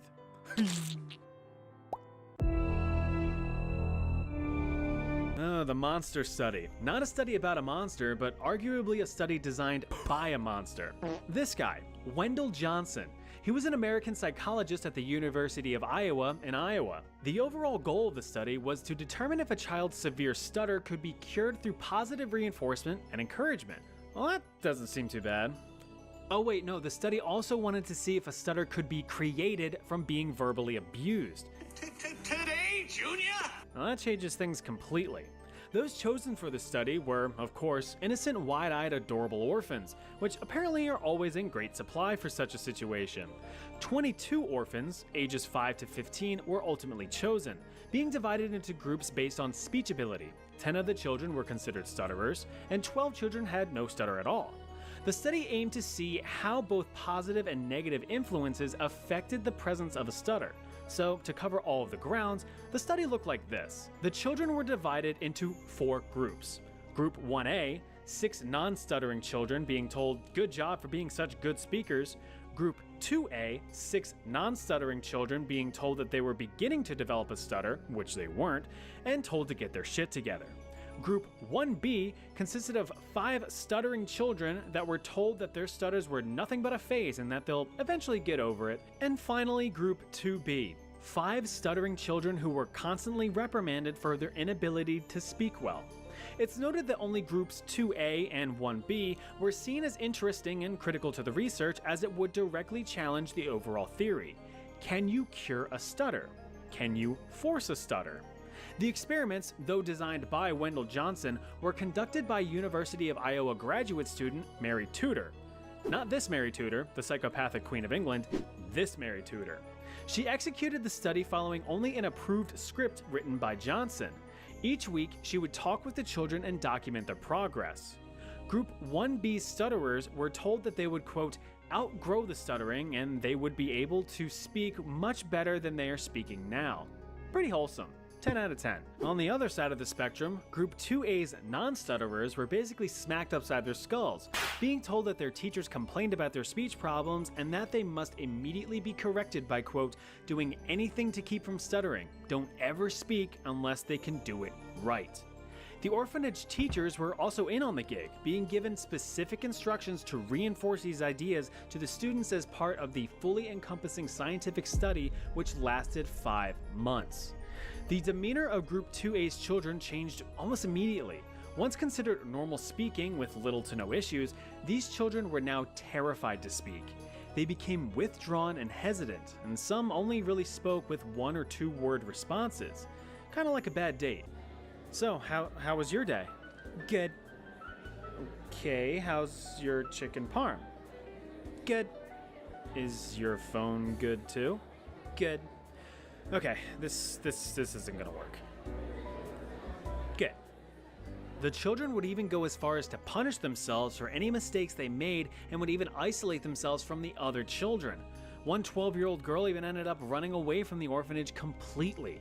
In the end, no child from Group 2A actually developed a stutter, but the psychological damage had still been done, with the children's communication skills being thrown into the toilet, which reportedly continued throughout their entire lives. They couldn't even tell their parents how much they loved them. As for the other groups, there was no statistically significant change in their speech quality. So, we have our answers. Can you cure a stutter by being nice? No. Can you force a stutter by being a dick? No. But you can cause long-term psychological stress by degrading and verbally abusing children. What a surprise. Okay, easy time's over. Time to really crank up the evil. The Holmesburg prison in Philadelphia, Pennsylvania in the United States was home to some pretty nasty human experiments from 1951 all the way to 1974. Post-World War II, all hats were off for the sake of scientific advancement. Pharmaceutical industry budgets had skyrocketed and a new gold rush was created. Ethics were glossed over, informed consent was virtually non-existent, and medical safety protocols were shoved aside for the sake of progress. Medical doctors were kind of just told to try some stuff out and see what sticks. After all, you don't want those evil Soviets to get ahead in the Cold War, do you? Now, some of you more savvy historians might ask, well, what about the Nuremberg Code of 1947, which outright banned such human experiments? Well, American scientists waved their freedom fingers and said, haha, no, no, no. See, that code was for the gross bad Nazi guys over there. We Americans would never do something like that. No, never. Anyway, here, try this new pill. It might cure cancer, it might make you smell colors. We haven't perfected it yet, but trust us, it'll do something. Experiments performed in the Holmesburg prison ranged from applying simple cosmetics to make everyone look pretty, to exposure to corrosive and carcinogenic chemical weapons to make everyone look pretty dead. These experiments were funded by several large corporations, including Johnson & Johnson, the Dow Chemical Company, and even the US Army. Some people have rainy day funds, mega corporations have evil experiment funds. Perfectly balanced. Though it has to be said that these experiments were entirely voluntary, with prisoners being paid a few bucks here and there for their time and potential sacrifice. But when an individual is so desperate for money as to sell themselves to inhumane trials, is it really voluntary? Well, yeah, here's your $2. Same time tomorrow? One of the head honchos over there was American dermatologist Dr. Albert Kligman. When he entered the Holmesburg prison for the first time, he was quoted saying that all he saw before him were acres of skin. It was like a farmer seeing a fertile field for the first time. So that right there, that's an obvious red flag. That's not a normal thought that you should have. Inmate records described experiments including exposure to various STDs, skin blistering chemicals, radiation, psychoactive drugs, and carcinogenic compounds. The most famous being dioxins, which would become a key ingredient for Agent Orange, an herbicide which is known to have directly killed over 700,000 American and Vietnamese people during the Vietnam War. But that's another story. Not really. The US developed an herbicide that directly killed over 700,000 people during the Vietnam War. So, prisoners were poked, prodded, sliced, sewn, exposed, drugged, you name it. But this wasn't just happening in Holmesburg. Inmates, along with other, quote, throwaway humans, like those in mental hospitals all over the United States, were nothing but lab rats to the medical community. That's all the value they had left as humans. At least, that was the general consensus at the time.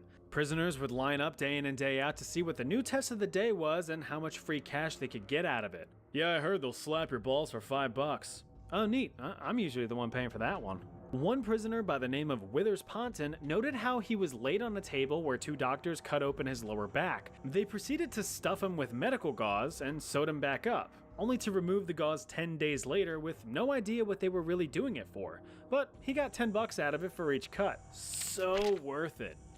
When the 1970s rolled around, it was estimated that over 90% of the prison's population had participated in at least one test.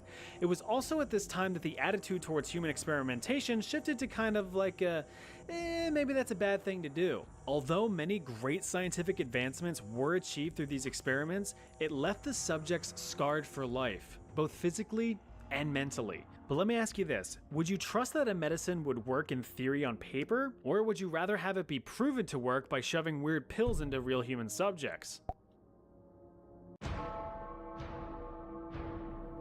There's medical research, and then there's just plain evil torture. Since you're watching a video about evil experiments, you've probably heard of Josef Mengele, also known as the Angel of Death, and arguably one of the most evil men in human history. Sure, Adolf the red-nosed dickhead was the big stinky cheese of the whole Nazi operation, but remember that there were monsters that willingly and enthusiastically carried out his orders.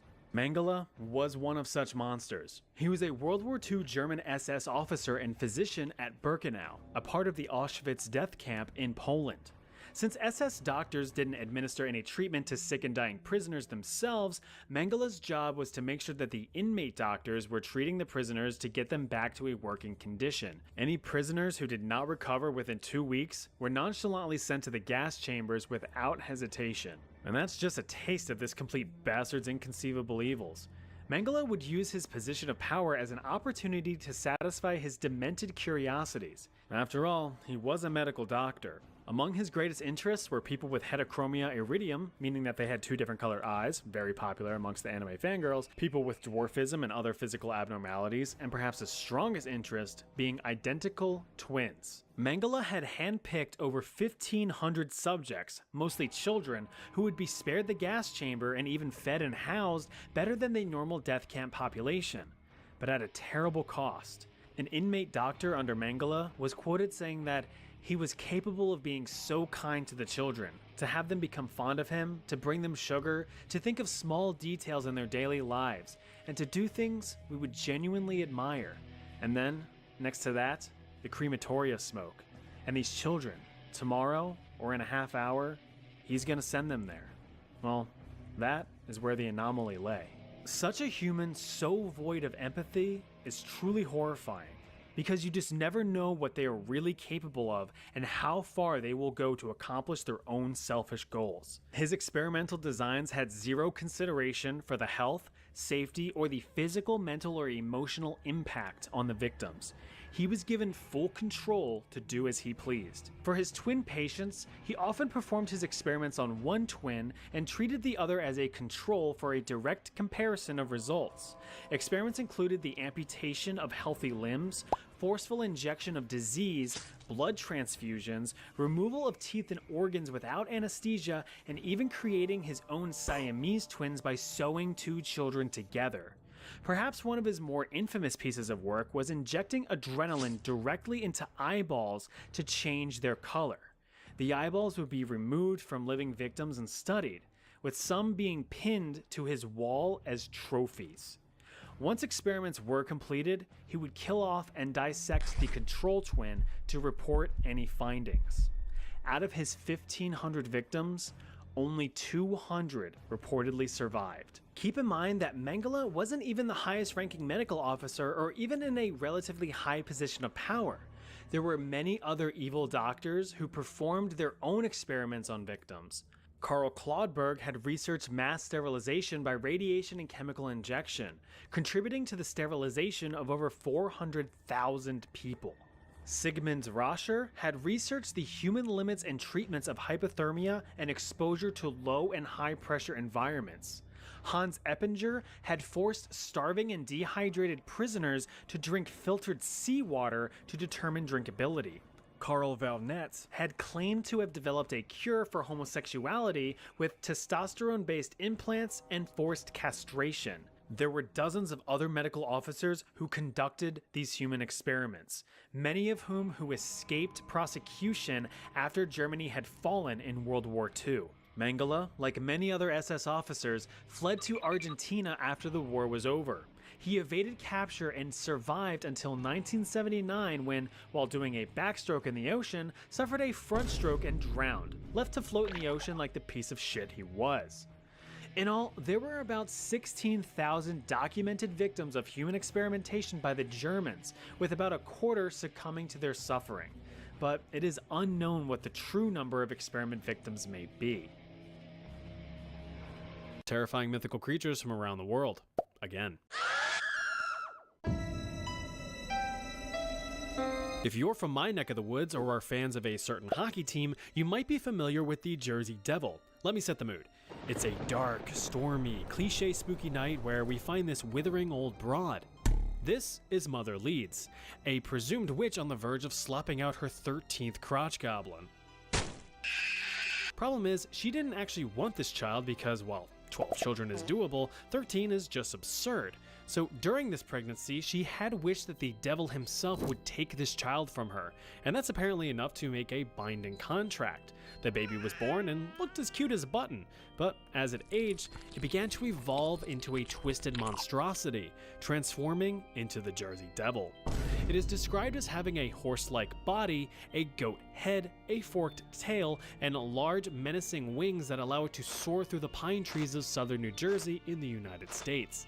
But is he real? Well, back in 1909, there was a moment of panic as several reports across the states of Pennsylvania, Delaware, and New Jersey stated sightings of the winged beast. Some claims involved the killing of livestock, an attack on a trolley car, and even an attack on a social club. The reported attacks caused mayhem on local businesses and schools closed out of fear. The Philadelphia Zoo even put up a $10,000 reward for the capture of the creature, which still remains unclaimed to this day. So if you ever find yourself unlucky enough to actually be in New Jersey itself and are traveling down the empty county roads in the dense pine barrens, keep an eye to the night sky as he hunts for prey. If you don't catch a glimpse, your hairs may stand on end when you hear his blood-curdling screeches, but also his fresh rhymes.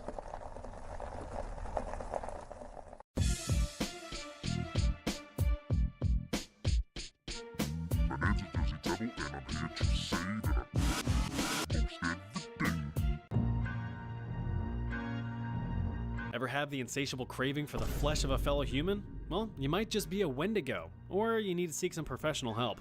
Or both. Just a little ways up into the Great White North of Canada is where we find the origins of the Wendigo legend. Stemming from the folklore of the indigenous Algonquin Native American tribe, the Wendigo is said to either be an evil spirit or a creature in its own right.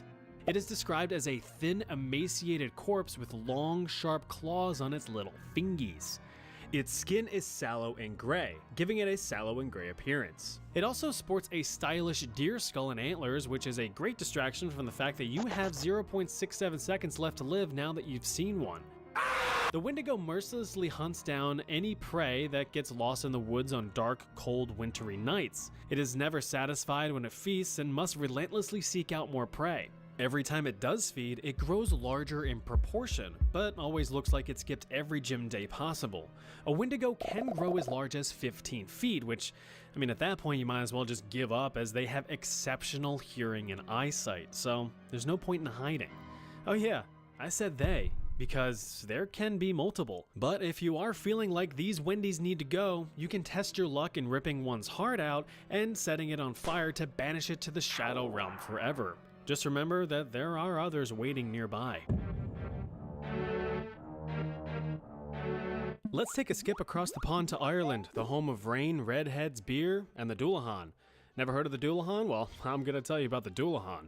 He is known as the Harbinger of Death, a foreboding figure that leaves nothing but destruction in his wake.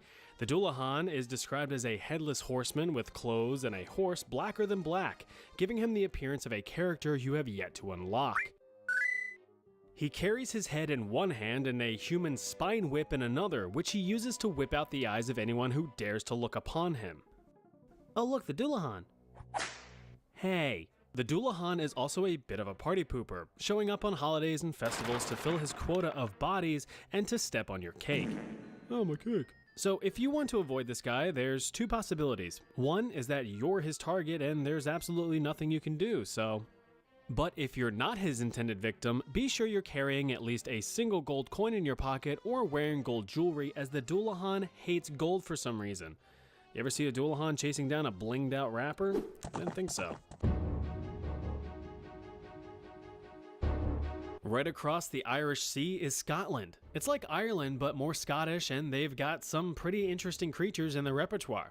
But today, we will be looking at the Ach Ishka. Yeah, doesn't sound how it looks, does it? The Ach Ishka is a malevolent water spirit that takes on the form of a horse, because Ach Ishka literally means water horse in Scottish Gaelic. So what does it look like? Pretty much a wet horse. Some interpretations have it with fins or claws, but a wet horse just seems funnier to me. What isn't funny is why it is so evil. The malevolent mare is said to roam the nearby sea, but can trot around on land, where you may even be able to mount and ride the demonic horse if you've got the stones for it. The problem is, once you've climbed aboard, you become permanently stuck to its back if it smells or even sees water, and being a water spirit, that's pretty much a given. Once you've locked onto the saturated steed, it makes a beeline for the sea. It can breathe underwater. You can't. So you can see why you'd be in a bit of a pickle. The Ach Ishka will drag you down to the darkest depths, where you will be ripped from its back and consumed, with only your stinky liver remaining to float to the surface as proof of your demise. Maybe you shouldn't ride on the back of a demonic horse? I don't know. But if you feel like you don't stand a chance, I suppose you could load up a blunderbuss full of silver to convert the horse demon into a pasta sauce. But first, make sure it's not just a normal horse you're aiming at. The Black Plague wasn't fun for anyone. Millions died to an invisible force that ravaged Europe, Asia, and Northern Africa. So, what's the best way to make sense of such an unknown cause of death? Why, make up a horrifying mythical nightmare creature, of course. In Norway, you may hear tales of the Pesta, a decrepit old witch that was the personification of the Black Plague itself. She is described as a dusty old hag dressed in black with the typical dead, sunken eyes. You've seen this stuff before. I mean, how scary could it really be? Grandma Plague is always traveling, either on foot, by boat, or even flying, with no true destination, but only with the intention of spreading desolation and despair. She can show up to your house at any moment. Grabbing some breakfast? Pesta. Doing laundry? Pesta. Petting your cat?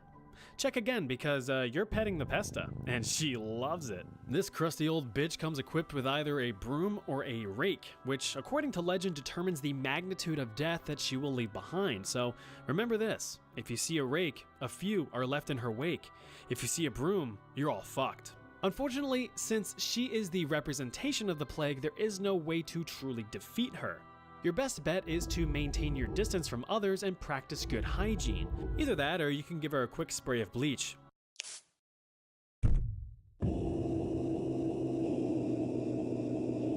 If you've ever glanced at a mirror and taken a look at the gorgeous creature standing before you, then you know what a doppelganger looks like.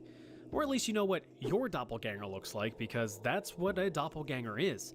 An identical, non-biologically related copy of you. So, sorry twins, you gotta sit this one out. You guys are creepy enough as it is. Originating from German folklore, it's unknown what this creature's true form is, as it instantly mimics the first person it lays eyes on. These mischievous little scamps will try to ruin your reputation by committing evil deeds and tricks while assuming your identity. So, it could be a valid excuse to relieve you of responsibilities for your actions. Farted in class? Nah, wasn't me. Terrible credit score? Wrong guy. Mass arson? My hands are clean. Even if you're innocent and all that, what's concerning is that the doppelganger can actually start to influence your own decisions by planting evil thoughts in your head by means of telepathy. So if you're sweating bullets as you're tempted to swipe the officer's service weapon when he stops you for a minor traffic infraction, that's just a doppelganger talking. But you have to resist. Just don't resist the officer or you'll end up looking down a barrel. Hey, you're finally awake. But if you do have to prove your innocence when side by side with your copy, there's a couple features that can tell you two apart. For one, the doppelganger has no shadow, so that's an easy giveaway. It also lacks a reflection, so it could just be a vampire that looks like you, or it's the doppelganger. Either way, that thing isn't you. You're you. Aren't you? Your morbid curiosity got the best of you, didn't it? Alright, well here's even more evil human experiments. Part 3! Usually when you think of World War II, chemical weapons are not the first thing that comes to mind, and that's because almost everyone learned their lesson in World War I. Except Japan, of course, who used them heavily against China, but they would learn two big lessons later on. But on the Western front, chemical weapons were rarely used for fear of heavy retaliation. However, precautionary measures still had to be taken in the event that they were used. In order to design effective protective equipment, one has to learn what they're dealing with. Enter the mustard gas experiments, secret tests conducted by the United States to gain more insight into the effects of mustard gas on soldiers. Now you might be asking, what about all those soldiers killed during World War I? Well, you'd actually be surprised to learn that out of the estimated 17 million or so deaths attributed to the Great War, only about 90,000 were from chemical weapons, with only a few thousand being directly from mustard gas. And that's only about 1/100%. That's not really a conclusive sample size. In order to paint a clearer picture of what they were dealing with, over 60,000 soldiers were voluntold to participate in these trials, often with zero knowledge of what they were about to experience. In total, there were 3 experimental designs for troops to partake in. The first, and the easiest, was the patch test. Liquid mustard gas was applied directly to the test subject's skin in order to observe any immediate effects. The second was the field test, where soldiers were deployed on a simulated battlefield and enveloped in a mustard gas cloud to test various protective equipment prototypes. The last design was the chamber test. Equipped with only makeshift gas masks, soldiers were locked in small chambers where mustard gas was piped in order to test its incapacitative properties. One soldier, Sergeant Rollins Edwards, recalls his horrific experience when enduring a chamber test at just 21 years old in 1943. And it was just one little hut there. And they told us all to go in there, but don't put on your gas mask until you smell gas. And we all went in there, and I heard when the latch closed, it had a bar outside the door. This was plywood. And we all standing up in there, but I put my gas mask on right then. Well, the gas mask then was just paper and charcoal. When they turned that gas on from up top there, this guy started to scream because it was feel like there was a million red ants over you, just all over your whole complete body. Keep in mind that mustard gas itself, while it can be lethal, had a very low mortality rate in World War I, only around 2 to 3%. Its main purpose was to incapacitate rather than kill.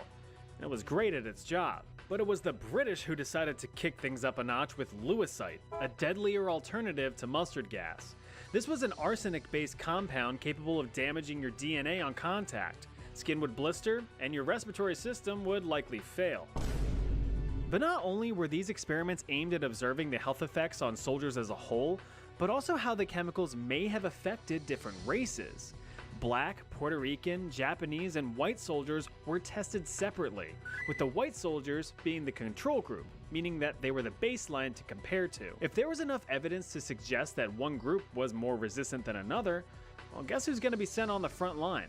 Of course, in the end, no such conclusive evidence was ever found, so good job with that one. Any soldier resisting participation was threatened with dishonorable discharge and jail time for failure to obey commands. During these experiments, soldiers were subjected to agonizing pain and trauma, which resulted in permanent physical and psychological damage for the rest of their lives. These men were scarred with chemical burns on their skin, their eyes, and even in their lungs. Those who endured these experiments, as well as survived any future combat, because these soldiers were still expected to fight in the war, were unable to seek any medical attention once discharged from service. They were sworn to secrecy, lest they face legal backlash for disclosing information about a confidential operation. While you might be sitting there waving your finger at the United States, know that it wasn't just the wonderful freedom powerhouse who did this kind of stuff. The mustard gas experiments actually took place years after the good old redcoats did the same thing in Australia, England, Canada, and India, which is probably when the British developed their aversion to anything remotely spicy. Now here's a topic that'll probably get me canceled. Way back in the day in 1965, two twin baby boys slopped out of their mother. Bruce and Brian Reimer. As cute as they were, they had a bit of a problem. Both boys were born with phimosis, an odd medical condition that, in monetizable terms, meant that they had trouble peeing properly due to a non-retractable skin on their little fellas. Well, that's not the worst. I mean, just a simple circumcision would pop those turtles right out of their shell, right? Normally, yes, if you have a decent doctor. A description apparently not befitting of Bruce's doctor. The physician who performed this rather routine surgery decided to be a bit unconventional and cauterized the freshly cut skin rather than a traditional stitching. This deviation from standard procedure rendered Bruce's manhood completely non-functional at just 8 months old. Outraged, the Reimer parents refused to have Brian undergo the same treatment, so his jacket still had its hood. With Bruce's medically malpracticed member, Reimer's parents eventually found one Dr. John Money, which sounds more like the prim and proper version of Johnny Cash, except Money would be performing a lot more hurt. Dr. John Money was a medical psychology professor at Johns Hopkins University. His research centered on theories of gender identity and gender roles. He would eventually pioneer the process of chemical castration, a drug treatment on sex offenders to completely eliminate their violent desires, which is pretty cool. But what's not cool is his role in the life of Bruce Reimer. After the Reimer family got in contact with Dr. Money, they were advised to have Bruce's remaining male parts surgically removed and to swap teams, undergoing gender reassignment and instead being raised as a girl. Bewildered, the parents agreed, and at just 2 years old, Bruce Reimer became Brenda Reimer. Although later in life, Bruce stated that he never really identified as female. But Dr. Money didn't stop there.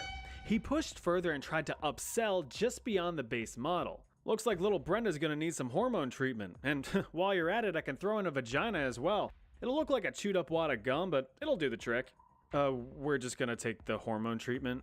Thanks. No one ever wants the vagina.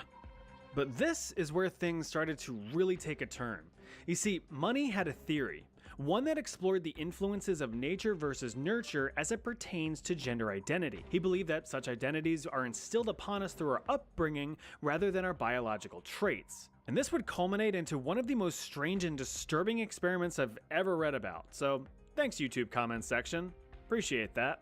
In what I can only assume would be a way to further his research, both Brenda and Brian regularly visited Dr. Money for routine checkups to see how the change had impacted their relationship and well-being. At just 6 years old, Money began exposing the children to explicit adult content. Even worse, he reportedly forced the two children to reenact certain poses featured in these films and had, at least on one occasion, taken pictures of the children doing this. Both children had reported incidents of Dr. Money's temper when resisting such requests. They stated that although he was calm and well-mannered in the presence of their parents, he became violent and verbally abusive behind closed doors. When discussing the events years later, Brenda recalled one specific event where Dr. Money had yelled at him for refusing to undress when both children were forced to inspect each other. Years later, a now teenage Brenda was propositioned by Money to undergo a full transition surgery, but Brenda repeatedly and adamantly refused. After years of, let's not sugarcoat it, full-blown sexual abuse, Brenda hit a psychological breaking point.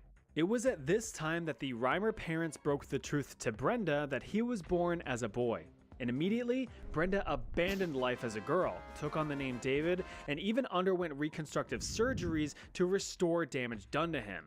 Dr. Money, however, fraudulently reported his work as a successful female gender development, using it as evidence to support future gender reassignment cases. But in 1997, David came forward with his story to discredit Dr. Money, speaking to the horrors of his upbringing and the mental toll it took on both him and his brother. David's testimony was published across several high-profile magazines, but as freeing as it was to tell his story, it wasn't enough to free him from his mental anguish. In 2004, David had taken his own life at age 38, just 2 years after his brother, Brian, had overdosed on antidepressants. Dr. Money had brushed off David's testimony as merely right-wing and anti-feminist propaganda. According to the Intersex Society of North America, however, many individuals within the intersex community had condemned Money for falsifying his report, as it had led to thousands of surgical procedures done on infants as a matter of policy. Over the following years, Money would continue to have many of his theories debunked by his own social experiments. He never faced any consequences for his explicit actions with the Reimer twins or any other families that he had impacted with his practices. John Money ultimately cashed out of this mortal coil in 2006 at the age of 85. As an added kick to the butchered dick, even though Brian never had the surgery to cure his phimosis, you know, that condition that kickstarted this whole thing, it eventually corrected itself with age. So it is likely that Bruce would have also outgrown this condition, sparing both brothers from their cruel fate. But hey, hindsight's 20/20. It's not real. During the complete shit stain on South African history that was apartheid, there was an infectious disease running rampant through the South American military. Or at least it was thought of as a disease by some. And just like any other disease, there had to be a cure, right? Well, that's what Dr. Aubrey Levin claimed anyway. In 1967, the South African military began forced conscription of soldiers to beef up the military. Initially, homosexuality was outright banned in the military, so when joining, soldiers were examined by medical doctors to screen for any suspicious tendencies. Why are you gay? Any enlisted soldiers found to be lying about being straight were severely punished with imprisonment, but in reality, there was a strong concern over the opposite. It was actually feared that many men would lie about their preferences in order to avoid being conscripted. So how goes the conscription? Not good. Apparently everyone around here is gay. What? That's impossible. Is it? So instead, the rules were changed to allow those identifying as homosexual to be forced into military service. They just had to be cured is all. So those individuals were sent to a secret military hospital to unwillingly partake in Dr. Levin's many cures. This is where the Aversion Project began. Soldiers, which now found themselves amongst a population of drug addicts and the severely mentally ill, were strapped into chairs and forced to watch many explicit adult films of the he on him variety. Nice.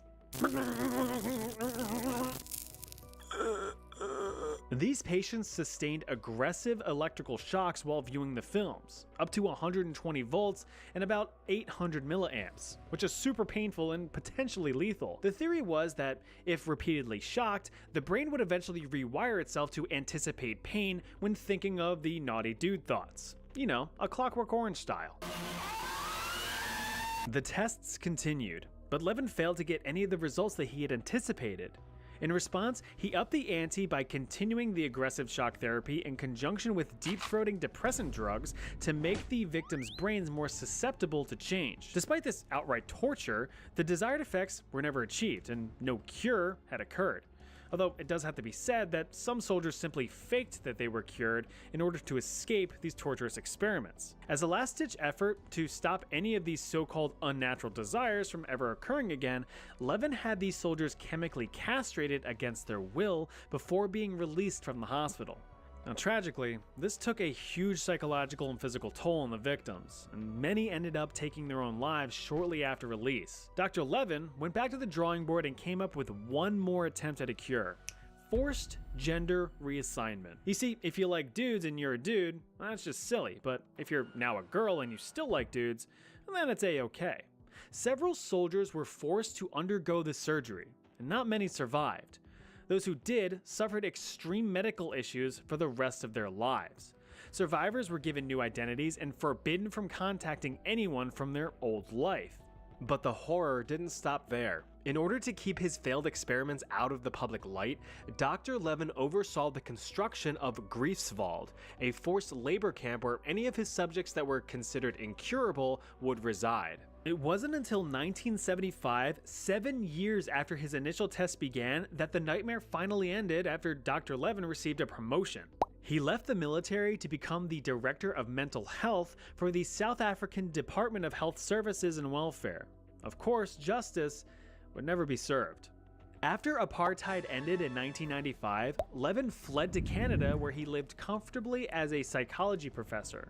He was charged in an unrelated crime in 2010 and sentenced to 5 years imprisonment, but he was ultimately released just 18 months later on parole. And as of this video, he is 86 years old and still alive today as a free man. In the midst of the Cold War, rumors began to spread across the continents of Soviet brainwashing. American prisoners of war released after the Korean War were witnessed to be shadows of the men they once were, often regurgitating communist ideals to which they were apparently subjected to repeatedly during their capture. Some other men outright refused to return to American soil and fully defected to the USSR. Traitors. But these obvious tells of psychological manipulation struck fear into the vacuous heart of the American government. The CIA director at the time, Allen Dulles, condemned such actions, calling out the communist brainwashing as abhorrent and nefarious. He went on to state how such war tactics were beneath American values and even human values as a whole. So in order to ensure that this would never happen on American soil, Director Dulles, just 3 days after his little speech, approved Project MKUltra, the United States' very own mind control experimentation program. Sure, Dulles may have said that mind control is un-American, but losing is even un-American-er. The main goal of MKUltra was to develop ways to control human behavior and ultimately develop a truth serum, be it a physical substance or a specific technique. This would be especially helpful with things like espionage or interrogating enemy prisoners of war. Hey, it's only evil if the enemy does it. MKUltra was composed of several different methods for perfecting the art of psychological manipulation. These included hypnosis, electroshock therapy, and administering experimental drugs, the most pervasive of which being the forced administration of LSD. Now, these tactics were not limited to just prisoners of war. Those are way too scarce in numbers. In order to get more promising and conclusive data, you need a larger population. Well, that's nothing a few prisons, psych wards, and the US Army can't supply. Wait, what? The head honcho of MKUltra was Dr. Sidney Gottlieb, one of the CIA's top biochemists. Under his guidance, and with generous funding from the CIA, experiments began across North America in over 30 institutions and universities, including Columbia University and Stanford University. Experiments were later expanded to Canada too, but let's start domestically. MKUltra was set in motion in 1953, where the first candidate for this mythical truth serum was tested: lysergic acid diethylamide, LSD, a powerful synthetic hallucinogen developed in 1938 in Switzerland. I originally wanted to develop a new respiratory stimulant, and I did, but now I can also taste colors. That's pretty cool too. Tons of this stuff was purchased by the CIA for use in MKUltra, roughly $4.2 million worth in today's money. In true evil experiment fashion, test subjects were never given explicit knowledge of what they were about to experience, only that they would be participating in some sort of test. And these subjects were either convicted criminals or mentally ill patients who either had no choice in participation or the ability to comprehend what they were about to go through. Former organized crime boss guy Whitey Bulger was one such patient. Let's get right in. He wrote about his experience as a government lab rat in 1957.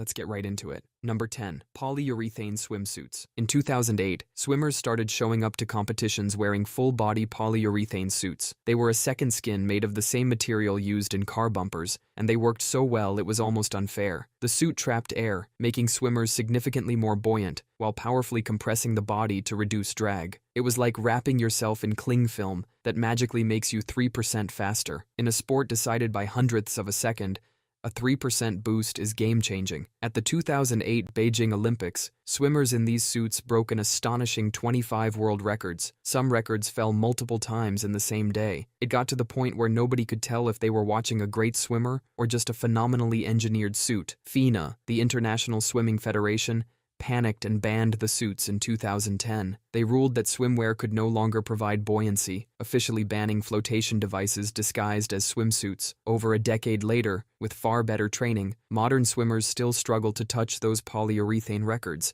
They remain a permanent time capsule of legal cheating. Number 9. The Polara Golf Ball. Golf is a game built on frustration. You swing, the ball goes into the woods, you feel bad, and you go home. But in 1977, a company called Polara decided to ruin all that. They manufactured a golf ball with an asymmetrical dimple pattern that made it automatically correct itself mid-air. If you hit it crooked, the ball would basically shrug and fly straight anyway. Hooks and slices were gone, with off-course shots reduced by up to 75%. Suddenly, terrible golfers were hitting shots that looked like they knew what they were doing. The United States Golf Association quickly stepped in and banned it. Their official reason was that it violated rules requiring a ball to behave symmetrically, but the real reason was obvious. A ball that makes beginners look like pros breaks the entire point of the sport. Polara successfully sued the USGA and won a massive settlement, but the ball stayed banned from official play. Because in golf, the suffering isn't an accidental side effect. The suffering is the entire product. Number 8. Shoe computers. In the 1970s, engineers hid tiny computers inside their shoes to count cards at the blackjack table. Card counting itself is just mentally tracking cards to predict probabilities, but human brains aren't perfectly reliable. A computer, however, doesn't forget, get nervous,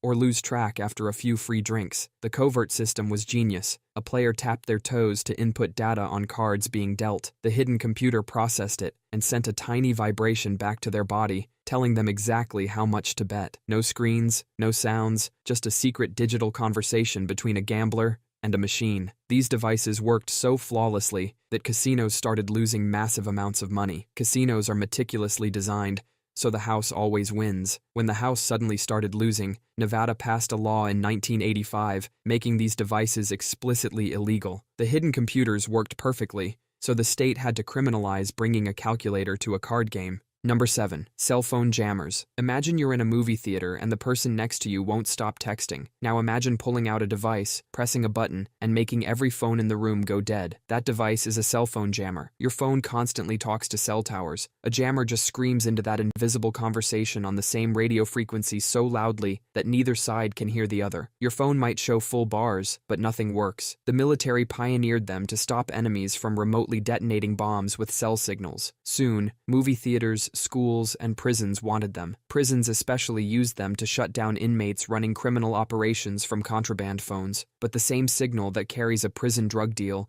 or an annoying text also carries emergency 911 calls. The jammer blindly kills everything. While a theater gets peace and quiet, someone having a medical emergency 2 rows back can't call for an ambulance. The Federal Communications Commission banned them in the United States, threatening massive fines. The technology worked flawlessly, but in a world where a phone connection can be the difference between life and death, flawless isn't good enough. Number 6. The mosquito audible alarm. As you age, the microscopic hair cells in your inner ear die off. The ones for high-pitched sounds go first, often fading in your mid-20s. In 2005, a security consultant exploited this to build an age-targeted weapon called the Mosquito. It was a small box that blasted a relentless 17.6 kilohertz tone. Adults couldn't hear it, but for anyone under 25, it sounded like a blaring smoke alarm had been shoved directly into their skull. Desperate shopkeepers plagued by loitering teens plugged these in, and suddenly every teenager within 60 feet would grab their ears and immediately walk away. They had no idea why they felt so physically uncomfortable.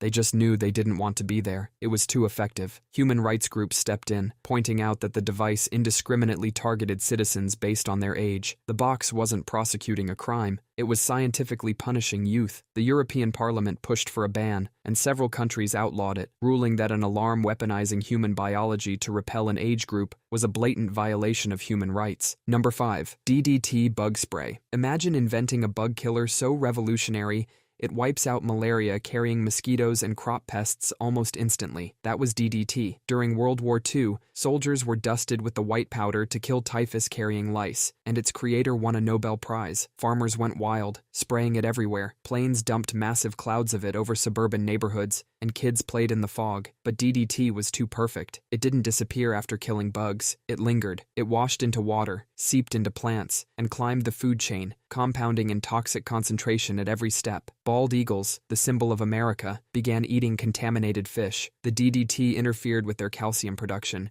making their eggshells so thin they cracked the moment the mother bird sat on them. The bald eagle, brown pelican, and peregrine falcon populations crashed toward extinction. It was even showing up in human breast milk. Scientist Rachel Carson exposed the ecological catastrophe in her 1962 book, Silent Spring. The evidence was so overwhelming that the U.S. government banned DDT in 1972. The perfect bug killer turned out to be an incredibly efficient killer of everything else, too. Number 4. The punt gun. The punt gun wasn't a standard firearm. It was a massive, localized weapon of mass destruction for birds. Measuring up to 10 feet long, weighing 100 pounds, and loaded with over a pound of lead shot, it was an absolute monster. It was so heavy it couldn't be aimed by hand. Instead, commercial hunters strapped it to flat-bottomed boats called punts. They would silently drift toward massive flocks of ducks resting on lakes, aim the entire boat, and pull the trigger. Acting like a floating cannon, a single blast could obliterate 50 to 100 birds in a fraction of a second. It was an industrial slaughterhouse disguised as hunting. The shooters sold the dead birds by the crate to markets and restaurants. The weapon was so efficient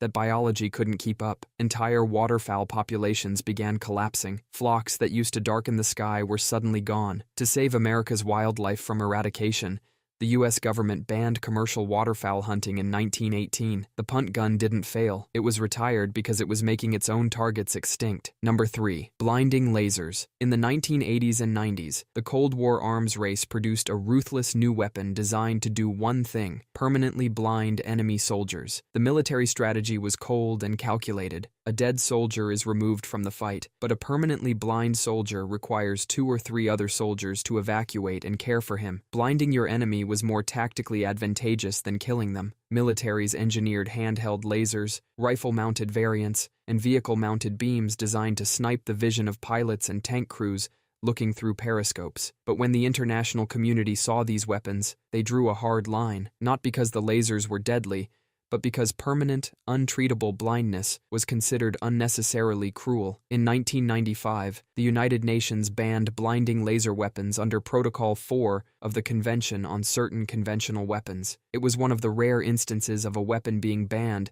before it saw widespread combat. The blinding lasers worked perfectly, but they crossed the line where tactical perfection met unforgivable cruelty. Number 2. Heroin cough syrup. In 1898, the Bayer Company, the same one that makes your headache pills today, invented a cough syrup that didn't just soothe a sore throat, it annihilated the cough at its biological source. They proudly called their miracle drug heroin. That wasn't a street nickname. It was the actual trademarked brand name, named because test employees said the drug made them feel heroic. Heroin works by telling the brain's nervous system to relax, shutting down the urge to cough, and simultaneously the urge to breathe. Bayer heavily marketed this strong respiratory depressant to families, running ads of smiling mothers giving spoonfuls of it to their hacking children. It sold spectacularly well because it worked flawlessly. The noisy house went silent, and the sick children became suspiciously calm. For 12 years, you could buy a bottle of Bayer heroin over the counter, no prescription needed. Slowly, doctors realized their patients were returning to buy more syrup for coughs that had long since healed. Bayer hadn't just cured the cough, they had accidentally engineered the most efficient addiction machine in a bottle,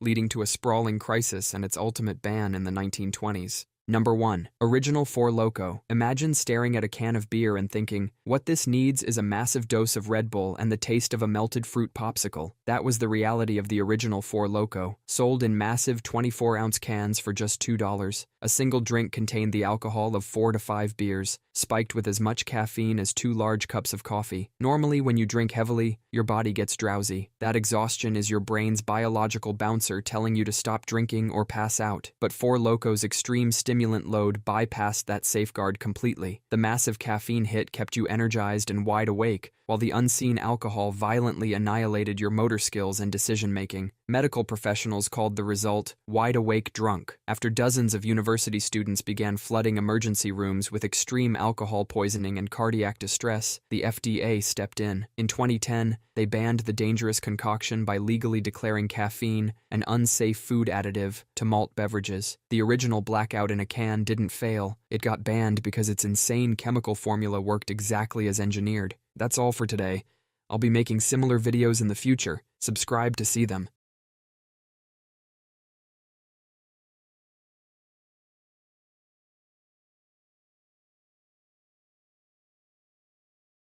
Let's get right into it. Number 10. The drive-thru. The first drive-thru window was cut into a bank wall in 1930. Not a restaurant, a bank, because apparently getting out of your car to handle money was too much effort. Restaurants noticed. In 1947, a place called Red's Giant Hamburg in Missouri cut a hole in their wall and started handing food through it. Nobody had to get out of their car. Customers loved it. But McDonald's didn't get a drive-thru until 1975. There was a military base near a McDonald's in Arizona, and soldiers weren't allowed to get out of their cars while in uniform, so they couldn't eat there. The franchise owner, desperate for their business, simply cut a hole in the wall. Soldiers got their burgers. A billion-dollar industry was born, all because someone was too lazy to change out of their uniform for a cheeseburger. Today, drive-thrus account for about 70% of a fast food chain's revenue, and it didn't stop at food. There are drive-thru pharmacies, drive-thru voting booths, and drive-thru wedding chapels in Las Vegas. There's even a drive-thru funeral home in California, where you can pay your respects without leaving your vehicle. All because we decided walking from the parking lot was simply too much to ask. Number 9. Cruise control. Ralph Teeter was a mechanical engineer in the 1940s. He was also blind, not metaphorically, actually blind. One day,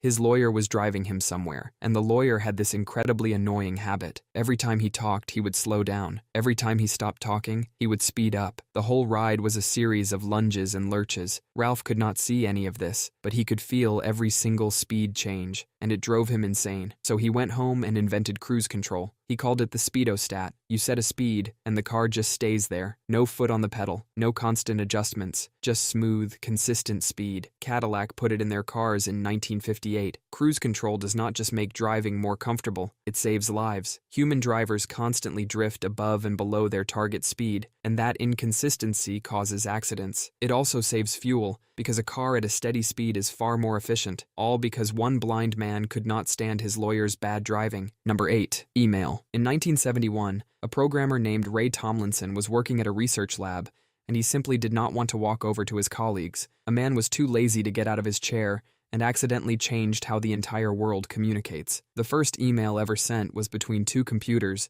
that were literally sitting next to each other in the same room. He didn't even need to walk down a hallway. He could have just turned his head. But instead, he built an entirely new system of communication just to avoid that slight physical effort. He doesn't even remember what the message said. Today, over 300 billion emails are sent every single day. Businesses run on it. Governments run on it. Your spam folder alone has more messages than most medieval kings ever received in their lifetime, all because one man refused to stand up. Number 7. The washing machine. For most of human history, doing laundry meant going to a river. You'd carry your clothes there, get on your knees, and beat them against a rock until they were clean, or your arms gave out. A single load of laundry could take an entire day. Then in 1908, a man named Alva Fisher put a metal drum inside a tub, hooked it up to an electric motor, and created the first automatic washing machine. It did the work for you. No river, no rocks, no ruined Tuesday. By the 1950s, washing machines were in homes everywhere. Women, who had spent a huge portion of their lives doing laundry and other household chores, suddenly had hours of free time, hours that had never existed before. Some researchers credit the washing machine as one of the biggest drivers of women entering the workforce. It wasn't a political movement or a speech. It was a metal box that shakes clothes. The economist Ha Jun Chang argued that the washing machine changed the world more than the internet. The internet let you access information. The washing machine gave people back entire days of their lives, every week, for decades. Number 6. The photocopier. Chester Carlson was a patent clerk in the 1930s. His entire job was copying documents by hand, all day. He had arthritis, and the work was painful, so he spent years in his kitchen trying to invent a machine that would do it for him. In 1938, in a lab above a beauty salon in Queens, he figured it out. He used static electricity and a powder called toner to copy an image onto paper in seconds. He called it xerography. Chester tried to sell this idea to over 20 companies. IBM said no. General Electric said no. They figured carbon paper, a smudgy mess that made maybe 2 readable copies, was good enough. For over a decade, nobody wanted it. Finally, a small company called Haloid took a chance on Chester's invention. They renamed themselves Xerox. In 1959, the Xerox 914 copier hit the market. Within a decade, Xerox was a $1 billion company. Years later, the Pentagon Papers, thousands of leaked documents that exposed government lies about the Vietnam War, were copied on a Xerox machine. It changed the course of American history, all because Chester Carlson's hands hurt in 1938. Number 5. The aqueduct. Imagine you live in ancient Rome. Every morning, you walk down a hill to get water and carry it back up. Then you do it again and again for your whole life. Now imagine one guy looks at that hill and thinks, I am not doing that anymore. He didn't give up on water. He gave up on the walking. So he built a system that carried the water to the city for him. That's the aqueduct. It moved water over hundreds of miles using nothing but gravity. No pumps, no electricity, just a very slight downward slope, calculated so precisely that the water kept moving on its own. Some of these structures dropped only 1 foot for every 1,000 feet of length. That's the kind of obsession you get from someone who really wants to avoid carrying a bucket. At its peak, Rome had 11 major aqueducts delivering over 300 million gallons of water per day. This allowed cities to exist where there was no water. Populations exploded,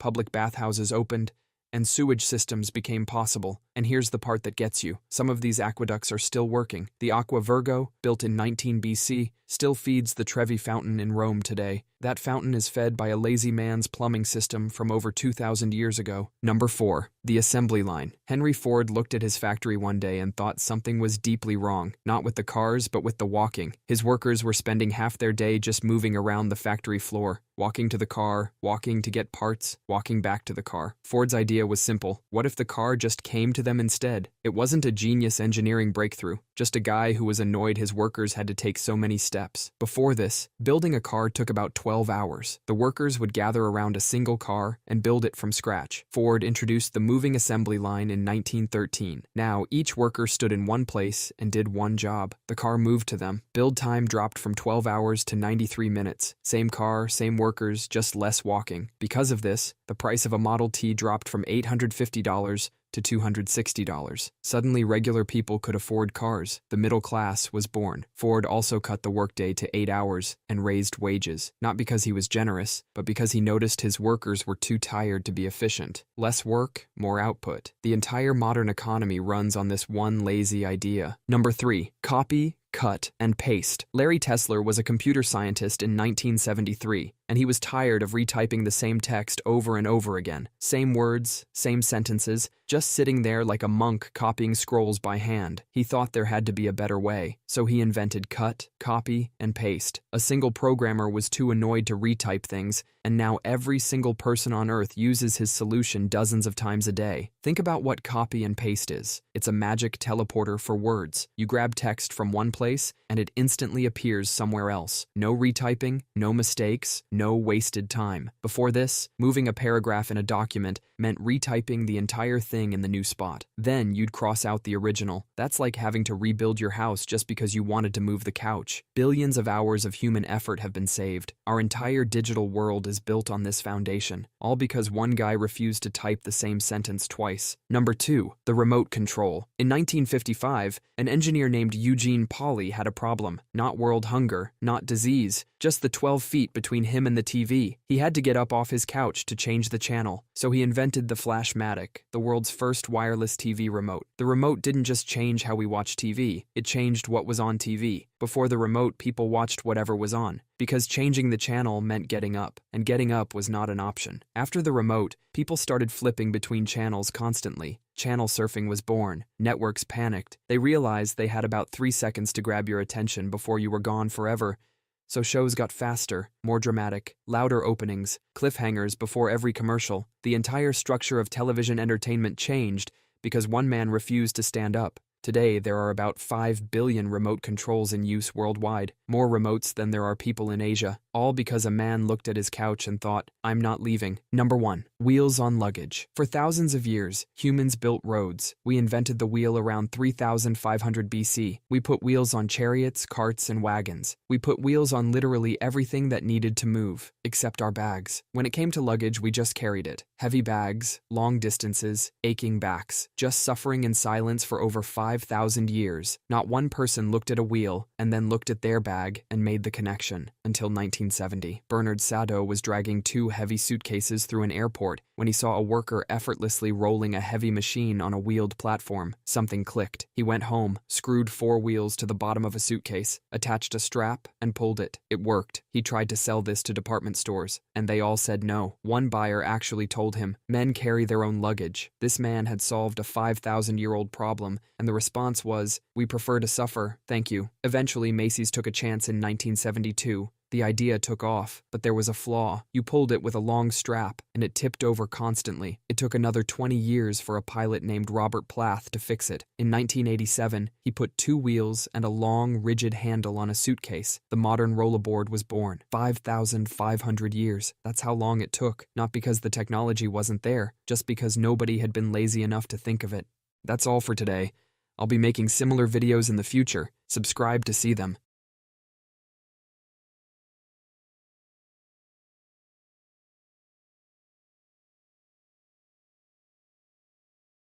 Let's get right into it. Number 10. Drinking coffee on an empty stomach. So you wake up, stumble to your coffee maker like a zombie looking for brains, and chug that sweet morning nectar before anything else. And just like that, you've turned your stomach into a mosh pit of acid. Your stomach is like an empty nightclub at this point. Then you pour in coffee, which is basically sending in a bunch of rowdy, acidic party crashers with no food to keep them in check. Your stomach lining is like, hey, what's going on here? And starts producing even more acid to deal with these uninvited guests. But that's not even the worst part. The caffeine in your coffee tells your body to release stress hormones, which is like pulling the fire alarm in an already chaotic situation. Your cortisol levels spike, your heart starts racing, and suddenly you're feeling more jittery than a squirrel after finding an espresso bean. And because there's no food in there to slow down the caffeine absorption, it all hits your bloodstream at once. It's like shotgunning an energy drink while your body's still in sleep mode. This is why some people get the coffee shakes or feel like their heart's trying to escape their chest. Over time, this morning habit can lead to acid reflux, anxiety,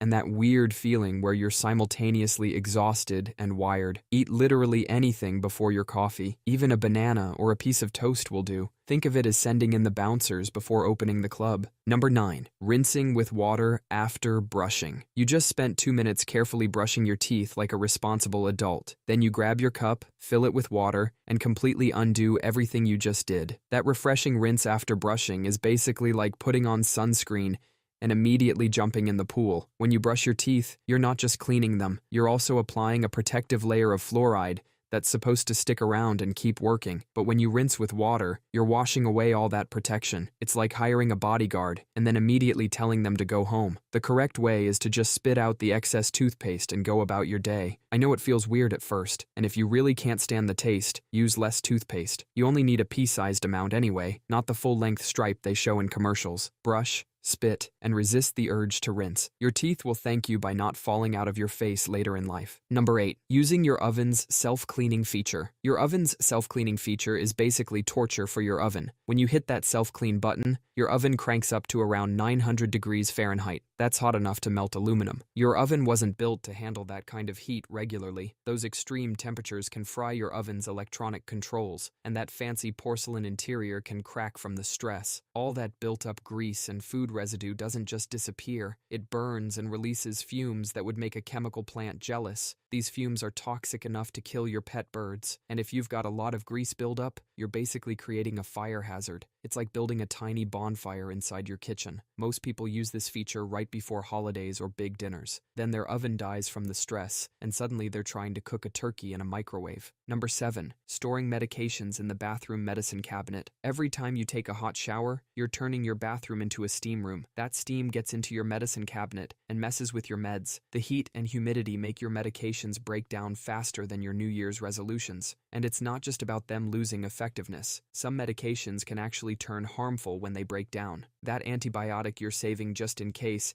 could end up giving you more problems than whatever you were planning to treat. Store your meds in a cool, dry place instead. Your bedroom drawer works great. And stop keeping emergency antibiotics. That's like keeping emergency sushi. It's probably going to do more harm than good. Number 6. Closing air vents in unused rooms. You know how your mom always told you to close the vents in empty rooms to save money? Turns out that's about as smart as putting a sock over your car's exhaust pipe to save gas. Your home's HVAC system isn't like Netflix where you can just pause rooms you're not using. Your AC is designed to push a specific amount of air through your house, kind of like how your heart pumps a certain amount of blood through your body. When you close those vents, you're basically giving your AC system a panic attack. It keeps pushing the same amount of air, but now through fewer openings. This creates pressure that's like trying to blow up a balloon through a straw. Your system starts working harder than a hamster on an energy drink. All that extra pressure can crack your heat exchanger, which is basically the heart of your AC system, and replacing that costs as much as a vacation. That blocked air has to go somewhere, so it starts leaking through tiny gaps in your ductwork. You're literally paying to cool your attic or crawl space. You're just slowly torturing your AC system. It will get its revenge on your wallet. Number 5. Using your teeth as tools. So you're trying to open that stubborn bag of chips. The tear here line is laughing at your fingers. And then you think, I've got these built-in tools right here in my mouth. Bad move. Your teeth might feel like they're made of steel, but they're actually like fancy china plates that you can't replace at IKEA. Your teeth are covered in enamel, the hardest substance in your body. But hardest doesn't mean indestructible. Think of it like using a crystal wine glass to hammer in a nail. Sure, it might work once or twice, but eventually that glass is going to shatter. I knew a guy who used to open beer bottles with his teeth. He thought he was being cool until one day his front tooth decided to stay with the bottle cap. Now he's got a $2,000 crown,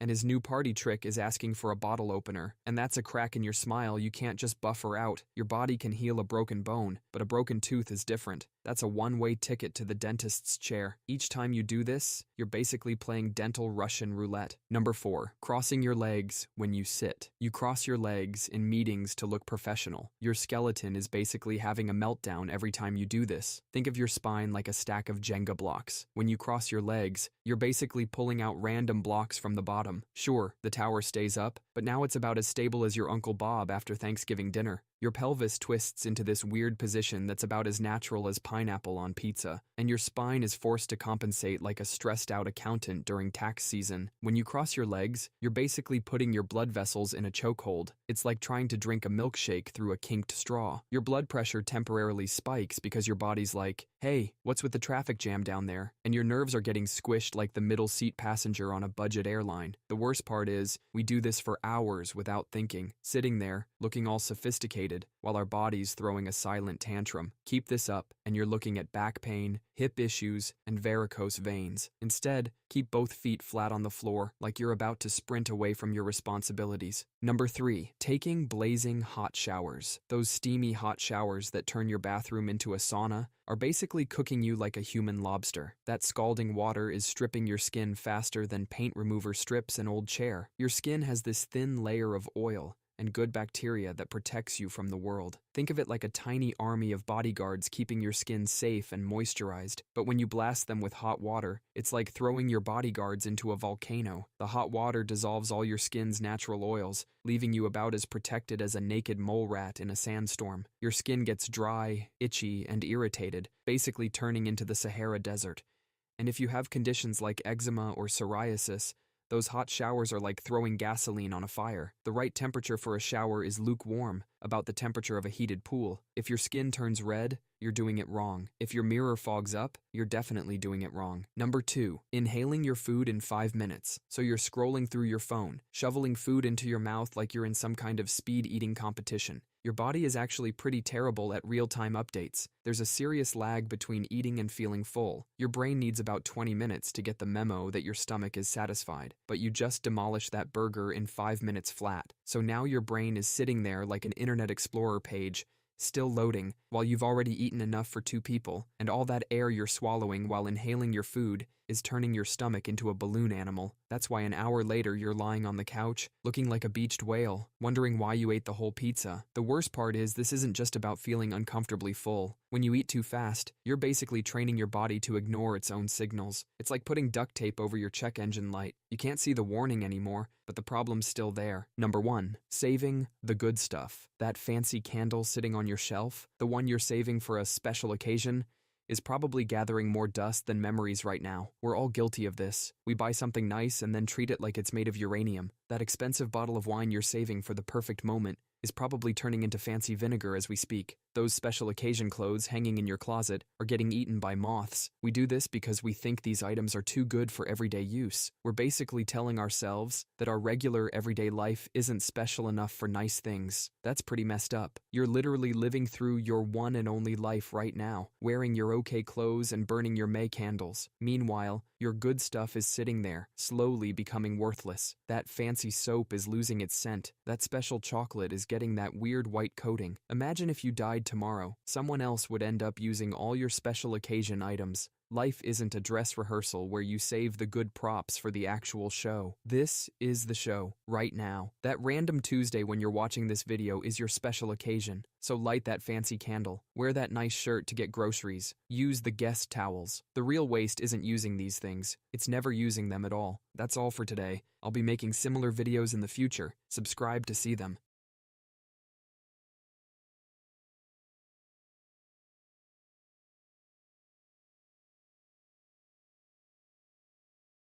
Let's get right into it. Number 10. The Graeme Obree Tuck. Scottish cyclist Graeme Obree kept inventing new riding positions to go faster, and every time he did, the sport's governing body, the UCI, banned it. Obree wasn't a wealthy athlete. He built his own bike using parts from an old washing machine, including the bearings. He got on that washing machine bike and broke the world hour record, one of cycling's most prestigious achievements. He did it with a position nobody had seen, arms tucked under his chest, hunched like a ball. It looked ridiculous but was extremely aerodynamic. The UCI banned it, so Obree invented another one, stretching his arms out like Superman. He broke records again. The UCI banned that one too. The UCI was essentially playing whack-a-mole with one man on a homemade bicycle. They eventually created the Obree rule, standardizing exactly how a cyclist must sit on a bike. The position of the arms, the angle of the body, all locked down. Unable to keep up with his innovations, they just made innovation illegal, all because of one man who wanted to go fast on his washing machine. Number 9. The night train lane clothesline ban. Imagine catching a football, sprinting downfield, and then an arm appears, not to tackle you, but to hit you across the throat at full speed. That was Dick Night Train Lane, and for years, that move was legal. Cornerback Night Train Lane was so terrifying in the 1950s, the league created new rules just to keep players alive. His signature move was the clothesline tackle. He'd let receivers catch the ball, giving them a moment of hope before taking their head off with his forearm. As a rookie, he set the NFL record for interceptions in a single season with 14. That record still stands today, but it was his tackling that changed the game. The NFL eventually banned the clothesline tackle. They also banned his other favorite move, grabbing ball carriers by the face mask and yanking them to the ground. The league saw what one man was doing and created rules to prevent on-field decapitations. Number 8. The side deck serve. You're on a badminton court, your opponent serves, and before your brain registers what happened, the point is over. That's what it felt like to face the Sidek brothers. In the 1980s, the Sidek brothers from Malaysia developed a serve hit with a sharp, slicing flick that made the shuttlecock spin at an insane speed. The spin made the shuttlecock aerodynamically unstable. It would dip, curve, and wobble in ways that were impossible to read. Opponents weren't just losing, they were left standing there, confused and helpless. The serve was so effective that matches became less about badminton and more about which player was lucky enough to not face the Sidek brothers. The Badminton World Federation banned the serve entirely. They introduced a new rule that the shuttlecock must be hit below the server's waist, with the racket head pointing downward. This change made the physics of the Psydeck serve impossible. Their greatest weapon was outlawed because it was simply too good. Number 7. The Lester Hayes Stickum Ban. Imagine showing up to a football game with your hands covered in industrial-grade glue. That's what Lester Hayes did, and the NFL had to write a new rule just for him. Lester Hayes was a cornerback for the Oakland Raiders. Other cornerbacks relied on skill and timing. Lester Hayes relied on chemistry. He didn't just put a little on his gloves. He slathered a substance called stickum all over his arms and jersey. The man was a human flytrap. When a ball came anywhere near him, it just stuck. A perfect pass from the quarterback would simply glue itself to Lester Hayes. In the 1980 season, he intercepted 13 passes. The stickum transferred on contact, and by the third quarter, everyone on the field was sticky. Games turned into a slow-motion mess of glued humans. The league intervened. In 1981, they banned stickum and all other adhesives. The rule was so specifically aimed at Hayes that players called it the Lester Hayes rule. The wild part, after the ban, Hayes still made 5 Pro Bowls and won a Super Bowl. The glue was just a bonus. Number 6. The Dibu Martinez Penalty Distraction Ban. Penalty kicks are a simple staring contest between shooter and keeper, but Argentina's goalkeeper Emiliano Dibu Martinez decided the rules were too boring. Dibu weaponized something obvious that nobody had truly used before: psychology. During the 2022 World Cup, Dibu turned penalty shootouts into his personal comedy show. He'd dance on the line, laugh at the shooter, and hold the ball hostage to build anxiety. Imagine you're about to take the most important shot of your life, and the guy in goal is doing the Macarena. Your brain starts asking questions. Does he know where I'm going? Should I change my mind? The second you hesitate, your foot forgets what to do. It worked. He was a hero in the quarterfinals, and again in the final, helping Argentina win the World Cup. So FIFA and the International Football Association Board stepped in. They updated the rules. Goalkeepers must not unfairly distract the kicker. No more delaying the kick, no more touching the posts, no more mind games. They had to write a rule to stop one man from having too much fun. Number 5. The Bill Russell Goaltending Rule. Bill Russell could jump so high he'd swat shots on their way down into the basket. The ball would be past its highest point, falling toward the hoop, and Russell would still be up there waiting for it. Referees in the 1950s had no idea what to call it. There was no rule against it because no one had imagined a human could do it. Everyone else was playing basketball. Russell was playing aerial volleyball. So the NCAA stepped in first, looking at what Russell was doing at the University of San Francisco. They created a simple rule. Once the ball is on a downward arc toward the basket and above the rim, you cannot touch it. That's goaltending. The other team gets the points. The NBA followed with the same rule shortly after. This rule exists in every basketball game on the planet, from youth leagues to the NBA Finals. It's a law written because one man in the 1950s was too athletic for the sport to handle. Number 4. The Biles Skill Devaluation. Simone Biles invented moves so difficult that judges refuse to give full credit, not because she did them wrong, but because she did them too well. In gymnastics, harder skills are worth more points, but the International Gymnastics Federation consistently lowballs the scores for Biles' signature moves. They openly said it was to protect other gymnasts. If a move is rated too high, less capable athletes might try it and get seriously hurt. So instead of rating her skills what they're actually worth, they knock the score down. Biles is being penalized for being too far ahead of everyone else. She has multiple skills named after her. When she debuted the Yurchenko double pike, a vault no other woman has ever performed in competition, it was given a starting value far lower than what experts felt it deserved. Her double twisting, double somersault beam dismount was also given a controversial, lower than expected rating. The system is supposed to reward difficulty, but when one athlete's difficulty breaks the system changes the rules on her. She keeps inventing new moves anyway. She's not competing against the judges anymore. She's competing against what's humanly possible. Number 3. The Bodyline Bowling Crisis. Don Bradman was so good at cricket that England had a national crisis over how to stop him. Not a team, a country. In the 1930s, they asked, "This Australian man is destroying us. What do we do?" The best batters in cricket history averaged 50 to 60 runs. Bradman averaged 99.94. He was statistically twice as good as the next best player who ever lived. So England's national team did the only thing they could think of. They started aiming for his body. The strategy was called bodyline. Instead of bowling at the stumps, you bowl directly at the batsman's chest and head, at full speed, on purpose. The plan wasn't to get him out, but to hurt him until he left. It sort of worked. Bradman's average during that series dropped to 56, a catastrophic number for him, but still elite for anyone else. The strategy also injured numerous players and created a diplomatic incident between England and Australia. Eventually, the laws of cricket were changed to restrict bowling that intentionally targets the body. The entire rulebook of a sport was rewritten because one man from Australia was too good at hitting a ball with a stick. Number 2, the Wayne Gretzky offset penalty rule. Wayne Gretzky was so good at hockey that opponents' strategies defied all logic. They didn't want a power play against his team. Normally, a penalty gives the other team a man advantage, but when Gretzky's Edmonton Oilers were on the ice, that was the last thing teams wanted. The problem was when both teams got a penalty at the same time. The old rule meant both players went to the box and the teams played 4-on-4. For Gretzky, 4-on-4 was a personal playground. The open ice gave him more room to skate, pass,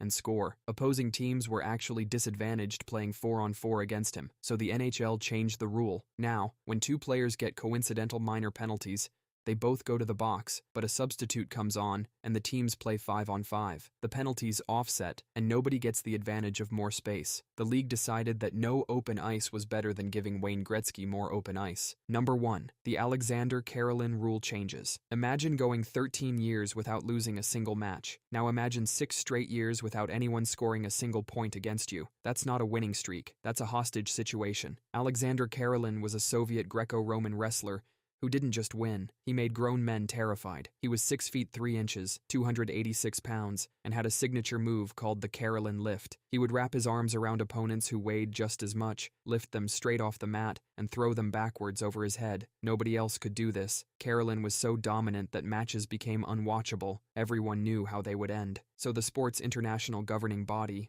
FILA, started changing the rules. They tweaked the scoring system and introduced penalties for passivity, all in an attempt to force more action and find some way to get a single point on the board against Karelin. It didn't work. Karelin just kept winning. The sport was writing new laws around one man, like changing traffic rules because one driver is never stuck in traffic. He won 3 Olympic gold medals and 9 world championships. People didn't call him the greatest wrestler ever. They called him the experiment because a human being that dominant couldn't possibly be real. That's all for today. I'll be making similar videos in the future. Subscribe to see them.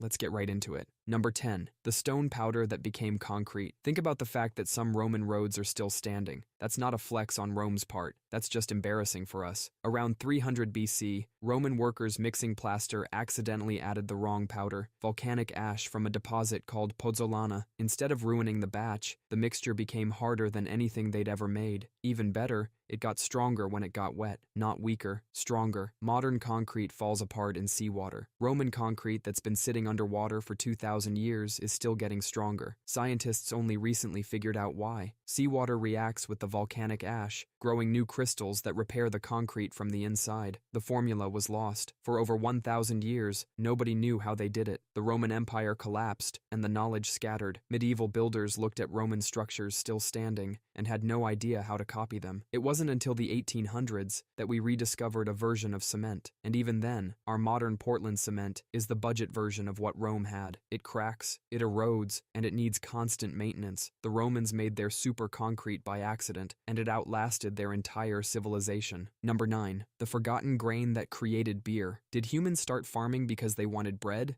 or because they wanted to get drunk? This is an actual debate among historians, and the drunk side is winning. About 10,000 years ago, someone stored grain in a pot and forgot about it. Rain got in, the grain got wet, and wild yeast in the air started a fermentation. The whole thing started bubbling. A normal person would throw that out, but this person tasted it and felt something new. That bubbling grain water wasn't just fun, it was safer than regular water. Fermentation killed the bacteria that would otherwise make you sick. Beer wasn't a party drink, it was survival. Many historians now believe the desire to reliably produce this drink is what pushed early humans to stop wandering and start farming. Once they farmed grain for beer, they had a surplus. That surplus led to bread and allowed some people to stop farming and start building cities. The Sumerians had a goddess for beer, Ninkasi. The hymn they wrote to her is essentially a beer recipe, making it the oldest recipe in human history. Workers who built the Egyptian pyramids were paid partly in beer, about 4 to 5 liters a day. So the most impressive construction project in ancient history was powered by a workforce that was, at minimum, slightly buzzed. Number 8. The catastrophe that created the alphabet. Around 1200 BC, almost every great civilization on Earth collapsed at the same time. Egypt, the Hittites, Mycenaean Greece, all gone within about 50 years. Before this collapse, writing was a full-time job. Systems like cuneiform and hieroglyphics had thousands of complex symbols. Only a tiny group of specialist scribes could use them. When the civilizations collapsed, the palaces burned and the scribes disappeared. Suddenly, nobody could write, but trade didn't stop. Merchants still needed to keep records. So Phoenician merchants, operating out of what is now Lebanon, simplified. They took the old complicated symbols and stripped them down to the bare minimum, keeping only the sounds. 22 simple marks, each representing a single consonant. A child could learn it in weeks. A merchant could scratch it into a clay tablet without special training. It was ugly, rough, and desperate, and it was one of the most important inventions in human history. That stripped-down, emergency writing system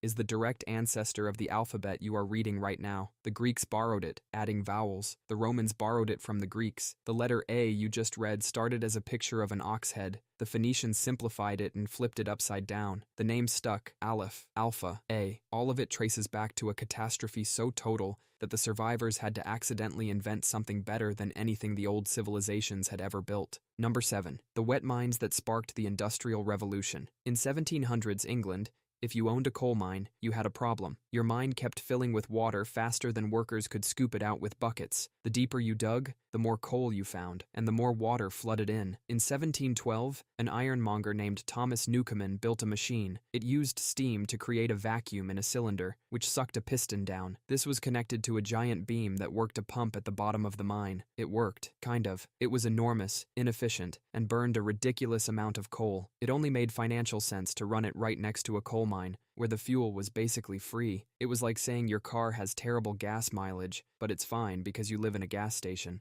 But it pumped water. Then a Scottish instrument maker named James Watt was asked to repair one. He was shocked by how wasteful it was. He added a separate condenser for the steam to cool down. This simple change cut the engine's fuel use by 75%. Watt then figured out how to make the engine's up and down motion rotate, continuous circular motion. The moment you have a machine that spins, you can attach it to anything: textile mills, printing presses, flour mills. Suddenly every industry could be powered by steam. Within 100 years, steam engines were running trains and crossing oceans. The Industrial Revolution started because some mine owners couldn't keep their boots dry. Number 6. The man-made apocalypse of the Dust Bowl. In 1935, Oklahoma, you could wake up and see a wall of dirt a mile high rolling toward your house at 60 miles per hour. People called it Black Sunday. It buried cars, houses, and suffocated people in their beds, and humans built this monster themselves. For decades, farmers across the Great Plains ripped out every native plant. They thought they were being efficient. They were actually committing slow-motion suicide. Those wild grasses had deep roots that held the soil to the earth. When farmers replaced them with shallow-rooted wheat, the topsoil had nothing holding it down. Then the drought hit, the crops died, and millions of acres of bare, dry, loose dirt were just waiting for the wind. Between 1930 and 1940, dust storms stripped away 75% of the topsoil, which took nature centuries to build.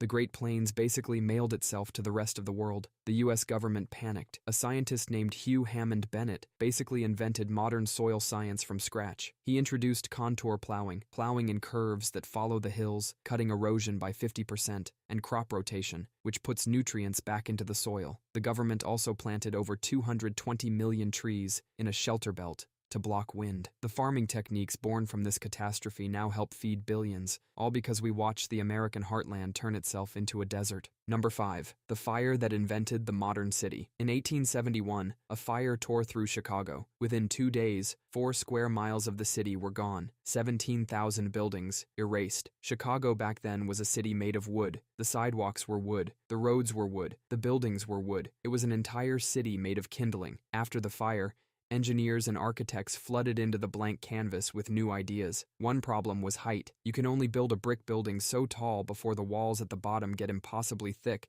just to hold the weight. So engineers started using steel frames. The steel skeleton holds all the weight, and the walls are just curtains. Suddenly you could build as high as you wanted. The skyscraper was born. These new heights created a new problem: stairs. The rebuilding boom pushed elevator technology forward faster than ever. Chicago also sits on soft, swampy soil, so engineers developed deep foundation systems driving steel and concrete far into the earth to find solid ground. Architects like Louis Sullivan emerged, creating the form follows function philosophy that still shapes architecture today. Modern building codes, rules for fire exits, sprinklers, and structural safety came directly from the lesson Chicago learned the hard way. A fire burned a wooden city to the ground, and in rebuilding it, we accidentally invented the template for every modern city skyline on Earth. Number 4. The plague that gave power to the people. Imagine you work a job where your boss pays you almost nothing. You can't quit, you can't move, you just work until you die. That was life for most people in medieval Europe. It was called feudalism. Then, in 1347, a ship docked in Sicily carrying the Black Death. Over 5 years, it killed up to 60% of Europe's population, 25 million people. Picture waking up and half the people you know are just gone. The peasants who survived suddenly realized something. There were way fewer of them, but the fields still needed harvesting. The lords still needed their castles cleaned, so the surviving peasants did something they had never been able to do before. They walked up to their landlord and said, "Pay me more, or I'm leaving." For the first time in history, the landlord had to listen, because if he didn't, his neighbor would. It was the world's first labor shortage. Some lords tried to pass laws capping wages. It didn't work. The peasants had tasted something new, options. Within a generation, wages across Europe had doubled. Peasants started owning land. A middle class began to form. The most devastating disaster in human history accidentally gave birth to the idea that workers deserved to be paid fairly. It took 25 million deaths to establish the right to even ask for a raise. Number 3. The fire and the fight for labor laws. It's 1911 in New York City. You're a young woman working 12-hour days on the 8th floor of the Triangle Shirtwaist Factory. The owners were worried about workers stealing scraps of cloth, so they locked the exit doors from the outside. On March 25th, a fire broke out on the 8th floor. It spread instantly through the piles of fabric. The workers ran to the exits. Locked. They ran to the freight elevator. It stopped working. They ran to the fire escape. It collapsed under the weight. 146 workers died that day. Most were immigrant women and girls, some as young as 14. They either burned or jumped from the windows. The fire department's ladders only reached the 6th floor. The public outcry was massive. New York created a factory investigating commission. They found children working with heavy machinery, no ventilation, and no fire exits. Led by the testimony of survivors, the commission pushed through dozens of new laws: maximum working hours, mandatory fire escapes, child labor restrictions. One of the investigators was a young woman named Frances Perkins. She had watched people jumping from the windows. She never forgot it. 20 years later, as U.S. Secretary of Labor, she helped create Social Security and the 40-hour work week. The workplace protections we take for granted didn't just appear. They were written in the smoke of a building full of people who died because a locked door was more important than their lives. Number 2. The Doctor with a Map. London, 1854. Cholera was ripping through the Soho neighborhood. Over 500 people died in 10 days. The leading theory was miasma, the idea that disease was caused by bad smells. A doctor named John Snow didn't buy it. He had a hunch the water was the problem, so he did something revolutionary. He got a map of the neighborhood and marked every single death with a dot. When he stepped back, a clear pattern emerged. The dots were all clustered around one specific water pump on Broad Street. There was a workhouse nearby with 500 people, but almost no deaths. They had their own well. There was a brewery right next to the pump, but the workers drank beer instead of water. Snow took his map to the authorities, but they were skeptical. The water looked and smelled fine, but Snow convinced them to try one thing: remove the handle from the pump. They did. The outbreak stopped almost immediately. Later, investigators found a leaking cesspit just feet from the pump, where a baby's cholera-infected diapers had been dumped. John Snow had proven his case without even knowing what bacteria were. His method of mapping an outbreak to find its source became the foundation of modern epidemiology, the science that tracks and fights disease, saving countless millions of lives. Number 1. The war crime that cured cancer. On December 2nd, 1943, a German bomber flew over the harbor of Bari, Italy. It hit an American ship, the SS John Harvey. That ship was hiding a secret: 2,000 mustard gas bombs, smuggled into Italy in case the Germans used chemical weapons first. The harbor exploded, and the water filled with mustard gas. Sailors pulled from the water had mysterious burns, blistering skin, and swollen eyes. Because the U.S. military kept the cargo a secret, doctors had no idea why. Over 80 men died, but one doctor, Stuart Alexander, noticed something strange. The gas was destroying the sailors' white blood cells. Their bone marrow was shutting down. and Alexander thought, if this destroys white blood cells so aggressively, maybe it could do the same thing to leukemia or lymphoma, cancers which are, essentially, white blood cells gone insane. Two other researchers, Goodman and Gilman, had been studying this possibility. The disaster gave them horrifying proof. They injected a related compound into a patient with a massive tumor, a man with only weeks to live. The tumor shrank. The patient, known only as JD, lived for another 10 months. The compound they used was nitrogen mustard, a direct cousin of the weapon that killed dozens of sailors. The same property that made mustard gas a war crime made it, in a controlled dose, a weapon against tumors. This was the birth of chemotherapy. Every treatment today traces its origin to a secret weapons shipment, a bombing raid, and a doctor who looked at a catastrophe and asked the right question. That's all for today. I'll be making similar videos in the future. Subscribe to see them.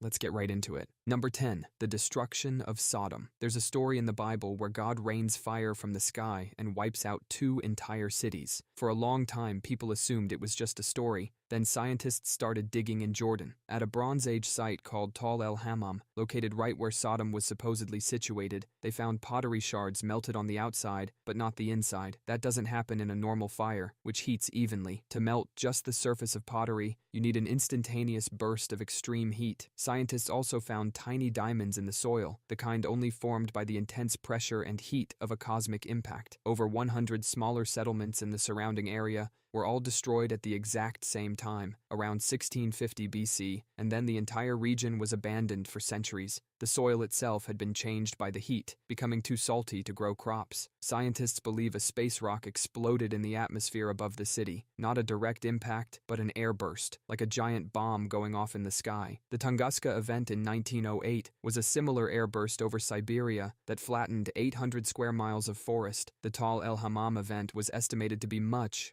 bigger. To anyone watching nearby, seeing a city vanish in a wall of fire from the sky, it would have looked exactly like what the Bible described. The story was passed down for generations, and people filled in the blanks with the only explanation that made sense to them. God did it. Number 9. The Oracle's toxic fumes. The Oracle of Delphi sat on a stool in a small room deep inside a temple. Kings and generals traveled from all over the ancient world to ask her questions, and she'd answer while shaking, speaking in strange voices, and saying things that made no sense. Everyone assumed she was touched by the gods. Turns out she was just high. For centuries, historians dismissed the story of rising vapors in the temple. Then, in the 1990s, a geologist found 2 fault lines crossing directly underneath the temple floor. Those faults ran through limestone rock soaked in petrochemicals. When the earth shifted, those chemicals heated, turned into gas, and rose through cracks straight into the oracle's chamber. Scientists tested rock and water samples and found ethylene. Ethylene is a sweet-smelling gas that, in small doses, causes euphoria and out-of-body experiences. In larger doses, it causes violent convulsions. This perfectly matches ancient descriptions of the oracle.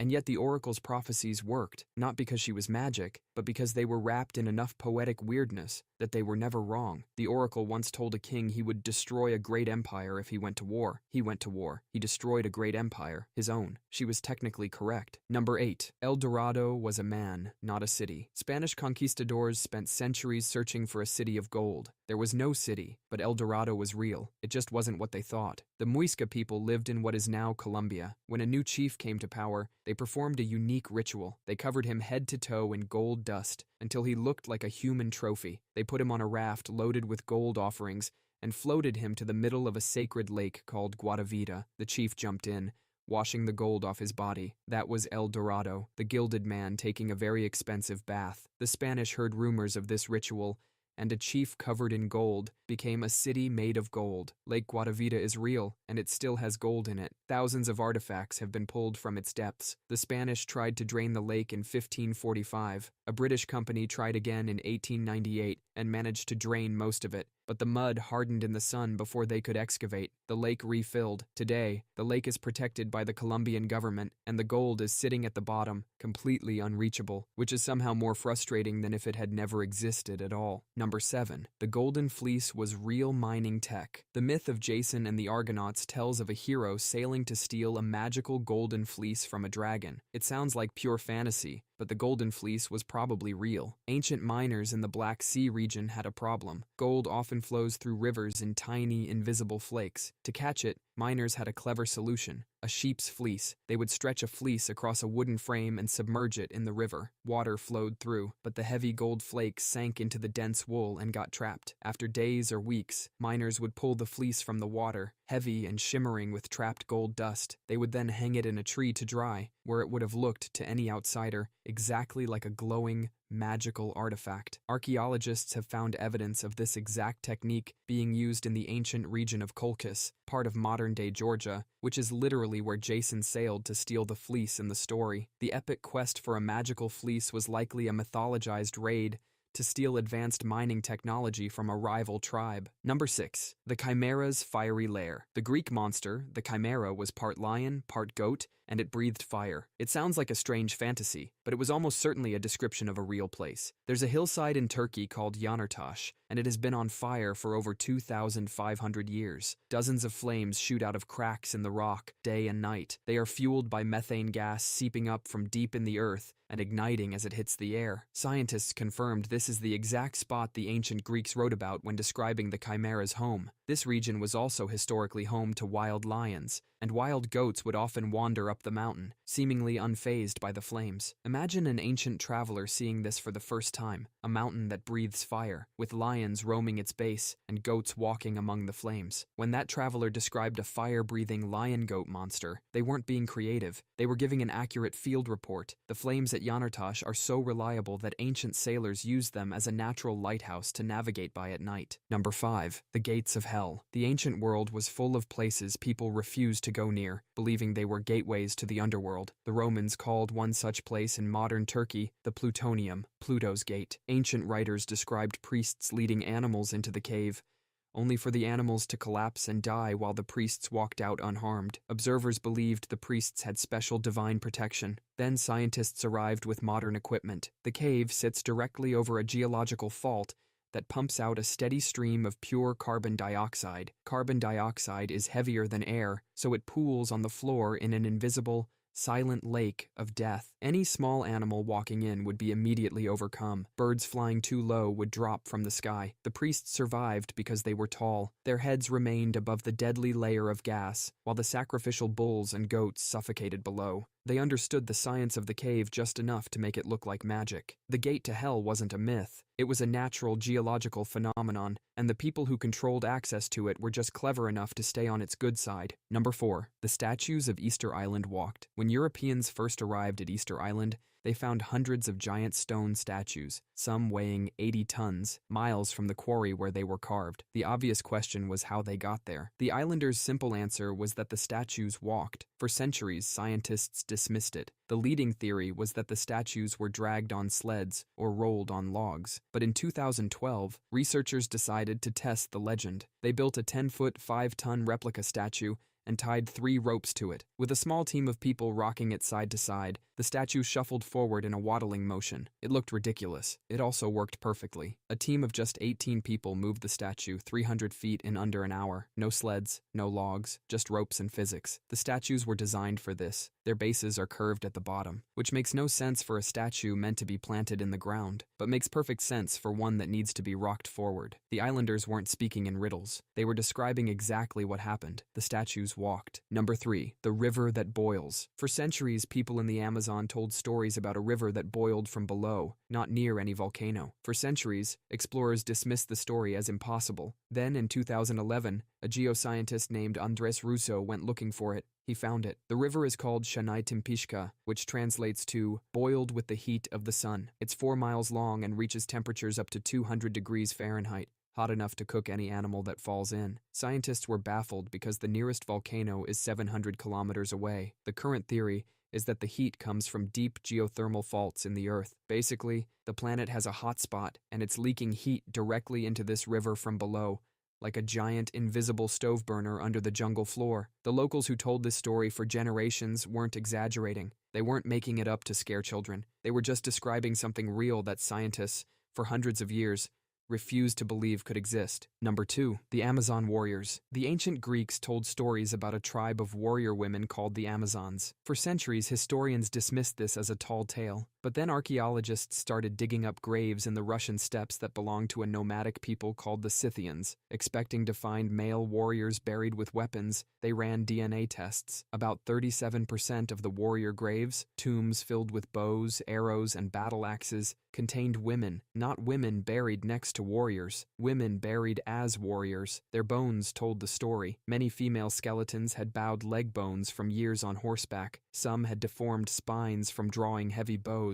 One woman had a skull with a massive healed-over gash from a sword blow. She survived that hit. Some skeletons had arrowheads still lodged inside them. The Greeks described Amazons as horse-riding, bow-wielding warriors from the same region. That part wasn't a myth. The horses, the weapons, the fighting, the independence, all real. Number 1, the hobbits of Flores Island. On the Indonesian island of Flores, locals have told stories for centuries about a creature called the Ebu Gogo. Small, hairy, human-like, walking upright and mumbling in a strange language. Elders warned children about them. Scientists filed the stories under mythology. Then in 2003, in a cave on Flores called Liang Bua, archaeologists found bones, human bones, but shockingly tiny. The creature they found stood about 3 feet tall and had a brain the size of a grapefruit. Scientists named it Homo floresiensis, but everyone else called them the hobbits. This wasn't just a small human.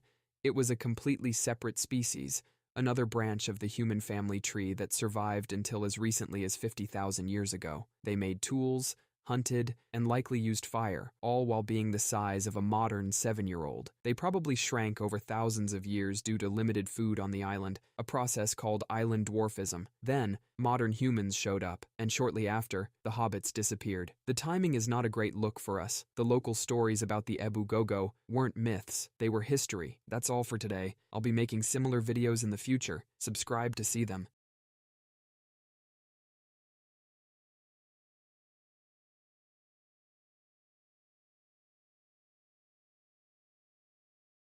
Let's get right into it. Number 10, the stethoscope. In 1816, a French doctor named René Laennec had a problem. He needed to listen to a patient's heartbeat. The normal way to do this was to press your ear directly against the patient's chest, except his patient that day was a young woman. And in 1816 France, that was considered deeply inappropriate. So Laennec panicked. He grabbed a piece of paper, rolled it into a tight tube, pressed one end to the patient's chest and the other to his ear. And it worked better than anything he had ever tried before. He could hear the heartbeat clearer than he ever had with his bare ear. He could suddenly hear the body's hidden sounds, all because he was too embarrassed to lean in. He called his invention the stethoscope, from the Greek words for chest and eye look. Doctors hated it. Some said it created too much distance between doctor and patient. Colleagues who still preferred pressing their ears directly against patients mocked those who used it. But Laennec kept refining the design, moving from paper to a wooden cylinder. He spent years listening to hundreds of patients, building the entire language of internal medicine from scratch. A certain crackle meant fluid in the lungs. A particular rhythm meant a heart problem, all from a tube he invented during an awkward house call. By the time he died in 1826,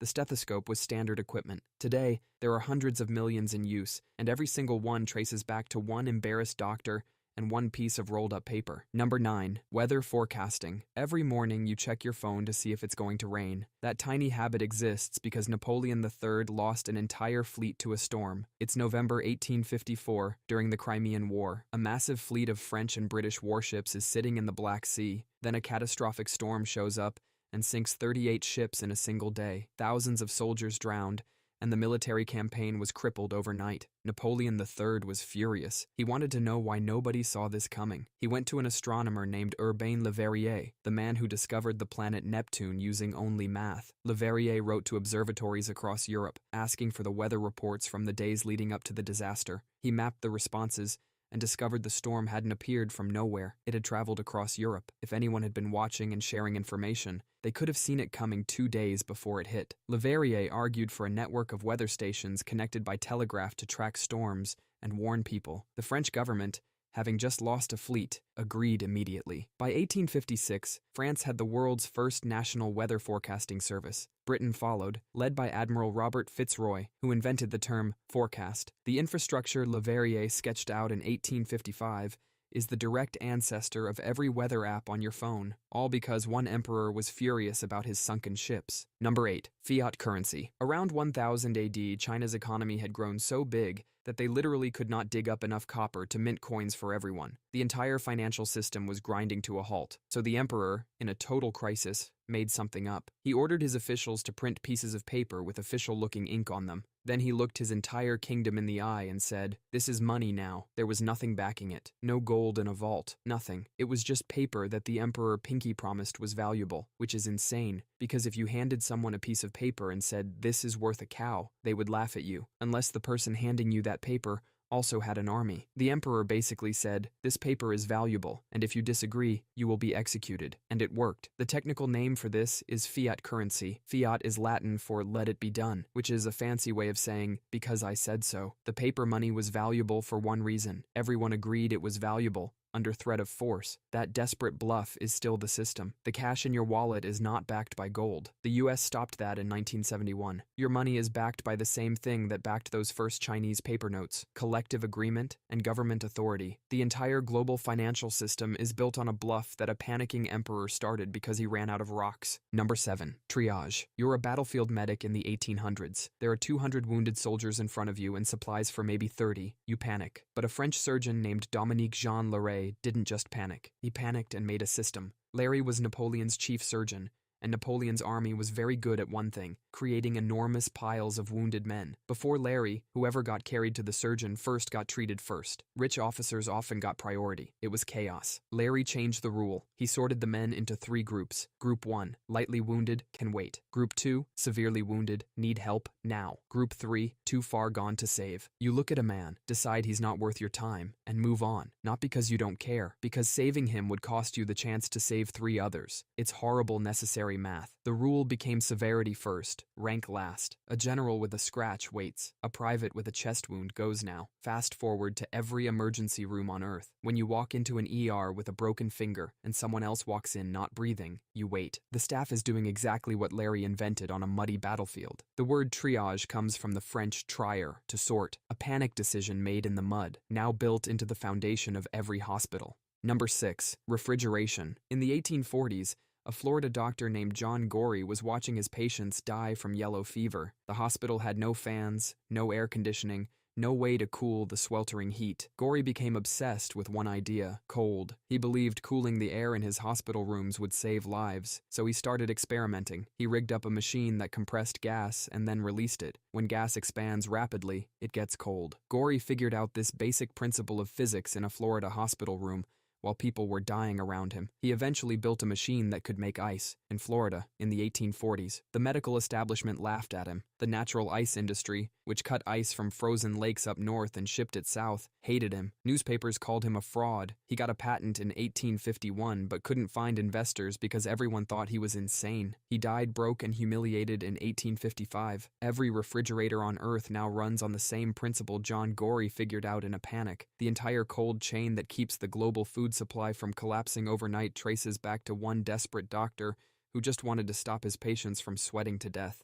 Number 5. Subway maps. In 1931, the London Underground map was a tangled mess. It was geographically accurate, but completely useless. People missed trains, took wrong lines, and stood in the station having a personal crisis. So a 29-year-old draftsman named Harry Beck realized something. Nobody on a train cares where the stations actually are. They just need to know which stop comes next. He threw geography in the trash. He straightened all the lines to run only horizontally, vertically, or at a 45-degree angle. He spaced every station out evenly, regardless of real distance. London Transport rejected his design, fearing passengers would be confused by a map that didn't look like the real world. He kept pushing. They finally agreed to a small trial run. Passengers loved it immediately. The chaos evaporated, because the human brain doesn't want accuracy, it wants clarity. Give someone a perfectly accurate map of a complex system and they freeze. Give them a clean, simple lie, and they navigate like pros. Every major city on Earth copied Beck's lie. Every subway map you've ever looked at is built on his design, which was born from the panic of confused commuters.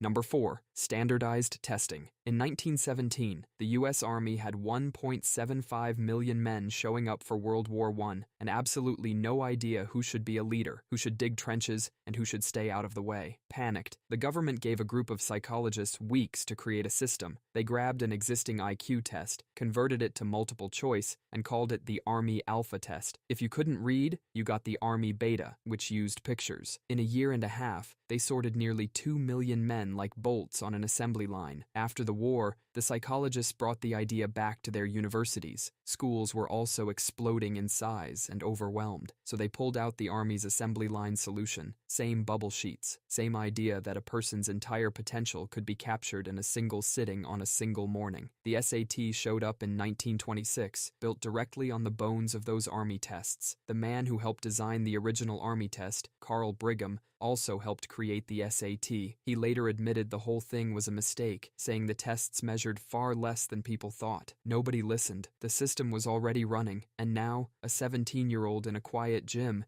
is being sorted by a tool designed to figure out which scared 20-year-old should carry a rifle. Number 3. Fire codes. Every safety feature around you has a body count. That exit sign, the sprinkler system, the fact that the door opens outward instead of inward. None of it came from planning. All of it came from a disaster that already happened. Triangle Shirtwaist Factory Fire, 1911. 146 workers died. The managers had locked the exit doors from the outside to stop employees from taking breaks. When the fire started, they were trapped. Afterwards, laws were passed requiring doors to open outward and remain unlocked. Iroquois Theater Fire, 1903. Over 600 people died. When a fire broke out, a fireball blasted the audience. People rushed to the exits but couldn't figure out the unfamiliar European-style locks. Hundreds died piled up against doors they couldn't open. After that fire, panic hardware was invented. Those horizontal bars you push to open emergency exits. The ones that work even if you're being crushed by a crowd. You've pushed one of those bars hundreds of times, using a device that exists because 600 people couldn't figure out a lock while they were on fire. Safety regulations are not prevention. They are a reaction, written in the blood of disasters.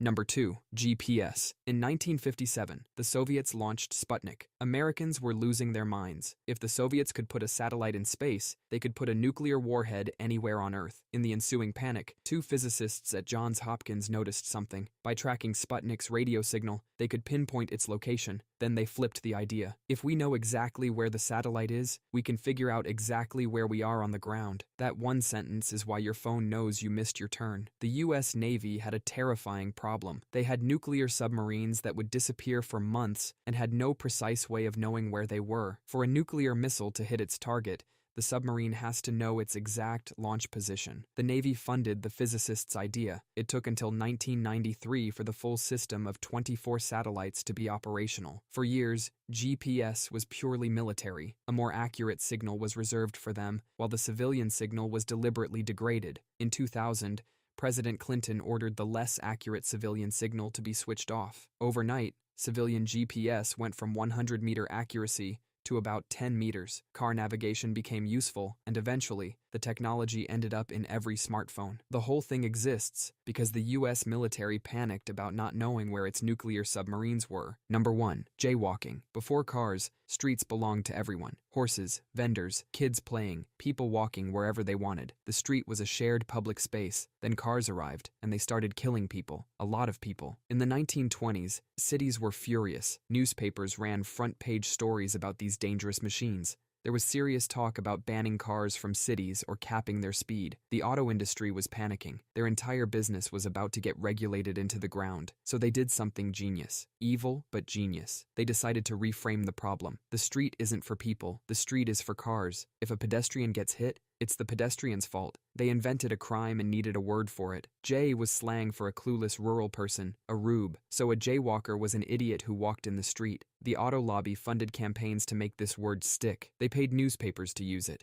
They hired people to publicly mock pedestrians who crossed mid-block, and it worked. Within a decade, the idea that pedestrians had any right to the street evaporated. Laws were passed. The street, which had been public space for all of human history, was handed to the automobile. Before these laws, a driver who hit a pedestrian was almost always at fault. After, the logic flipped completely. A panic decision by car companies to protect their sales reversed centuries of custom, and we've never questioned it since. That's all for today. I'll be making similar videos in the future. Subscribe to see them.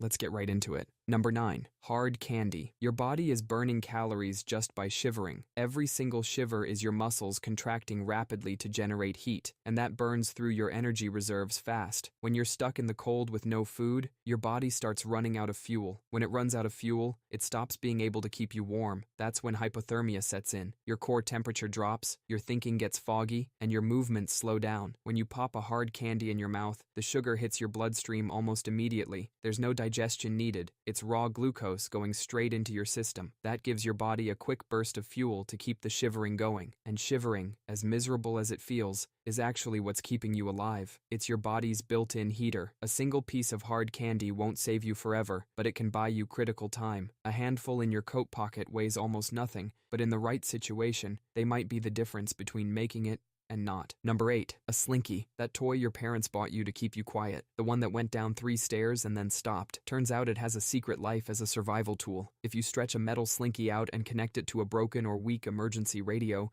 it acts as an antenna, a real one, the kind that can pull in signals from miles away. A radio antenna is basically just a piece of metal that catches radio waves the same way a fishing net catches fish. The bigger and longer the net, the more you catch. A stretched Slinky gives you several feet of coiled metal wire. That's enough to dramatically boost a weak signal, which can be the difference between hearing static and hearing an actual human voice on the other end. Military survival guides actually mention improvised antennas as a critical skill, because in a real emergency, a radio with no signal is just a heavy brick. You hook one end to the antenna port, stretch it out as long as it goes, and hang it as high as you can. A tree branch works. A tent pole works. The higher you get it, the better the signal. The toy that couldn't even make it down a full flight of stairs might be the reason a helicopter finds you. Number 7. Newspaper. A crumpled piece of yesterday's news might be the thing that keeps you from freezing to death. Newspaper is an incredible insulator. The paper traps thousands of tiny pockets of air between its layers, and trapped air is basically nature's bubble wrap for your body heat. Stuff enough newspaper inside your jacket, and you've just built yourself a DIY sleeping bag. Homeless people figured this out over 100 years ago. They weren't reading the newspaper.